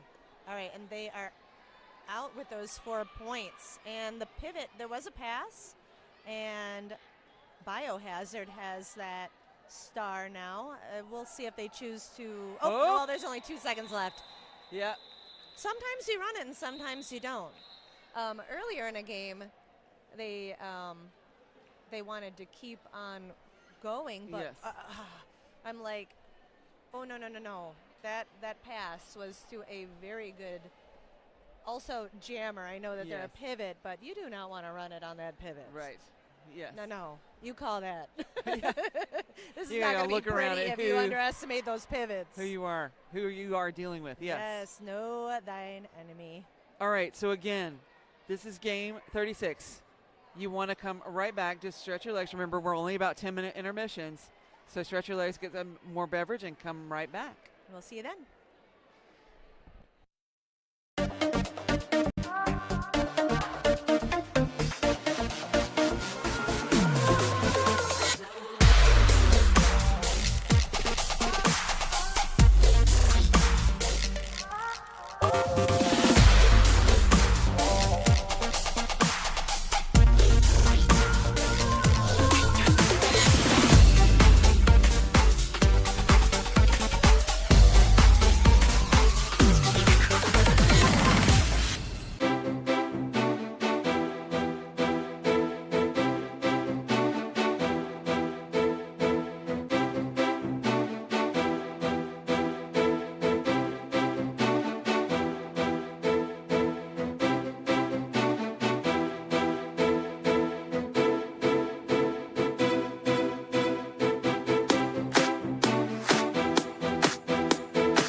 Hello, friends. We are back. We are back. You are looking at track number 1. This is Skatetanic Temple taking on Trans Rollers United.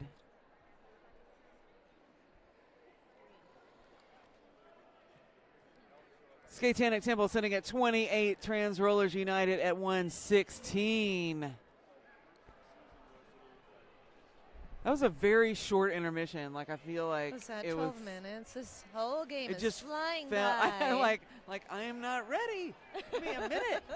Oh, Jarrett ruined I a almost nice lost my microphone. conversation. Okay, there we go. All right, so this is game 36. Game 36, if you're looking at your brackets, the winner of this will play the winner of game 35. And the non-winner of this game will play the non-winner of game 35 as well. Both of those will happen tomorrow afternoon Eastern Time. What is happening on the track? You're pointing at me. That means I need to speak up here. know. All right, and number 4 from Skatetanic. Oh, 14, sorry. Baja got escorted right into the center and came back for more grinding in that true blocking pack. Oh, no lead assessed just yet, and Hi, can you move out of our way? Can you move out of our way? Thanks. and it looks like Oh, such a nice Skatetanic wall. But impact play, skates right through it. Oh, a big hit to the pivots. And, all right. Oh, and impact play. Woo. Whoa, a Whoa. little spinneroon. Beautiful effort to stay in bounds.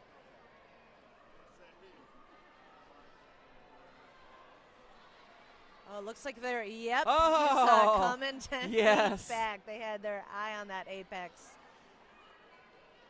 Oh, what would be like to not be 5'3".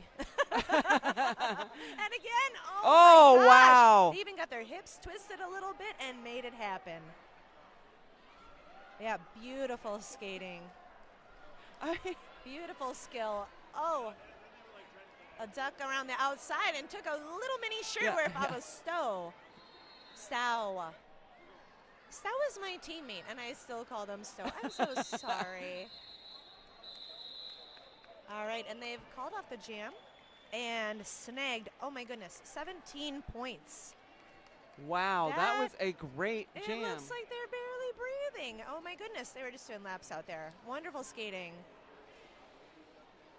Oh, and it looks, my goodness, we do have a view out here of the Skatetanic third base crowd. They came dressed and ready to play. My goodness, this is wonderful. It is hard to miss your third base coach with Very devil hard. horns on.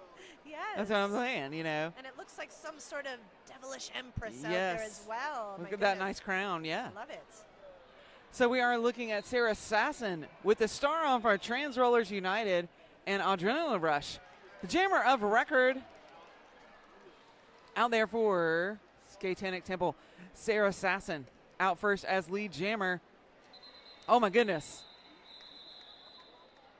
Adrenaline Rush trying to make that apex shot. I don't think landed completely in bounds there. But 1 point will go on the board for Trans Rollers United, and that is a successful move for Skatetanic Temple to kind of keep that double-digit jam from happening. Oh, yeah. Sometimes, I was talking to one of the jammers earlier, and just getting it, it's very hard to internalize it, but sometimes a 0-0 is good. Yeah. Many times keeping it 0-0 Yep. is good. So really reframing your brain a little bit on success factors as, what are your performance indicators, right? You can apply that to your sport. And sometimes only keeping them to 4 points is a huge success. Yes. It just matters, Oh, Look and at they're that. thrilled about that. Who's that 126 rags? Okay. Oh, a little dance Rags and fist doing the pumps, dance, and here that's we nice. go. Even the third bases are cheering Yes. on their players. And see, 0-0. They're Yep. jumping for joy. That's what I like to see.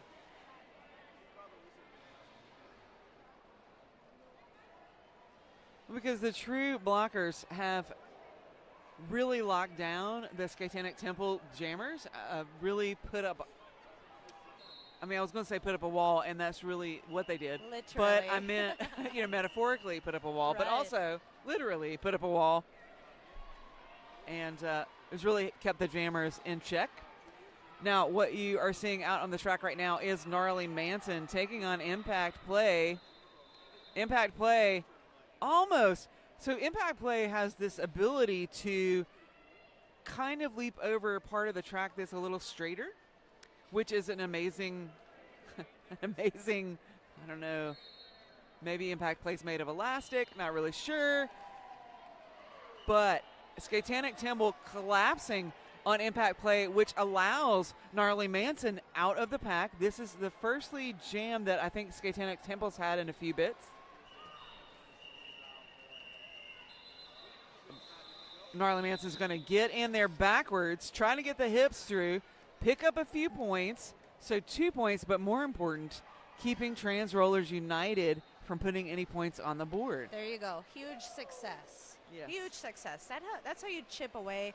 And even if not for this game, just practicing chipping away and keeping sharp and focused throughout that, from period to period, game to game, just making that a muscle of memory of swinging those hips around. All that chipping away really, really adds up over the course of the game. Yep. So right now we have Sarah Sasson out for True as the lead jammer. Oh, and they ram into their own team and just skip a doodle along on the inside. Oh, my goodness. And Skatetanic is out. Baja gets through, and they're going to try and swing around that far corner. Oh, did they get any points? I'm not sure. But True picked up a couple. Nope. So they have kept Skatetanic to 0. But that was good hustle. Yeah. They're coming out in the second period. They're still chipping away. They're still practicing those good things. That's, this game is for fun. And I mean, Sarah Sasson just needs about 2 inches Yes. on the side of the line to make it through. Oh, So amazing. Now you're watching Adrenaline Rush take on Next Level in jam number 6. We are ticking down to close to 22 and a half minutes here in our second half.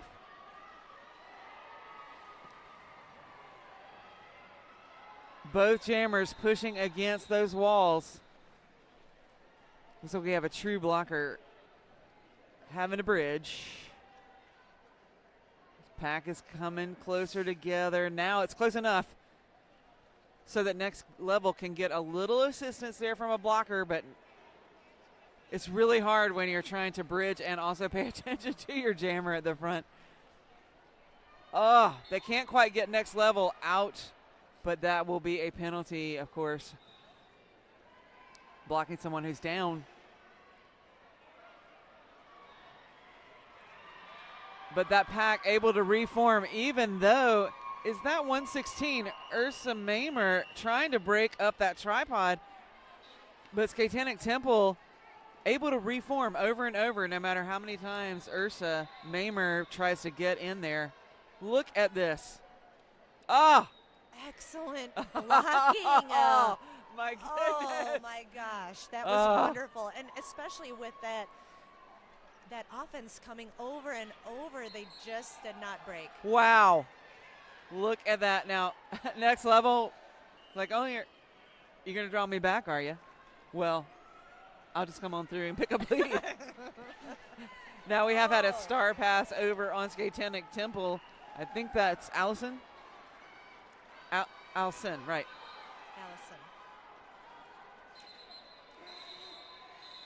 And that jam will be called. Now, I think that, Skatetanic Temple able to put a point on the board. Oh, that was such excellent work. You know, I was watching Allison, that blocking from 3, and then one of them got the penalty, and they broke it down to 2, and offense was still coming. First of all, that was excellent pack awareness by that True. Who was that? That was Ursa Mainher. I think that was yeah, Ursa that Mainher. that was wonderful work. Not only they were trying to get their jammer out, but the pack awareness, sometimes that's a whole nother level of understanding of the game. And that is a really hard position to play. Yeah. It takes a special skater to do that. All right, and we have True out and lead. That's impact play. And let's see what their next action's going to be here. Oh, they got dumped on the outside. Oh. The blocking on this game is super. The blocking on this game is super excellent. Oh, and impact play is going against that forward wall, and they are just suffocating that jammer. Wow. Oh. Oh, you can tell they're just leaning on that pack so hard with strength. Oh, just excellent blocking. Oh, my goodness. Oh. Oh, and it got called. Looks like Stow. Yep. Stow was told to stay Yep. seated.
Why haven't we done that before?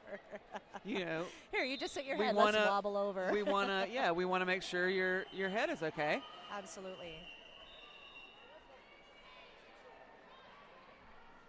But Stow is in the great care of our medical professionals and over on the side, so they will take care.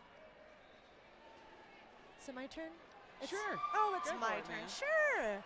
All right, here we are with Jam 8. Now we're hitting under the 20-minute mark. It looks like Skatetanic gets sent to the box. And lead jam goes to Sarah Sassin. And they're approaching. It looks like Skatetanic is a little bit of a scramble, trying to get their jammer out. Oh, they do have two people in the box right now, so they're playing shorthanded. Sometimes that's the best option, is just, you know what? Oh my goodness. Let's just drop the defense for a little bit and get our jammer out to put the pressure on that other, to put pressure on the other team to hopefully make them call it. All right, it looks like they got one of their blockers back. Oh, yes, there we go. And Baja is free, but called off, and True puts up 12, keeping Skatetanic 2-0. I mean, Sarah Sassin has been only word I can think of is formidable, but that's, just like one of the secret weapons of True for this game. I know, they weren't really on my radar, and now in the second half, they've really, they're really shining this half, that's for sure, for me. Oh, Nebula Space back on the line. Glad to see Nebula Space back out there.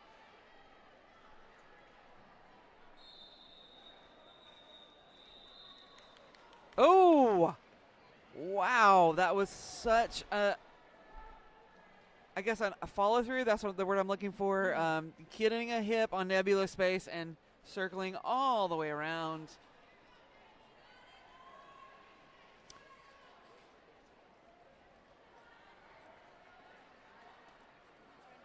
And it is on the opposite end of where we are sitting.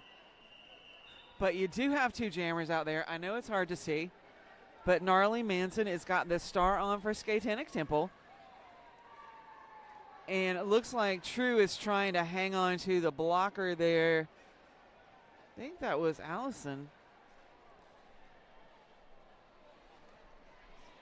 Oh, and there's Gnarly Manson. Pushes out the front of the pack. Does pick up that lead jammer status for Skatetanic Temple.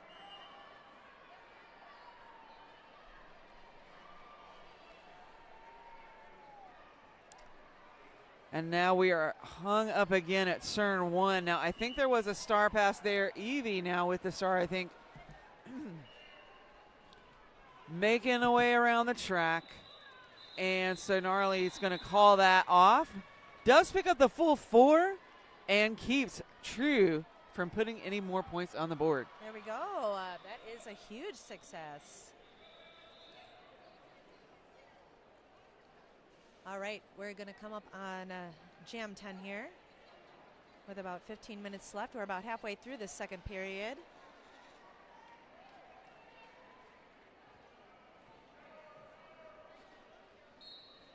All right, and we have Adrenaline Rush and Rags on the skate, not Hayton. And both players, looks like we have some momentum up at the front of the pack. And Skatetanic is going after, that tripod. It just seems to be a little bit tough. Oh, they popped them out on the middle. Oh, looks like they were able to get back in despite the drawback. And, they are through. Big cheers for Skatetanic and Adrenaline Rush. Amazing. Oh, took a little bit of a spill right there at the back of the True blocker. Tripod. And they, I can't say for sure. They may be signaling a low block there. Yep. Of course, that makes sense.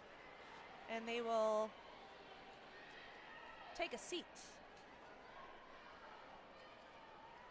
And looks like Sharpie is doing some work, chipping away at that Skatetanic wall. Oh yeah, they got good movement. They kept their feet moving. Excellent energy coming up to that pack. Let's see what True's gonna do. Okay, it looks like we're gonna do a little skater on skater action. They've got a goat in the back. Oh my goodness. Which leaves Sharpie to just battle the two up front, and they were able to draw that track cut. That was excellent work by that double blocker. And Adrenaline gets knocked to the outside, but quickly back in to keep on going and grind away at that wall. And the jam comes to an end. Let's see how it shook out. Okay, so True ended up with 4 points, and Skatetanic was able to snag 3. And it looks like Skatetanic still has their pivot and 1 blocker in the box, so they will start short. So it looks like actually there's 2. I know it's very hard to see from this, but there's 2, and the pivot for Skatetanic is in there. So that's key, because we have impact play back on the line for True, and that is the formidable jammer. Not good news for and Skatetanic. Baja Blasphemous, who's done a really great job out there. Don't mean to detract from Baja. Wearing the star, but doesn't have the option to make the star pass with the pivot in the box. Impact play, of course, already out of the pack, picking up points. Does get a little tap out. We'll recycle back to the pivot line.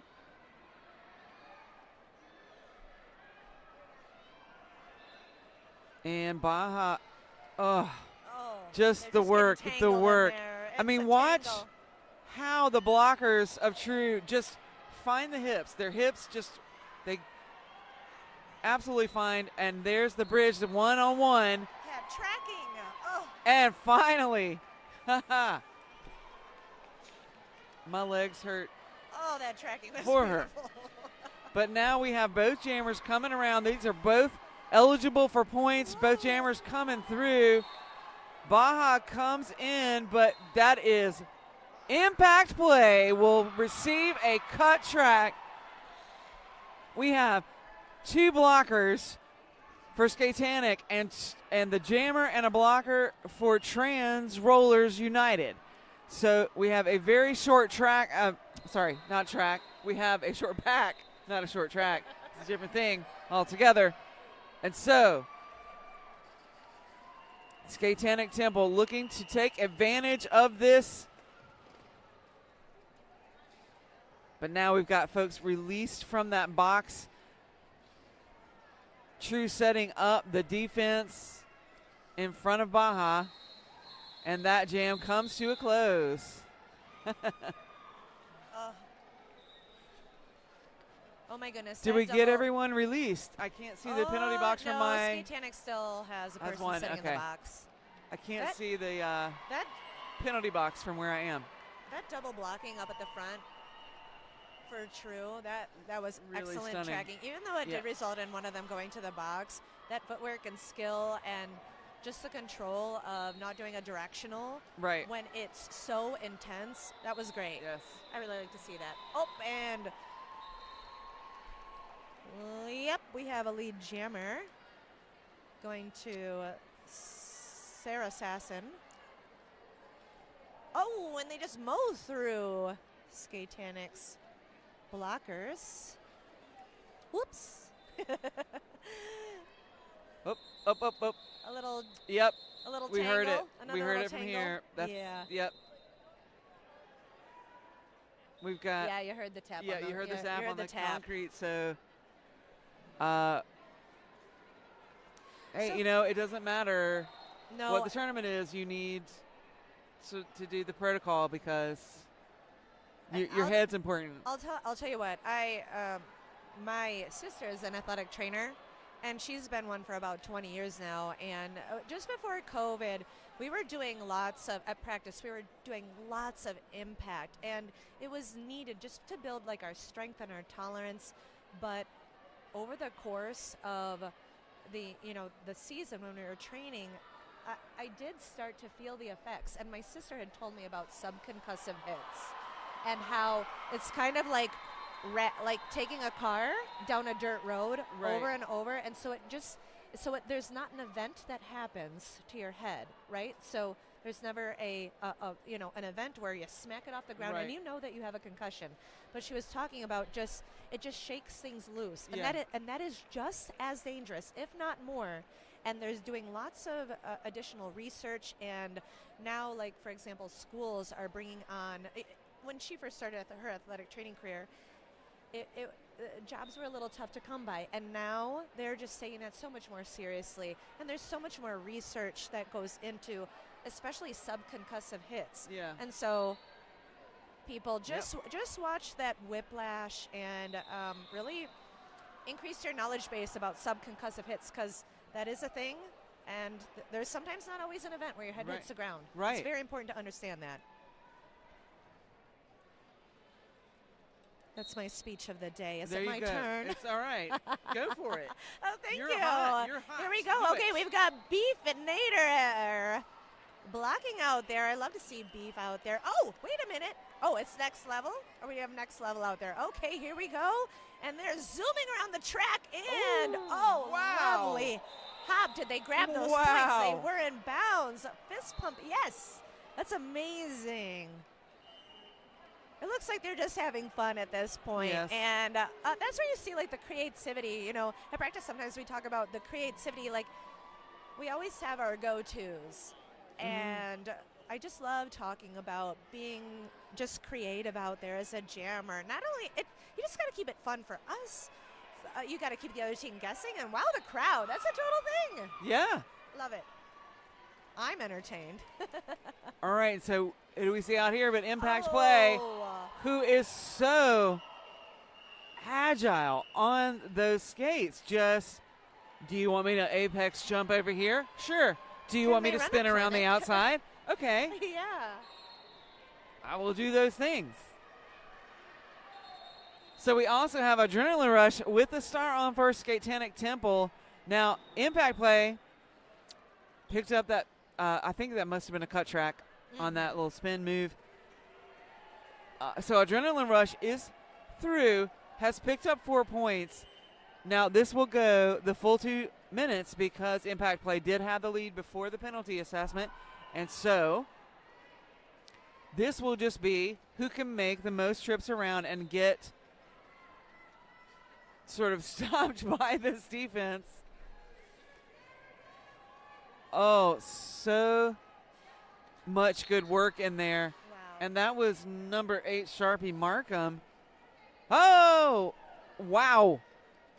Impact Play. Leaping over everyone. Just leaping over everyone. But Sharpie, I was going to say, was hitting out a blocker to prevent the person from having to recycle as far. Yes. So very, very smart move. Just to, like, instead of someone being able to draw someone back really far, to just tap that person out of bounds. So Right. your What do they person call doesn't that? have. They call it an angel. Oh, what did they call it? It's I'm like not a sure tip of my they call tongue, but it does have a name. Nice. It's like an angel hit or something like that, an angel offense or something Yes. like that. Please correct me, people, if I'm wrong.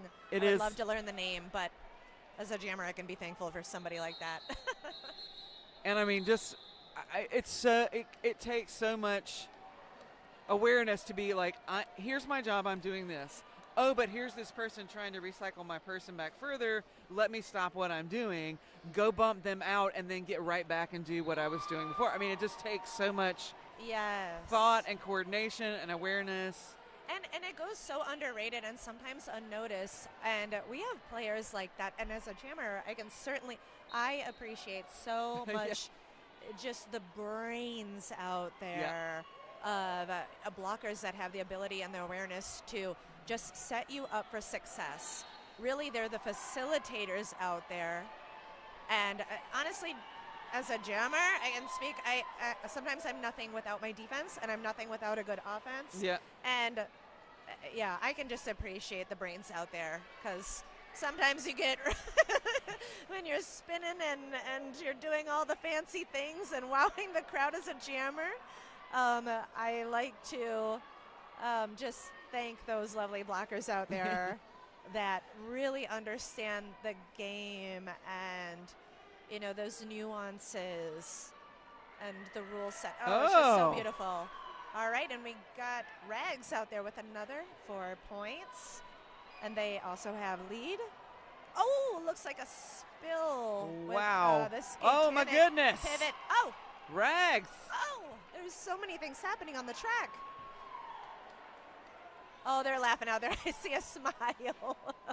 Oh, a smile at the back of the pack. And, Woo. the jam is called off.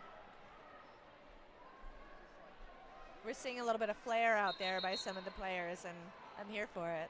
So we do have an official timeout called. So time for a What sponsor. I want to talk to you about is Violet Spicy Designs. Ooh. So we want to thank Violet Spicy Design for sponsoring the penalty box today. We make shirts, practice jerseys, sweatpants, sweatshirts, and much more that you want to say. These things that you want to say but can't. From fun and sarcastic to cute and clean, we have it all. We have all the customization for your derby needs. Tag all your clothes to show your derby pride. We have armbands, temporary arm number tattoos, and water bottle stickers. Come to us for all your derby needs. Is that where you got my sticker? No, but Okay. I was just thinking I need to gonna look go- them up. Heck yeah. I was Anything like, with they're violet right and over there. spicy sounds, it definitely sparks my interest. But who knows, if we get to do this again, maybe I will I mean, get something from there is Violet a booth Spicy right over there, you know what I'm Designs. saying? I might have to have a little chat with Yes. them and get you something custom, my little I don't know. friend. I kind of like my hot dog in a pocket. It's kind of nice. Everybody needs a hot dog in a pocket. With I'm the little sorry. headphones. The hot dogs are so in. I mean, look at it. It's so cute. I know. So I play golf, and you always, whenever you turn the 9, I love golf, by the way, and you always got to get the dog. You always have to get There's the dog. a dog on the 9th? What?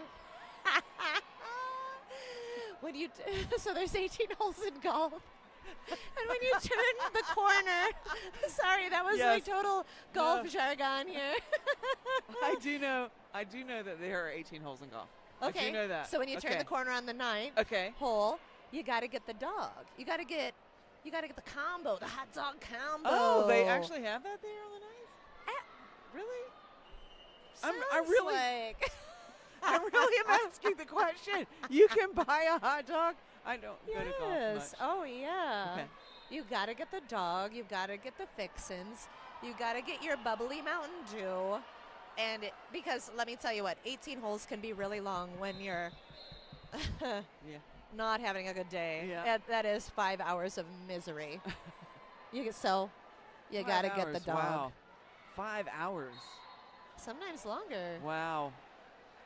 That's a commitment. It's It's a commitment. It can be great and not so great at the same time. I'll tell you what. Like all commitments. All right, and we have 5 minutes left to go in this second period. And we have Allison and Next Level out there for the respective teams. Oh, yes. And Skatetanic gets out. Very Allison, nice. they have had a really good game as well. I've been really impressed by that Oh. jammer. Oh. I wonder if they are they going to run it or try to snag some points? Oh, okay. Oh. Next, looks like they get dumped to the inside, which buys some time for Allison to start. Oh, what a juke! Nice. You know what? Gosh, I've been watching them, but man, that was a good move. Getting their hips in there, snagging the points. They've really got some good, excellent footwork, awareness. You can just tell they're athletic. Oh my gosh, did you see that?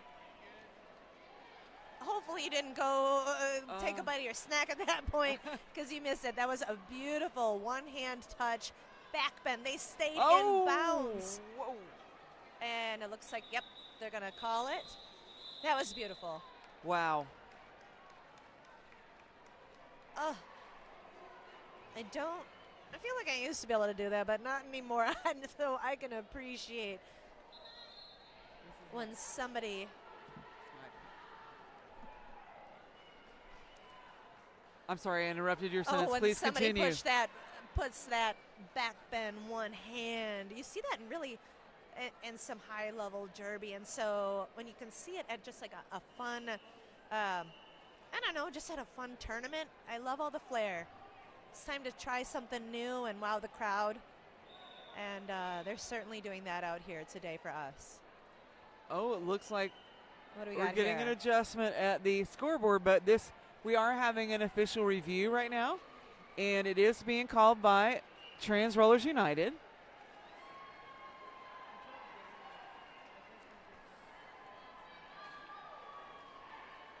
It may not have anything to do with the score because I think that was an adjustment before everybody entered the center track there to talk about this official review.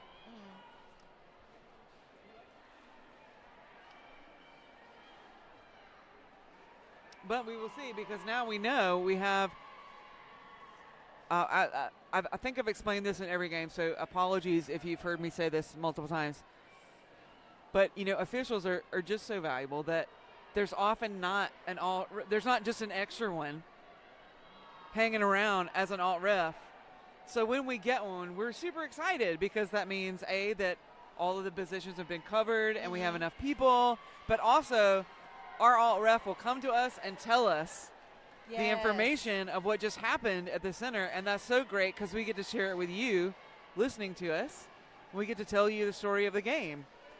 So we're super excited to have an alt rep for Yes, this I wish particular we could game. have like a little, at least like a little maybe microphone to hear what they have to say. But the referee perspective, I do like it when they come over and explain Yes. it Oh to my us gosh, yes. because I learned so much from our ref crew, and I've started reffing. I've reffed a little bit in our home teams, and you and I were just talking about how I'm new to announcing, and you said that the game would slow down. Yes. And I was telling you a little bit ago that when we came back from COVID, I wasn't able to play right away, and so I started reffing, and I was like, oh my goodness.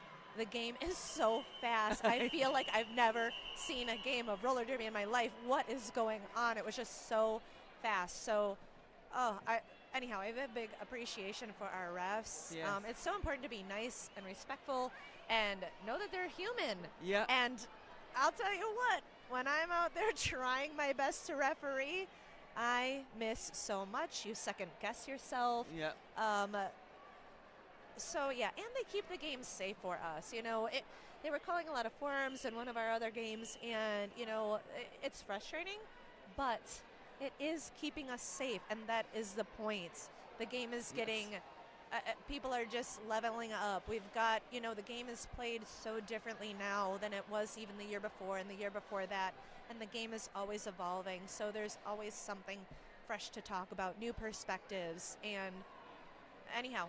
Just much love to our ref crew. One of the metrics for calling a penalty is safety, right? Like, Exactly. did it impact, or was it making someone unsafe, right? Like that's what it's all about. So, excuse me. So I'm just like echoing your points.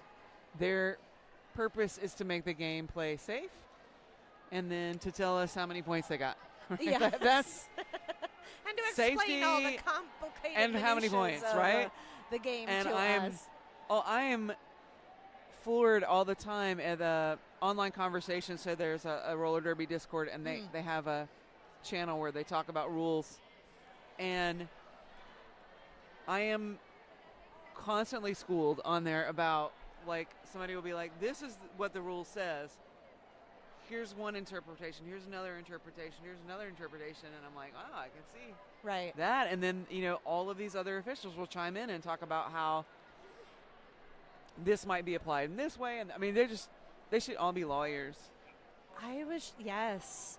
They should all be Absolutely. lawyers. They have a unique brain. Yeah. I am not one of those people. I am more of the performing arts type where I'm out there Well, I mean, I think it comes with time, right? Like, you're not going to, ref your first 2 or 3 games and know all of the nuances of every rule, right? Like, you have to see it. And in order to do that, going to multi-game events like this is a perfect opportunity for you to learn more. And if you all listening are maybe intimidated by the thought of volunteering or refereeing, I'll tell you what. Oh, we're gonna get an explanation here real quick, but at any rate, if you are interested in volunteering or learning how to referee, your local roller derby league might have some learning experiences set up, and really you're going to start simple. You're going to start with the forearms. What is a back block? Some of those very obvious safety calls and protocols. So the point of entry is actually it starts off in there's a low bar. That's what I'm saying. Don't be afraid to volunteer and ref and become one of our striped zebras out there. It's also very fun. All right, and here we are. We have Rags from Trans Rollers United out there on lead, and they pick up another 4 points. We've got just under 3 minutes left in this game. And as you can see, there's a lot of cheering, and we're still having a good time and celebrating those small wins. And, they just look like, now they're dancing. They're so cute. Oh, what a good game. All right, so What's I the have scoop? news about the official review, and this is amazing because Trans Rollers United asked for a multiplayer call because Skatetanic Temple blocker had grabbed the jersey of another blocker, and that position, that space was challenged. Yeah. An official did see that happen, and so they retained the review. That penalty was awarded to the Skatetanic blocker, who's now already served the penalty, and we moved on. But 2 wins for official reviews in one game. That's impressive, and to me. Absolutely, and doing an official review is its own learning curve out there. Yes, it is. I'll tell you what's intimidating is learning how to get your courage up to keep track of exactly what happened, and challenge the referee. And wow! It works. Oh, what a beautiful I'm sorry, thing. impact play. The apex. Got to guard that apex with impact play on the track. That is Gnarly Manson, jammer of record for Skatetanic Temple, running up the inside, gets out of the pack, and we hear some whistles, and a back block will be assessed to impact play. We have a power jam for Skatetanic Temple, and we will run the rest of this jam. We have 42 seconds on the jam clock, 53 seconds on the period clock.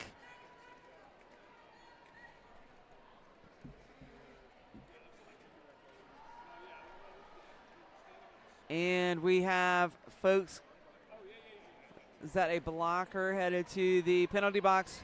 And so track advantage out there for Skatetanic Temple. Gnarly Manson getting a little hip push from a teammate. That's not us, so don't listen to those whistles. Keep watching Gnarly Manson as impact play now released from the penalty box, coming back onto the track. Oh, nice move by the blockers.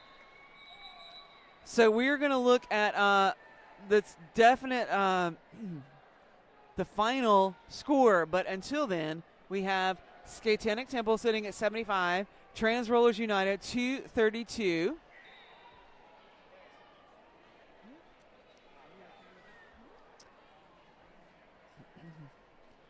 Want to wait until we get this settled down. We got a couple of more seconds, so I mean, we could. The clock is stopped because we had a team timeout. We'll wait until after the actual clock has expired, because it does look like we call the team timeout. That Skatetanic Temple called the team timeout with their 5 seconds on the clock. With the clock stopped, they can start it. So I always hate to say this is our last jam because you don't. Right. Yeah, and so they probably just kept that timeout in their back pocket. Right. Just looking for another jam. And, you know, when there's a competitive weighted point situation, those are very important to have in your back pocket in order to call that. So the period time clock has run out. And both jammers are still stuck in the pack. We got Evie, who's done an amazing job this game. Oh, just, they're smart. Wow. They're powerful. And Skatetanic, see, it helps. Oh. It works out. Oh! And a real around Evie. Oh, goodness. It looks like they might have got the wind knocked out of them. Oh, and they're going to pass that. Yeah. Oh, absolutely. I really hope you guys get to see Beef Jam, and I hope we get to see them break through that pack, please. Because watching Beef Jam is an absolute joy. They just cannot be stopped, and they are through. Yeah. Oh, no. And yeah, again, the noise you hear, it's not booing. It's not booing. Not booing at all. They're saying beef. And they're being very supportive. Oh, and they're going to hit the pack. Which means, they have called that off is the end. jam. Nice job, everybody. Oh, I love that Beef got to jam. They're just a wonderful person. Well, you can tell they had a blast out there, and that makes it fun Yes, for that is, us. yeah. Oh, I just We love like that seeing kind that of a game. too. Never mind the score. You can just tell they were just having fun with each other. Love that kind of game. So, Do you want me to reveal, or do you want to? Yes, please reveal. So after much deliberation, because we had a very, very difficult decision, we have selected number 8, Sharpie Markham on Trans Rollers United as our MVP. Yes, they did an excellent job in that game. It was really tough because, my gosh, the walls, the offense, the track awareness, the athleticism, both the jammers on both sides Yes. are just so much talented. What a heart. joy to watch. Yes. Thank you to both teams. Now, don't forget, there's still another bit of derby to go after this. Yes, there's so much derby. So we're so happy that you were joining us here on Track 1. I am Rippy Longstocking, And I am Rookard. and we will see you soon. Bye-bye.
What's going on, roller derby fans? My name is Ursa Mamer. And I am Biff Bixalot, and we want to welcome you to the last bout of the day here on track number 1 at Skate Wars 2025. It's a matchup featuring the number 6 seed California versus number 8 seed Philippines. Winner of this game will play for 5th place tomorrow at 2:45 p.m. Loser of this game will play the loser of the Missouri-Texas game for 7th place at 2:15 p.m. tomorrow. So as you can see, we've got skaters gathered on the track. Imagine we'll get the rolling whistle here momentarily. California found their way here by defeating the number 22 Trans Rollers United team, 192-140. And they lost to the number 4 seed Pennsylvania, 179-115 earlier today. Team Philippines, they won their first game against number 24 seed Jersey, 243-52, and lost their second game to Mich-Again, 82-222. We have Kiss by Escueta to the jammer line for Philippines, Hardcore jammer for California. And action is underway. Pack moving rather amebically into turn 1. Neither jammer able to gain any purchase. California skating in black. Philippines is in white. And a track cut penalty assessed to Hardcore of California. Philippines will go on the power jam. And Kismaya Escueta picks up lead status for the Philippines. Pack stops the entrance exit of turn 2. Kismaya Escueta on a scoring pass. And Kismaya Escueta through for 4 points.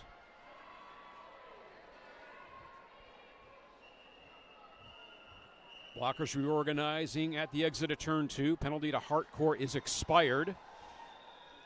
And Hardcore completes the initial pass for California. Kismaya Escueta gets the signal to call the jam. Does so after collecting 6 points for the Philippines. Hugs and high fives after a jam. We love to see it. Really good jammer matchup between those two. Both wiry, bendy jammers, really good at getting that one hand down to stay in, bending themselves around to not get hit to the inside or the outside. Love to see it. That takes all kinds to jam. You see, I mean, size is not a barrier in roller derby. So, jam number 2 about to get underway. Mango a Go-Go against Catch Mikachu of Team California. And Mango a Go-Go through and lead for the Philippines. No pack declared. Blockers scattering in turn 1. Catch Mikachu out. Oh, excuse me. That was Catch Mikachu with lead. California skating in black. My apologies. First points of the game to California.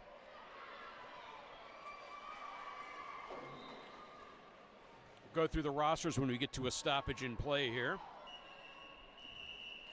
We're at the start of Jam 3. It feels like so much derby has happened already. It's been nonstop since about 9 o'clock this morning here.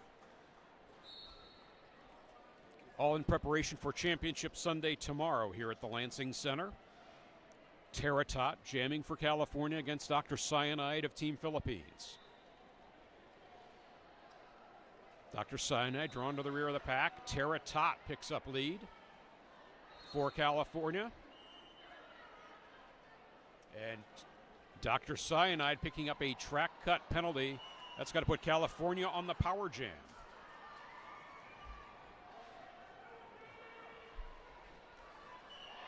Bodies flying there at the top of the apex.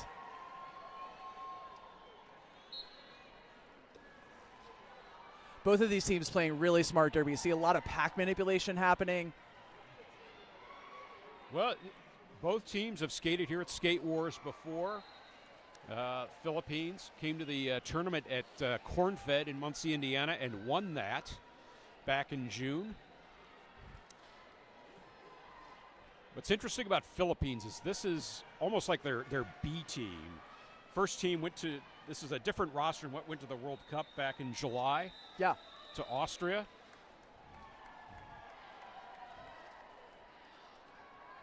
Teratot, 8 points in hand on a third scoring pass.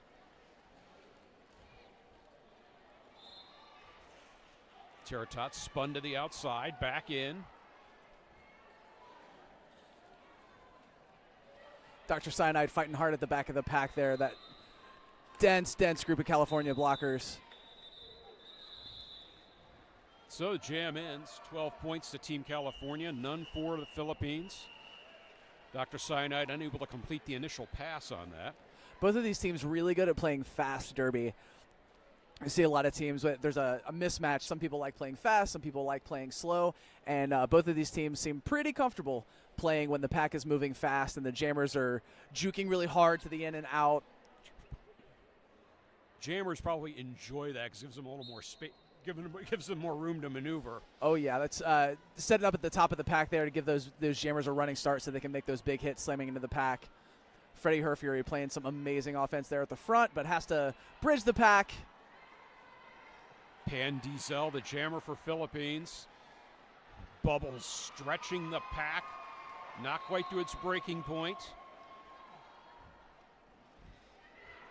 Bubbles with two blockers to try to split apart there at the front of the pack. Getting an assist from the pivot. And Bubbles is through. Lead jammer for California. Really smart jamming, staying off those lines. A really good job of staying to the middle, but keeping those blockers moving to keep that forward momentum so they eventually have to be let go. Yeah, Philippines definitely made Bubbles earn that lead status. Almost 40 seconds into the jam. Bubbles on a scoring pass now.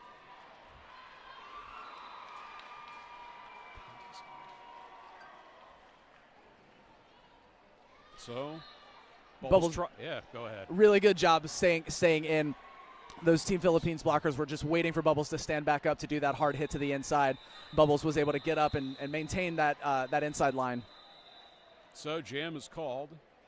3 points on that jam for California. They extend their lead, 19-6. 23.5 minutes remaining in the first period. Teams at this level, you see, they have to fight for every single point. It's even with bigger score differentials, sometimes the scoreboard does not reflect the derby that is happening on the track. Well, I mean, we're getting to the sharp end of the tournament. You know, Absolutely, your opposition's getting better and better. And Pan Diesel in the starting in the penalty box for Philippines. That'll give Lynx the power jam for California. And Lynx spins out of the pack with lead. Little moment of hesitation. Oh, not lead jammer. There's a bit of hesitation between the two, the inside and outside refs. Yeah, blocker hit the jammer out and then went out. Right. So no pass, no penalty. Team Philippines playing all 4D. This is the thing I've seen Team Philippines do. You haven't seen it in roller derby for a while. A quad pod, all four blockers on the jammer at the same time. And once again, another no pass, no penalty situation for Lynx. Out of the pack with 3 points. Penalty to Pan Diesel has expired. California losing a blocker on a direction of gameplay penalty.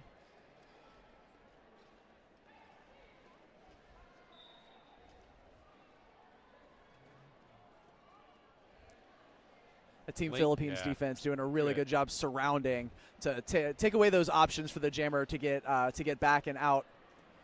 Almost using the track boundary as another defender in that situation. It's very smart blocking. Track boundary is a great teammate. Yeah.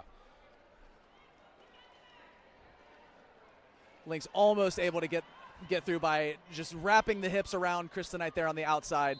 Not quite able to get through, but does get the pack moving. So the Philippines handed off the jammer star to Champagne, and Champagne picked up a track cut penalty and is off to the penalty box, giving California another power jam opportunity as that jam times out. But California collected 7 points there, none for the Philippines. Modern Skate and Surf has the best inventory of skate gear for sale in Michigan. We also offer a place for our customers to show off their new gear. Our world-class skate park in Royal Oak was created to meet the needs of every skater, biker, inline skater, and scooter who walks through our doors. Modern Skate and Surf. Okay. So California, another power jam. Champagne sitting in the penalty box for the Philippines. And Malaboomer wearing the jammer star for California.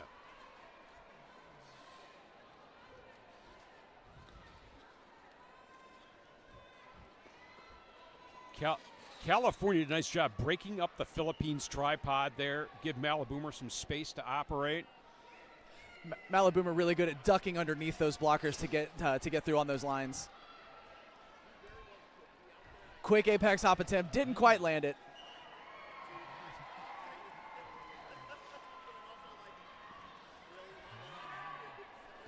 Nice hit there to the outside by Gonzalez, recycling the jammer. And then able to sneak through on that inside line for 4 more. California doing a good job of getting a blocker to just try to move the pack outside to give their jammer some space to operate. And Malaboomer clearly took advantage of that. Yeah, particularly good job of spinning those hips to get around the jammers. So even if the jammer is hit to the inside, they spin those hips to get past. You get that point anyways. So you have still had some success, even if you get hit it to the end and have to recycle. Okay, Baby Damulag jamming for the Philippines against Hardcore of California. And Hardcore pops around the outside, lead jammer for California. Baby Damulag out of the pack, about half a track behind. Hardcore spins through the pack, picks up some points, calls the jam. 4-0 to California. They extend their lead 34-6. Just a shade under 19 minutes left in the first period of play. This game's moving quickly. It's like we're trying to make up for lost time from earlier in the day. We are approaching halfway through the first half. Yeah. I just happened to look at the clock. Wow. Catch Mikachu jamming for Team California against Kismayas Cueta. And Kismayas Cueta showing clean pair of heels to the pack, lead jammer for Philippines. Catch Mikachu. Gets caught there at the entrance of turn 1 as the jam ends. Able to score 2 points, though. Skatin' Not Hatin' has been around since 2014, owned and operated by Javelin, who skates for Kalamazoo Roller Derby, Team Mich-Again, and coaches the Kalamazoo Killer Bees. This small shop has a huge selection. Skatin' Not Hatin' offers skate packages, protective gears, wheels, accessories, and full sublimation apparel. Skatin' Not Hatin', our Jammer Line sponsor here at this track. Javelin has been around this game a long time. I have watched Javelin skate today, and you can tell. Yeah. Terratut jamming for California. Mango a go-go for the Philippines. And Terratut is through. Mango a go-go, half a track behind. Blockers organize in turns 1 and 2. Terratut uses the apex skip. Escapes the pack, calls the jam. Terratut with a big smile. Well deserved. Yeah, I mean, the apex, a little apex skip there.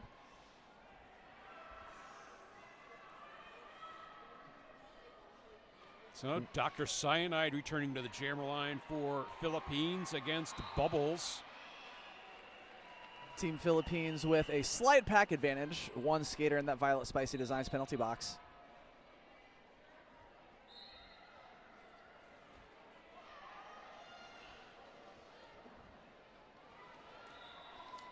And Bubbles through the inside, picking up lead for California. And Bubbles really able to get low, duck under the pack, and assume the speed skating position on exiting the pack. Bubbles calls the jam as Dr. Cyanide approached the pack. That's 2 points for California.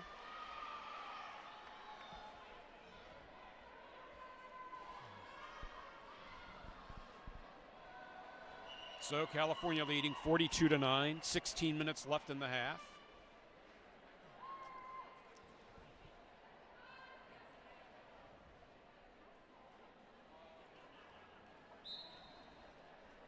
Little jammer on jammer violence to start the jam.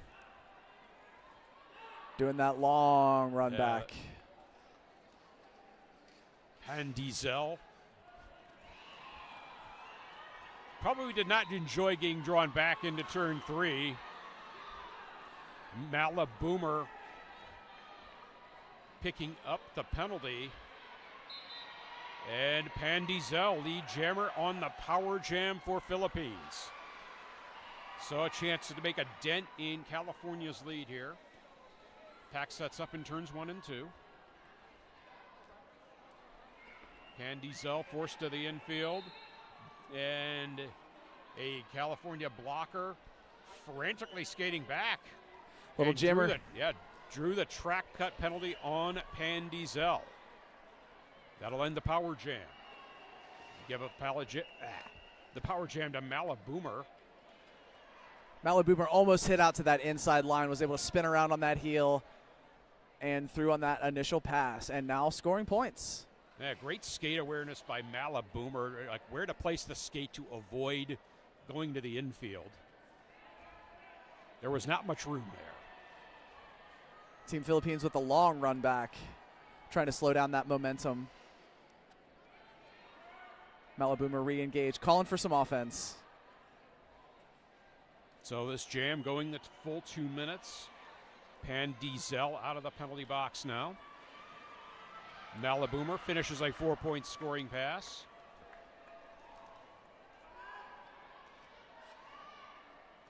Diesel sent to the ref lane, forced to recycle. California blockers in retreat there.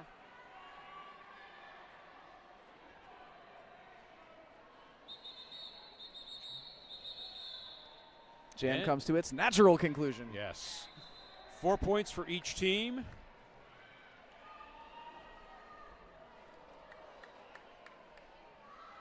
And we have a timeout.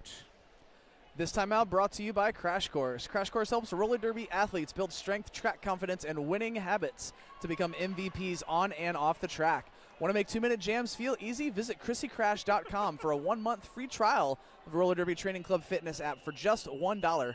Life is a contact sport. Win. Indeed it is. So we have a little extra time. We'll finally get around to going through the rosters. Wonderful. All right. Skating for Team Philippines. Average height of their roster, 5 feet, 3.8 inches. Number 000, Godzilla Rex. Number 050, Bunasan. Number 10, Kryptonite. Number 11, Diesel. Number 14, Dr. Cyanide. Number 1012, Charger. Number 1369, Manuel. Number 1521, Lapugachu. Number 2, Betten. Number 21, Gonzalez. Number 4, Pasqua. Number 41, Morales Notart. Number 505, Chica Demolish. Number 609, Magusarap. Number 76, Boppin. Number 88, Kismayas Cueta. 807, Unraveled Chaos. 8008, Mango Agogo. 999, Baby Damulag. 808, Hawaii KO. And 415, Champagne. And we are back to the derby action here. Very quick lead for Team Philippines. Baby Damulag out and lead jammer for the team skating in white. Links the jammer for California. Link splits the last 2 blockers and has completed the initial pass. Team Philippines blocker there, almost with that hit out. Very good awareness by the California jammer there. Stopped very quickly, made a quick direction change, and was able to continue on that pass. So Baby Damulag calls the jam. 4-0 to the Philippines. They narrow the gap, 48-17. About 13 minutes to play in this second half. I will announce the Team California names as soon as we get a little bit of time.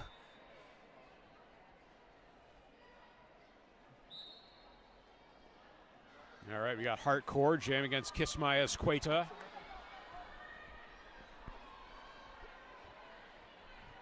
Blockers moving glacially past the pivot line, and Kismayas Cueta out of the pack first.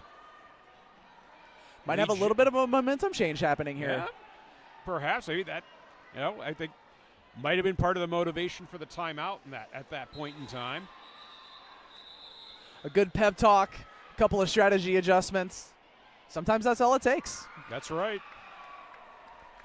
Sure, we'll be having a longer talk at halftime, see if Team Philippines can turn this momentum around. The differential definitely not unsurpassable at this moment. No, I mean, we've seen a lot of some close games, especially today. Yeah, the first day is usually when you see the big point differentials. Things start to tighten up as the weekend goes on.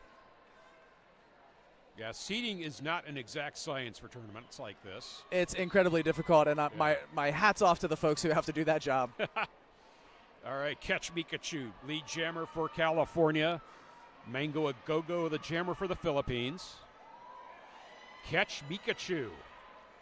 Such a fast apex hop through. And the pack seemed to be preoccupied with Mango Agogo, and that just gave Catch Mikachu license to breeze through the pack. Mm-hmm.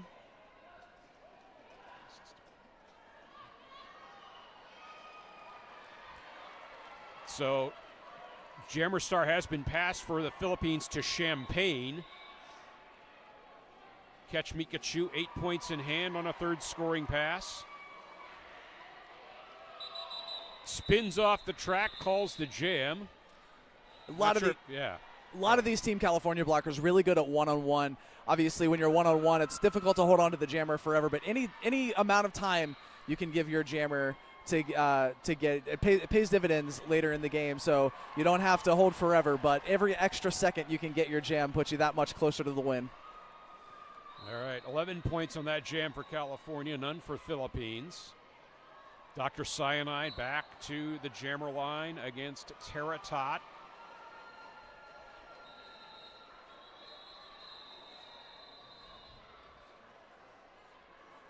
Teratot struggling at the back of the pack. Dr. Cyanide with the most forward progress.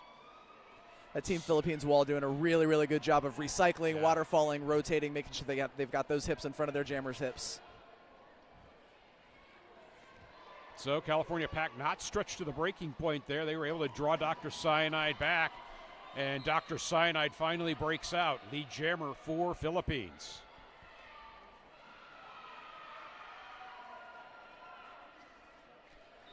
Got the pack reorganizing at the apex of 1 and 2. Teratot finally through on the initial pass.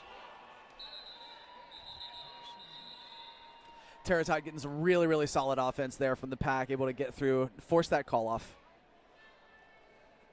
So, 4 points. Team Philippines once again trying to chip away at the margin. We're under 9.5 minutes left in the first period.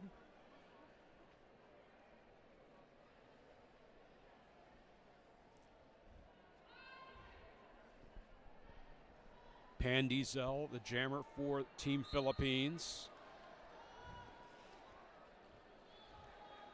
California jammer sent into the ref lane by Champagne. Bubbles with a giant shoulder hit there in the pack. Not quite able to get through, but definitely got that pack moving. Pandizel, 2 blockers to beat at the front. California really locking down with number 88. That's not. That is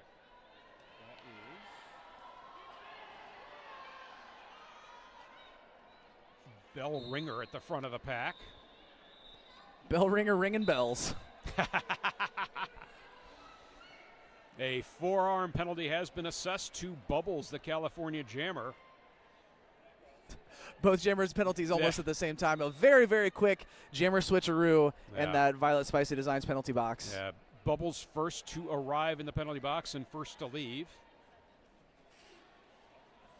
An extremely brief power jam opportunity there for California, but Pandizel out of the box now as well. Bubbles really able to take advantage of the height changes there. Oh, and a forearm to Bubbles, headed back to the Violet Spicy Designs penalty box. Second penalty of the jam to Bubbles. Pandizel, jammer cover in hand.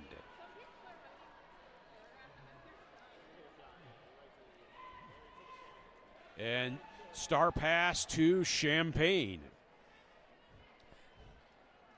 So Philippines with a power jam opportunity. Less than 10 seconds in the penalty remaining to Bubbles.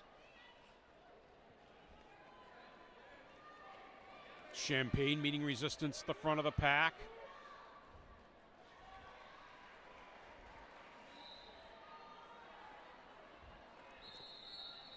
And the penalty to Bubbles expires as the jam times out. 4 points to California after all of that.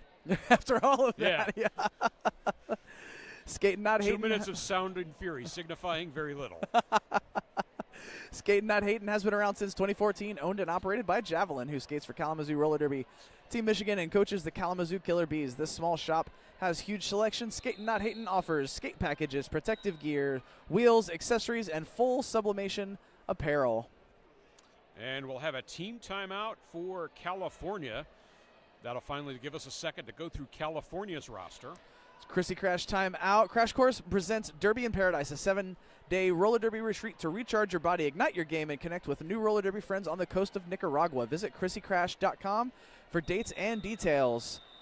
So to introduce Team California, number 125, Adri, 88, Bell Ringer, 10, Bubbles, 22, Catch Mikachu, 1, Daimon, 70, Freddie Herfury, 21, Gnarly Nay, 5, Heartcore, 611, Lynx, number 4, Malaboomer, 82, Myth America, 138, Patty Hearst, 143, Pinball, 17, Rhodes Warrior, 1184, Rocks and Socks, 451, Shock and Auburn, 36, Slamela Anderson, 030, Sure Shot, 57, Teratot, 90, Yeety. All right. Get through that just in time for the start of this next jam. California leading Philippines 59-26, 6:32 left in the half.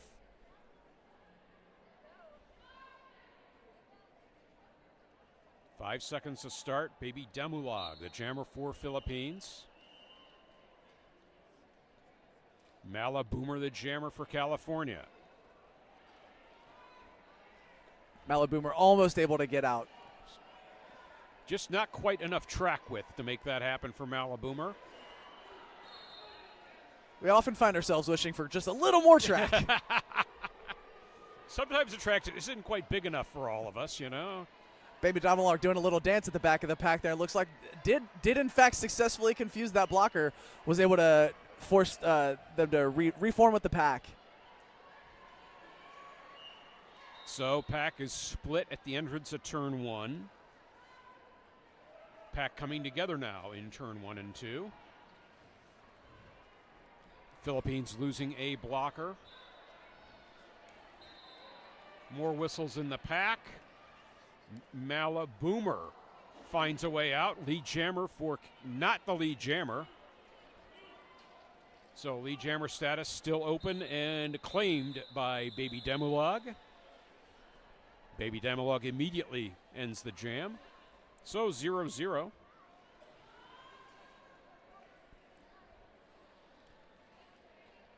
Violet Spicy Designs. We make shirts, practice jerseys, sweatpants, sweatshirts, and much more that you want to say but can't. From fun and sarcastic to cute and clean, we have it all. We have all the customization for your derby needs. Tag all your clothes to show your derby pride. We have armbands, temporary arm number tattoos, and water bottle stickers. Come to us for all your derby needs. Kismayas Cueta, the jammer for Philippines against Lynx. And Kismayas Cueta, one of Philippines' more successful jammers at getting lead status. Out and with lead. Pack stacked at the pivot line. Kismayas Cueta spins through. 4 crucial points for Philippines. Another Team California blocker headed to the Violet Spicy Designs penalty box. Oh. Kismayas Cueta planted to the infield, ends the jam. But California able to collect 1 point before the fourth whistle blew. Team Philippines able to get that lead jammer status a little bit more often now. The momentum is slowly changing. It's that differential is closing a little bit. I'm sure they'll want to carry that into the second half. So maybe wish they almost don't have the half because the momentum shift is already happening. Right. But points at a bit of a premium here. Score only 60-30 with 3 minutes 47 seconds left in the half. Mich-Again, the jammer for Philippines. Hardcore, the jammer for California. Hardcore out of the pack, lead for California. Mich-Again about half a track behind. Pack was moving fast there for a second until the no pack call. And Philippines clamping down on Hardcore. That gives Mich-Again time to catch up and pick up 4 points at the end of that jam. So Philippines able to. So Mich-Again showing the hustle before the fourth whistle, outscored the California jammer 4-3. A game of inches is a bit of a cliche, but roller derby really is. If you can get your hips just a couple of inches ahead, steal 1 or 2 extra points a jam, that's really how you turn things around. Inches and milliseconds, really. Correct. Catch Mikachu jamming for California. Dr. Cyanide for the Philippines.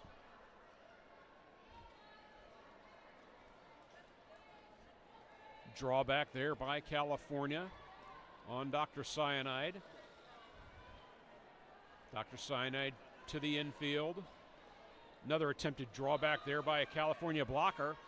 And Catch Mikachu, the jam ref chooses you, lead jammer. For California. Dr. Cyanide out of the pack as well. Catch Mikachu will call the jam. Big hit and a little love there between Team California blocker and Kryptonite from Team Love Philippines. and shoves. Love and shove. I've never heard that before. That's fantastic. So 4-0 jam for California. Under 2 minutes remaining in the first half. Potentially last jam of the half.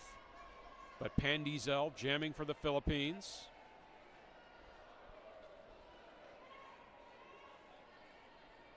Pandizel finds a path to the inside.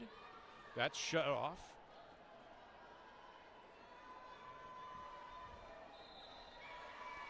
And Another Pandizel, lead jammer on the power jam.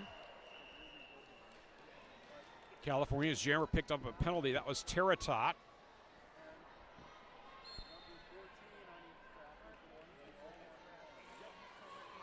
Huge hit with the stop there on Pandizel. 2 to beat at the front. Almost out of play, and there they are. Pandizel through for 4 more. So it's power jam coming at a good time for Team Philippines. Chance to narrow the gap before half. Penalty to Teratot has expired. And Teratot completes an initial pass. Jam is called. So 6 points total on the jam for Team Philippines. Margin is only 27 points, 67-40 for California.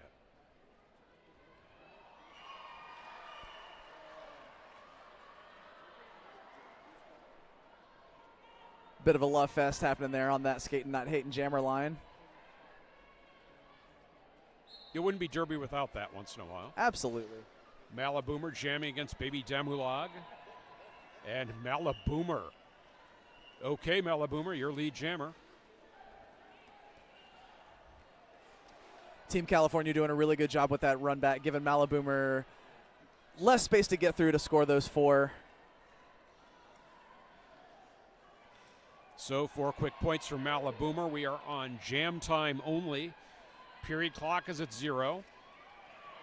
Baby Damulag completes an initial pass. Malaboomer in the ref lane calls the jam. So 8 points total on that jam for California. No points for Team Philippines. We go to the break. California 75, Team Philippines 40. Incredible game played by both these teams. Point differential definitely not insurmountable. Not at all. Not at all. If California can score 35 more in one half, Philippines, they could score 35 more. We'll see. I agree. We'll See see. it. Yeah, We will we'll- see you all in about 11 minutes. All right.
Okay, we're back.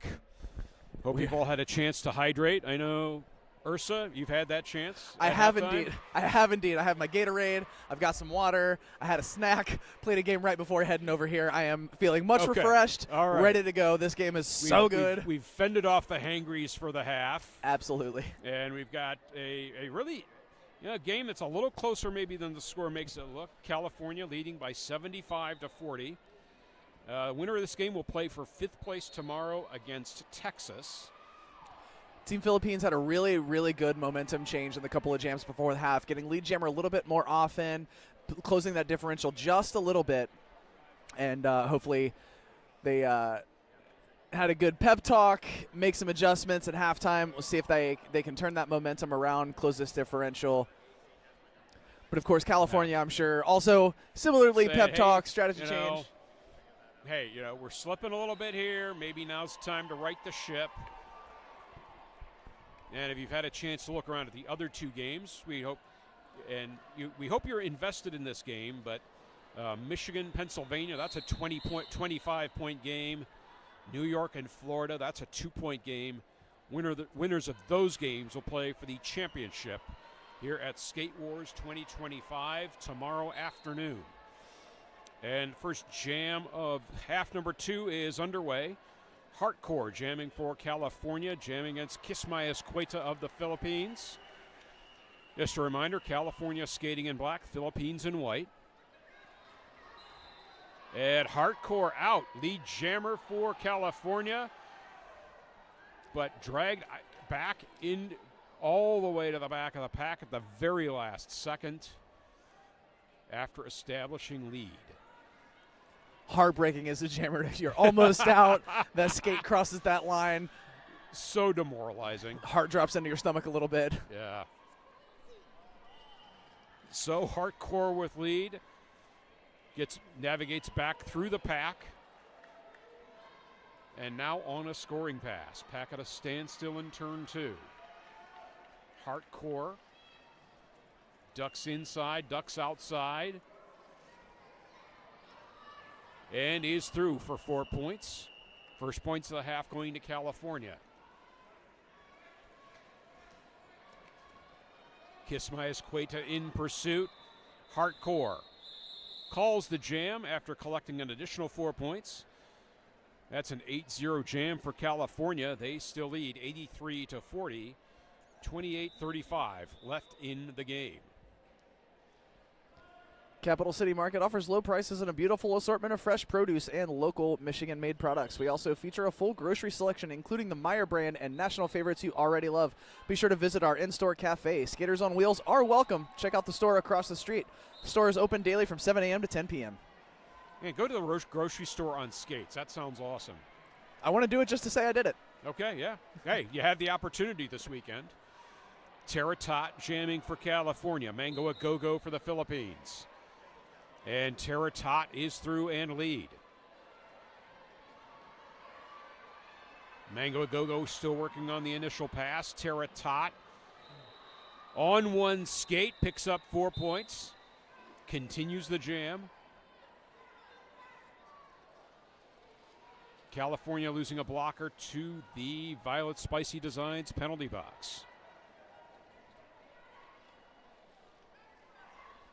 Mango a go-go, jammer helmet cover in hand. As Taratot works on a second scoring pass. And Gonzalez receiving the jammer star as the pivot for Team Philippines. Taratot out of the pack, calls the jam.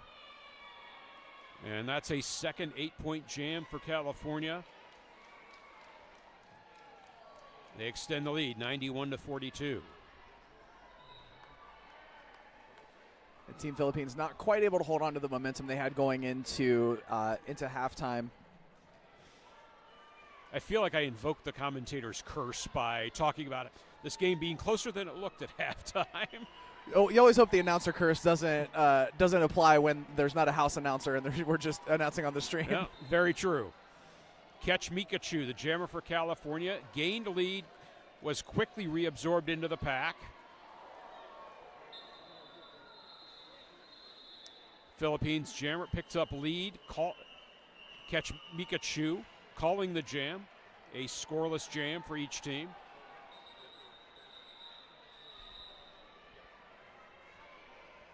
Please disregard the whistles coming from the other tracks if you hear those. Always tough on a tournament when there's multiple tracks going on. Right. You can hear the packs communicating, not our whistle, not our whistle. Yeah. Catch Mich-Again will return to the jammer line against Dr. Cyanide.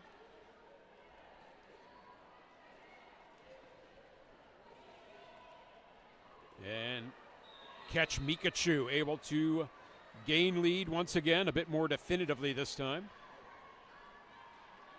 Dr. Cyanide, third of a track back. Catch Mich-Again into the pack, calls the jam before Dr. Cyanide can reach the pack.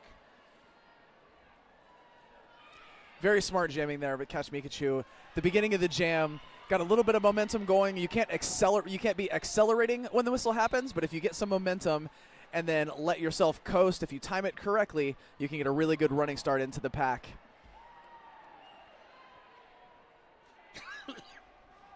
So a 2-0 jam for California. Bubbles back to the jammer line for California against Kisma Escueta.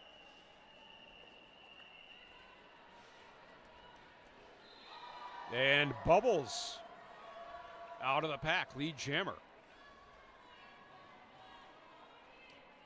Kisma Escueta in hot pursuit, about a quarter track behind.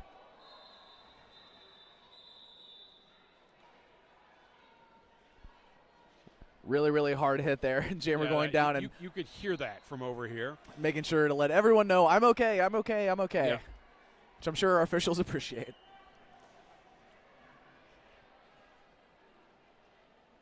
As always, big shout out to our officials. Derby doesn't happen without officials. We love our officials. They help keep us safe, help keep the game going. Thank you so much. And like I said, it takes a lot of volunteers to make this sport go round, and skating and non-skating officials definitely among them. Malaboomer jamming against Mango a Go-Go. Malaboomer, such a skillful one hand down there, staying in on that inside line. Just a lot of athleticism there, and there was a big tumble in the pack. Malaboomer was momentarily panicked, fearing she had committed a back block. So neither jammer with lead yet. Team Philippines blocker to that Violet Spicy Designs penalty box. Malaboomer drawn back to the jammer line once again. We're 45 seconds into the jam, still no lead.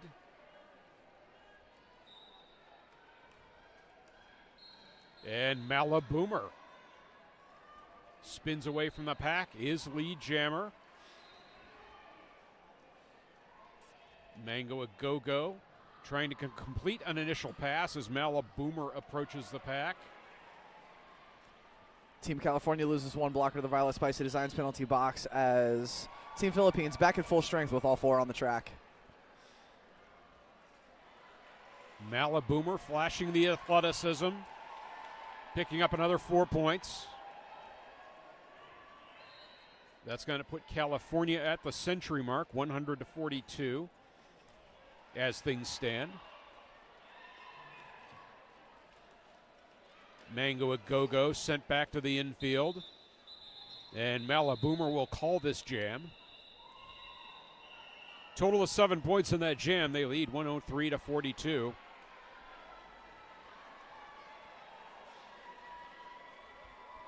Pasqua ending that jam with a really, really hard jammer hit. Went down, but absorbed the momentum and forced the jammer to call off.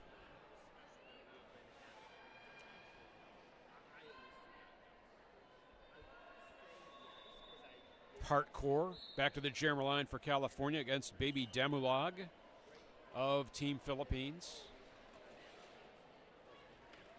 Hardcore bottled up at the jammer line. And Baby Damulag out and lead jammer for Team Philippines.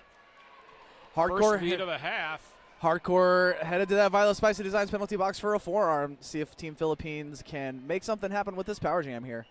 So, bit of a break, chance to get not only their first points of the half, but to take a chunk out of California's lead.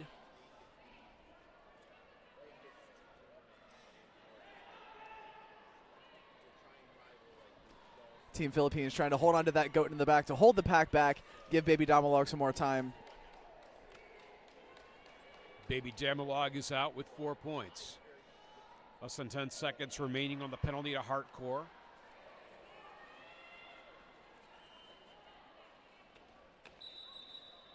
And Baby Damalog will call the jam. Hardcore unable to complete an initial pass.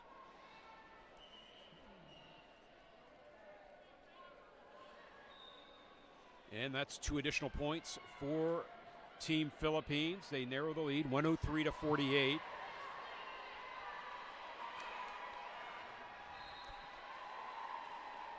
Teratot now against Dr. Cyanide. Jam is on, both packs up near the pivot line. Jammers engaged. Teratot just driving the skates to get out of the pack. Gains lead for Team California. Dr. Cyanide, the jammer for Philippines. Forced to the infield, but not all the way to the infield. But nonetheless has completed the initial pass for Team Philippines. Teratot doing that quick spin to get those hips in front to steal a couple of points before calling off the jam. Really, really good awareness there. Knew exactly how close that jam was, exactly how much time there was. And we have an official timeout, it appears. I think there's a little bit of confusion about the timing, because at least on the scoreboard monitor we have here in front of us at the announcer's table, that reset before the end of the jam. So we'll find out what the disposition of this issue will be. Gillespie Group specializes in the management, development, and reimagination of residential and commercial real estate properties. They credit quality people, a relentless creative spirit, and a passion for reinvention, and their ability to leave a lasting impact on Michigan's landscape.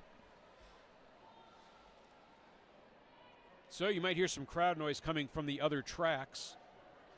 We have New York and Florida. This is a 3-point game in the second half. They are playing for a slot in tomorrow's championship game. Florida coming in as the 17th seed out of 24 teams in the tournament. They pulled off the upset of the tournament yesterday against Black Diaspora Roller Derby. And the Cinderella story continues for Team Florida.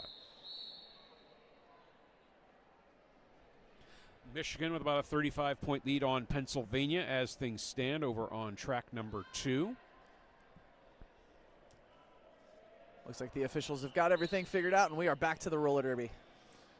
Kisma is equated to the jammer line for Team Philippines. And Catch Mikachu is lead jammer for California, even though Kisma Escueta was out of the pack first. Unfortunately, Catch Mikachu committed a track cut somewhere in that process. Kisma Escueta on the power jam for Team Philippines. Really smart work there. Escueta hit out. Immediately, the blocker that hit Escueta out was hit out, and so Escueta was able to re-enter the track and keep going. Kisma Escueta, 8 points on this jam. And this power jam coming at a pretty crucial time for Team Philippines.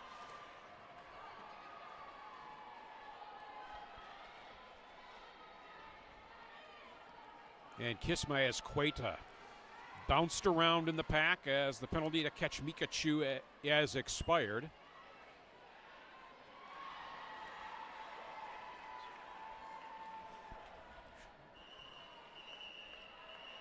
Catch Mikachu grinding against that Team Philippines defense. Catch Mikachu at the apex hop. Lots of whistles. Catch Mikachu.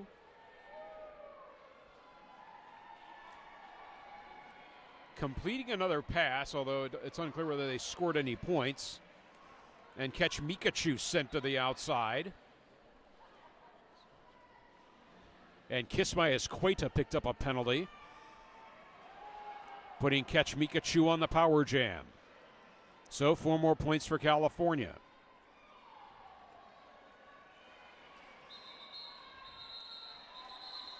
Jam finally times out.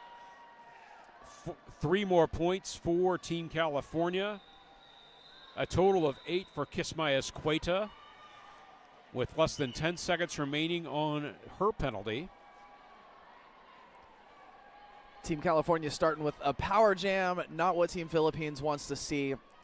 No, it was a good time. You know, California kind of seized the momentum coming out of halftime, and so this was a chance for Philippines to kind of stem the tide as Bubbles picks up lead on the power jam for California.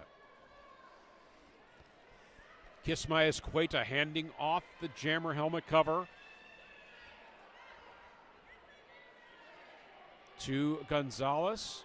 Apparently that was an improper star pass. Gonzalez handed it back.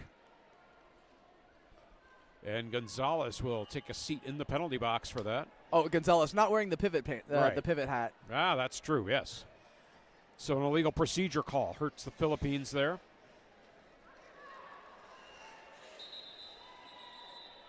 Bubbles very quickly with two to beat up front, able to get those hips past for all 4. And a team timeout for California. Timeout brought to you by Crash Course. Crash Course helps roller derby athletes build strength, track confidence, and winning habits to become MVPs on and off the track. Want to make 2-minute jams feel easy? Visit ChrissyCrash.com for a 1-month free trial of Roller Derby Training Club Fitness app for just $1. Life is a contact sport. Win. Also, thanks to Don't Let Them Eat the Baby. Erica Van Stone's debut memoirella, Don't Let Them Eat the Baby, tells the story of how women's roller derby televised a revolution. Van Stone weaves personal narrative with cultural journalism, bringing in many voices to make the case for women's sport as a community lifeline and cultural treasure. Don't Let Them Eat the Baby is told in a raw, unrelenting style by one of roller derby's architects.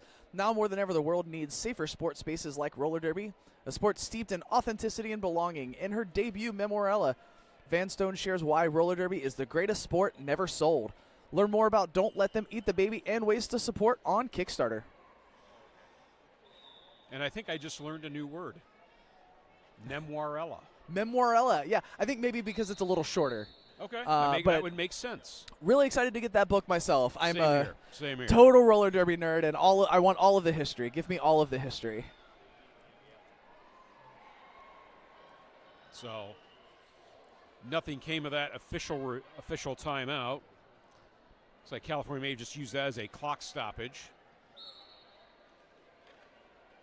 Malaboomer back to the jammer line. And drawn back by Mango Agogo. Jammers in retreat. Mango Agogo. That does not faze Malaboomer, who is lead jammer for California. Mango Agogo yet to complete the initial pass. Malaboomer spins under the pack, collecting 4 points for California. Mango Agogo in pursuit. Team Philippines now with 2 in the Violet Spicy Design penalty box. Major pack advantage to Team California here.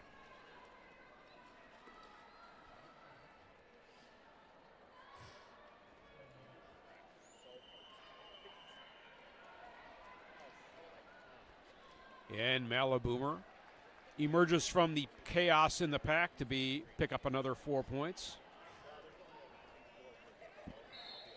Mango Agogo contending with 2 blockers at the front. As Team Philippines returns to full strength, Team California with 1 headed to the box. Yeah, bell ringer picked up the forearm penalty there.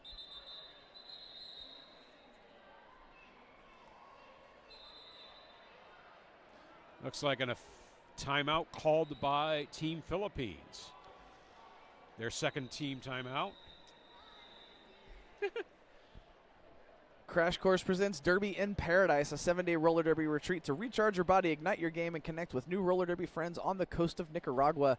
Visit ChrissyCrash.com for dates and details. Well, winter is coming. Nicaragua can be pretty enticing right now. Yep, head south, get a little warm. Yep. It's been Tom's Food Center's goal since 1982 to be your community grocery store, providing you with a great selection and friendly service, while at the same time always looking for ways to make your dollar go farther. Locations in Okemos and Portland, Michigan.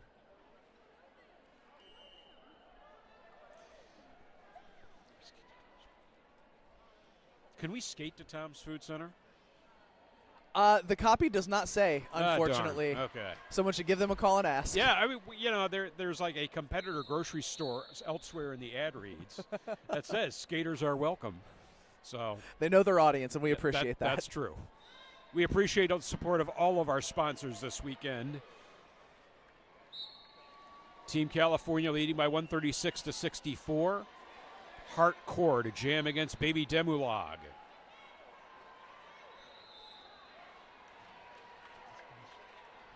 Baby Demulag thought.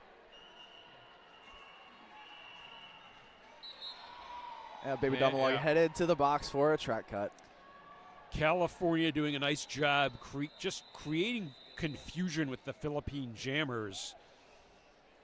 And they drew the track cut there to create the power jam situation. Hardcore with lead status. Hardcore picking up a forearm penalty. Bit of a jammer switcheroo situation here in the Violet Spicy Designs penalty box. Power jam giveth, the power jam taketh away. Baby Demulag with the opportunity now for Team Philippines.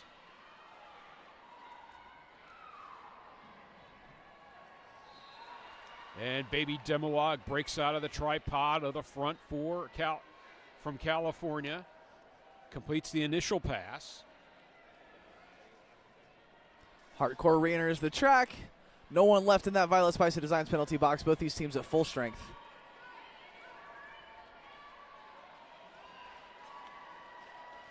And Hardcore finds a path through. Completes an initial scoring pass. That's 4 points for California. Baby Demulag with the high block, it appears. So that's going to put California back on the power jam. 8 points in total for California. A third scoring pass now for Hardcore. Bell Ringer headed back to the Violet Spicy Designs penalty box on a forearm.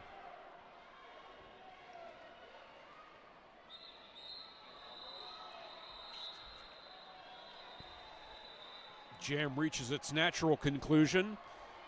11 points to Team California, no points for Team Philippines. And California with a 147-64 advantage with 12 and a half minutes remaining in the game.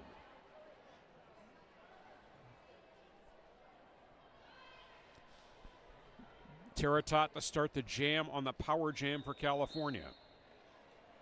Pack gathered at the pivot line, 2010 style.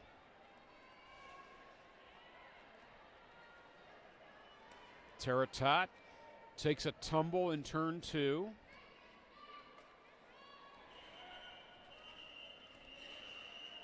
Philippines able to set up a tripod at the front. Teratot breaks through, lead jammer.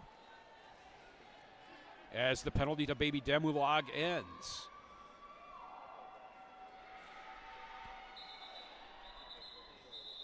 Both jammers approach the pack. Teratot calls the jam. No points for either team. Bit of smart defensive jamming there by Teratot. She knew Baby Demulag was on her heels. A lot of people might think that what is difficult about jamming is the physical part, and it is, to be clear, but I tend to find that the actual most difficult thing about jamming is the awareness. Yes. There are 5 to 6 things that you need to be aware of at all times. Your points, the other team's points, where your blockers are, where the other team's blockers are. Where the other jammer is. Where the other jammer is, where your hips are at any given time, how much time is left on the clock. I've heard it written that jamming is arguably the most difficult position in any sport. I'm sure we could argue that up or down in many different ways. But it's on the list, at least, of the hardest positions in any sport, I think. You put all of the mental pieces of that together with, not just the physical exertion necessary. You could certainly make that case. Got a wave going here in the Lansing Center, starting on the Team Philippines bench, all the way through Team California. The spectators Team here at the announcer Philippines. table. We've got a jam ref getting in on the, on the action. Team Philippines, maybe down 83 points, but there's no loss of team spirit to this point in the game. We're all here to have fun. Almost instantaneously, seriousness sets over the everybody in the crowd. Catch Mikachu gets lead jammer over Pan Diesel of Team Philippines. Pack slowly moving through turns 1 and 2. Pan Diesel with the California blockers towards the front of the pack. That'll allow Catch Mikachu to do a little apex jump. Complete a 4-point scoring pass for California.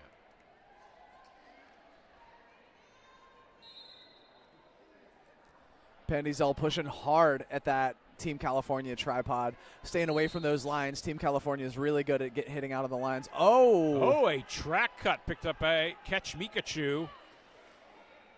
So the Philippines gets a power jam. Freddie Herfury with the hit out. Buisan came in to try to hit Freddie Herfury out. Quick spin to stay in, forcing that call back. Catch Pan Diesel just took a nice square shot to the hips. I think we call that table topping. Yes. Lynx had Pan Diesel way over top. You know what? That's very descriptive. It sure is. That's exactly what it looked like from our perspective. Both packs set up here in turn 3, very close to the announcer table. Anyway, Catch Mikachu out of the penalty box, collects another 4 points for California. Pasqua with the jammer star now for Team Philippines, having received it as the pivot. Catch Mikachu with 12 points now. Philippines yet to complete an initial pass.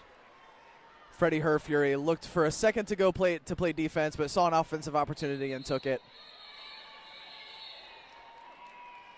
And that ends the jam. 16 points for California. No points for the Philippines. Oh, excuse me, that was 4 points. Excuse me. Pasqua picking up 4 after having received the helmet cover. So score stands 163-68. We're at 9 minutes remaining in the game. Bubbles to jam against Dr. Cyanide. Dr. Cyanide's progress rudely interrupted at the rear of the pack. Bubbles is out and lead jammer.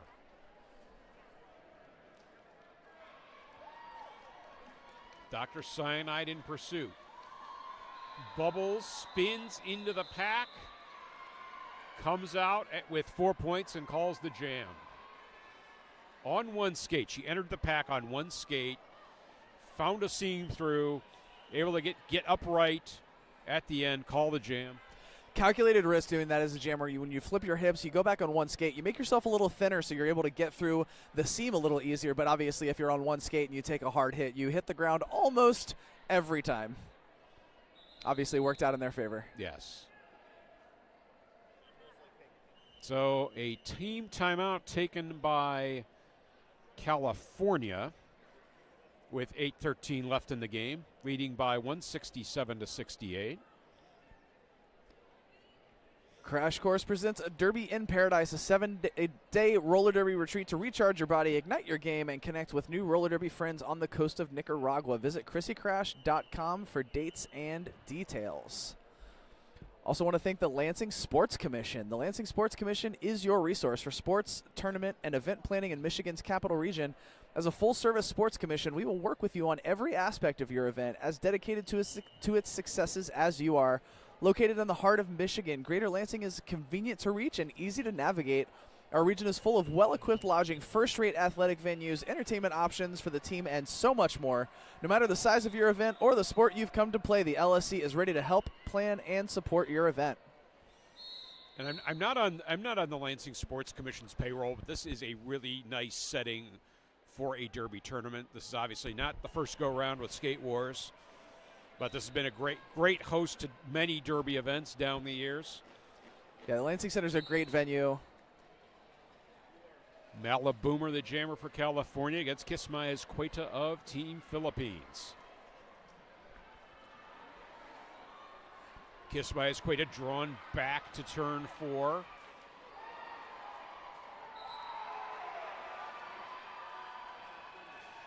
Kismayas Cueta knew exactly where to re-enter the pack and gets through. Lead jammer for Team Philippines. Malaboomer still in the pack on an initial pass.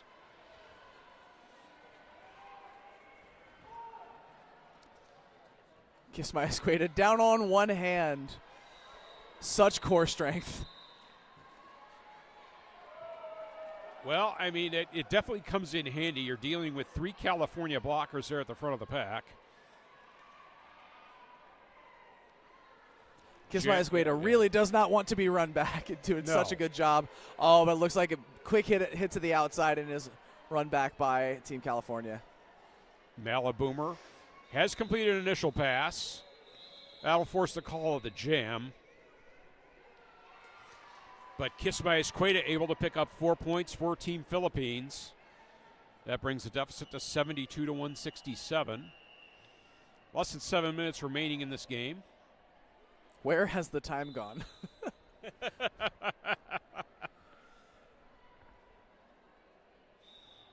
Official timeout. One of the skating officials having a chat with the Team California bench, it looks like.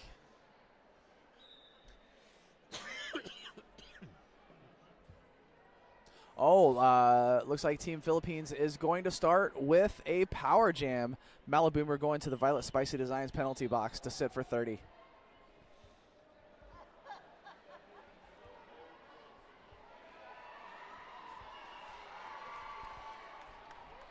Team Philippines taking some time to discuss some strategy here, see what they're going to do with this, try to close that differential. Not a lot of time left to play, but neither of these teams are quitting. So 6:46 to play. Team Philippines with the power jam. Mango Agogo, the jammer of record. Mango Agogo going face-to-face with Bell Ringer at the front of the pack. Gets out, makes lead. Bell Ringer headed back to the Violet Spicy Design penalty box for an illegal contact. So Philippines a 4-on-3 blocker advantage now. Mango Agogo with lead status, finds a pack to the inside. That's 4 big points for Team Philippines. Quick hop over the hips of that Team California blocker whose number I cannot see, apologize. Mango Agogo on a second scoring pass. Malaboomer's penalty is over.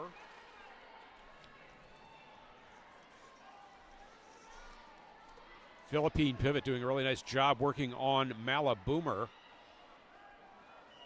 That's number 1012. Taking away some of that momentum. So penalty box now completely empty for California. Malaboomer hops around the outside, sent to the infield by Pasquale.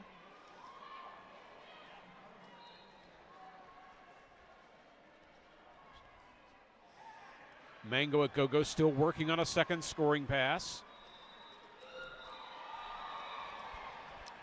Oh. Little jammer contact in the infield there. Didn't look intentional, so no penalties. Right.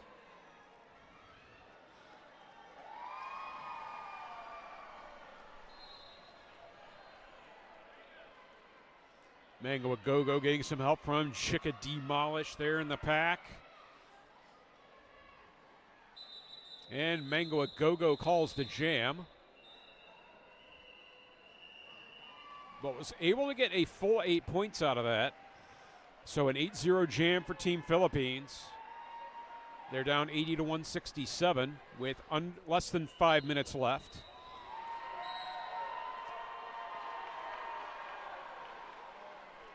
Maliboomer in that Violet Spicy Design penalty box. Baby Damalog will have a power jam.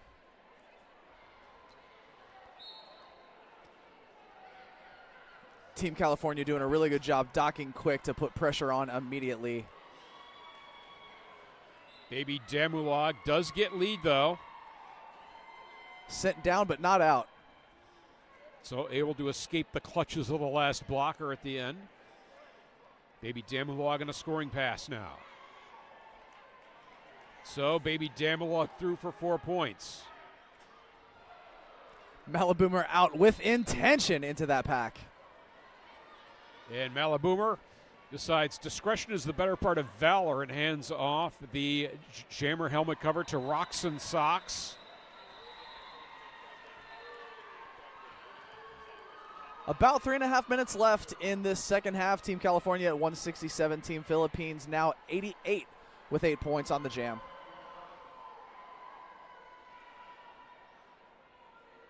So, Team Philippines maybe seizing a little tiny bit of momentum here at the end of the bout.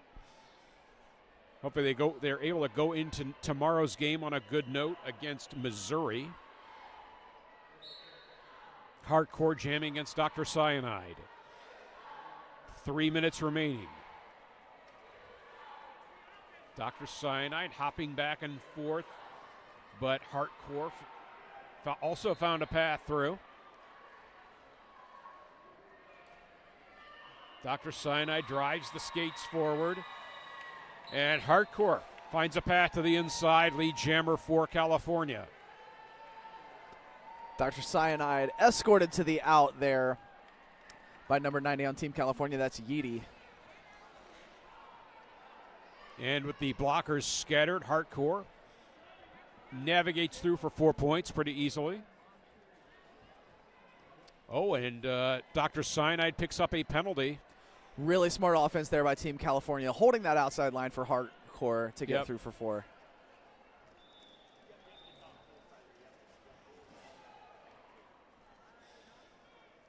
Philippines trying to pick up the pack speed to Hardcore at the apex skip. 4 more points for Team California. 2 minutes left on the period clock.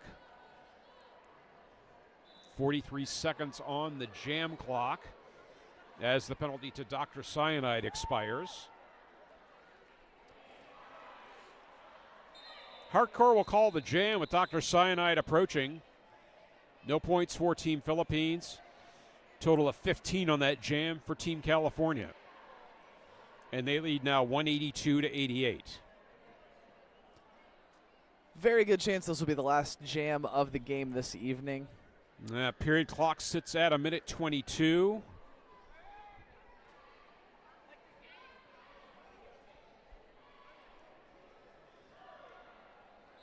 So Terratot now to take the jammer star for California against Pan Diesel.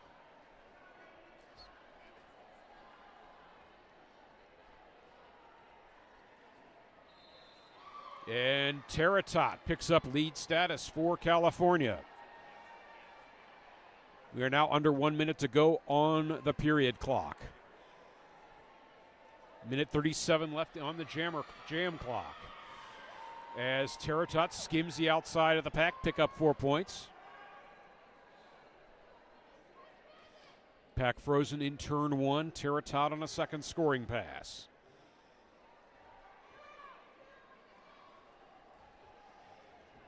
Pan Diesel yet to complete an initial pass for Team Philippines. Blockers frozen at the apex of turns 1 and 2.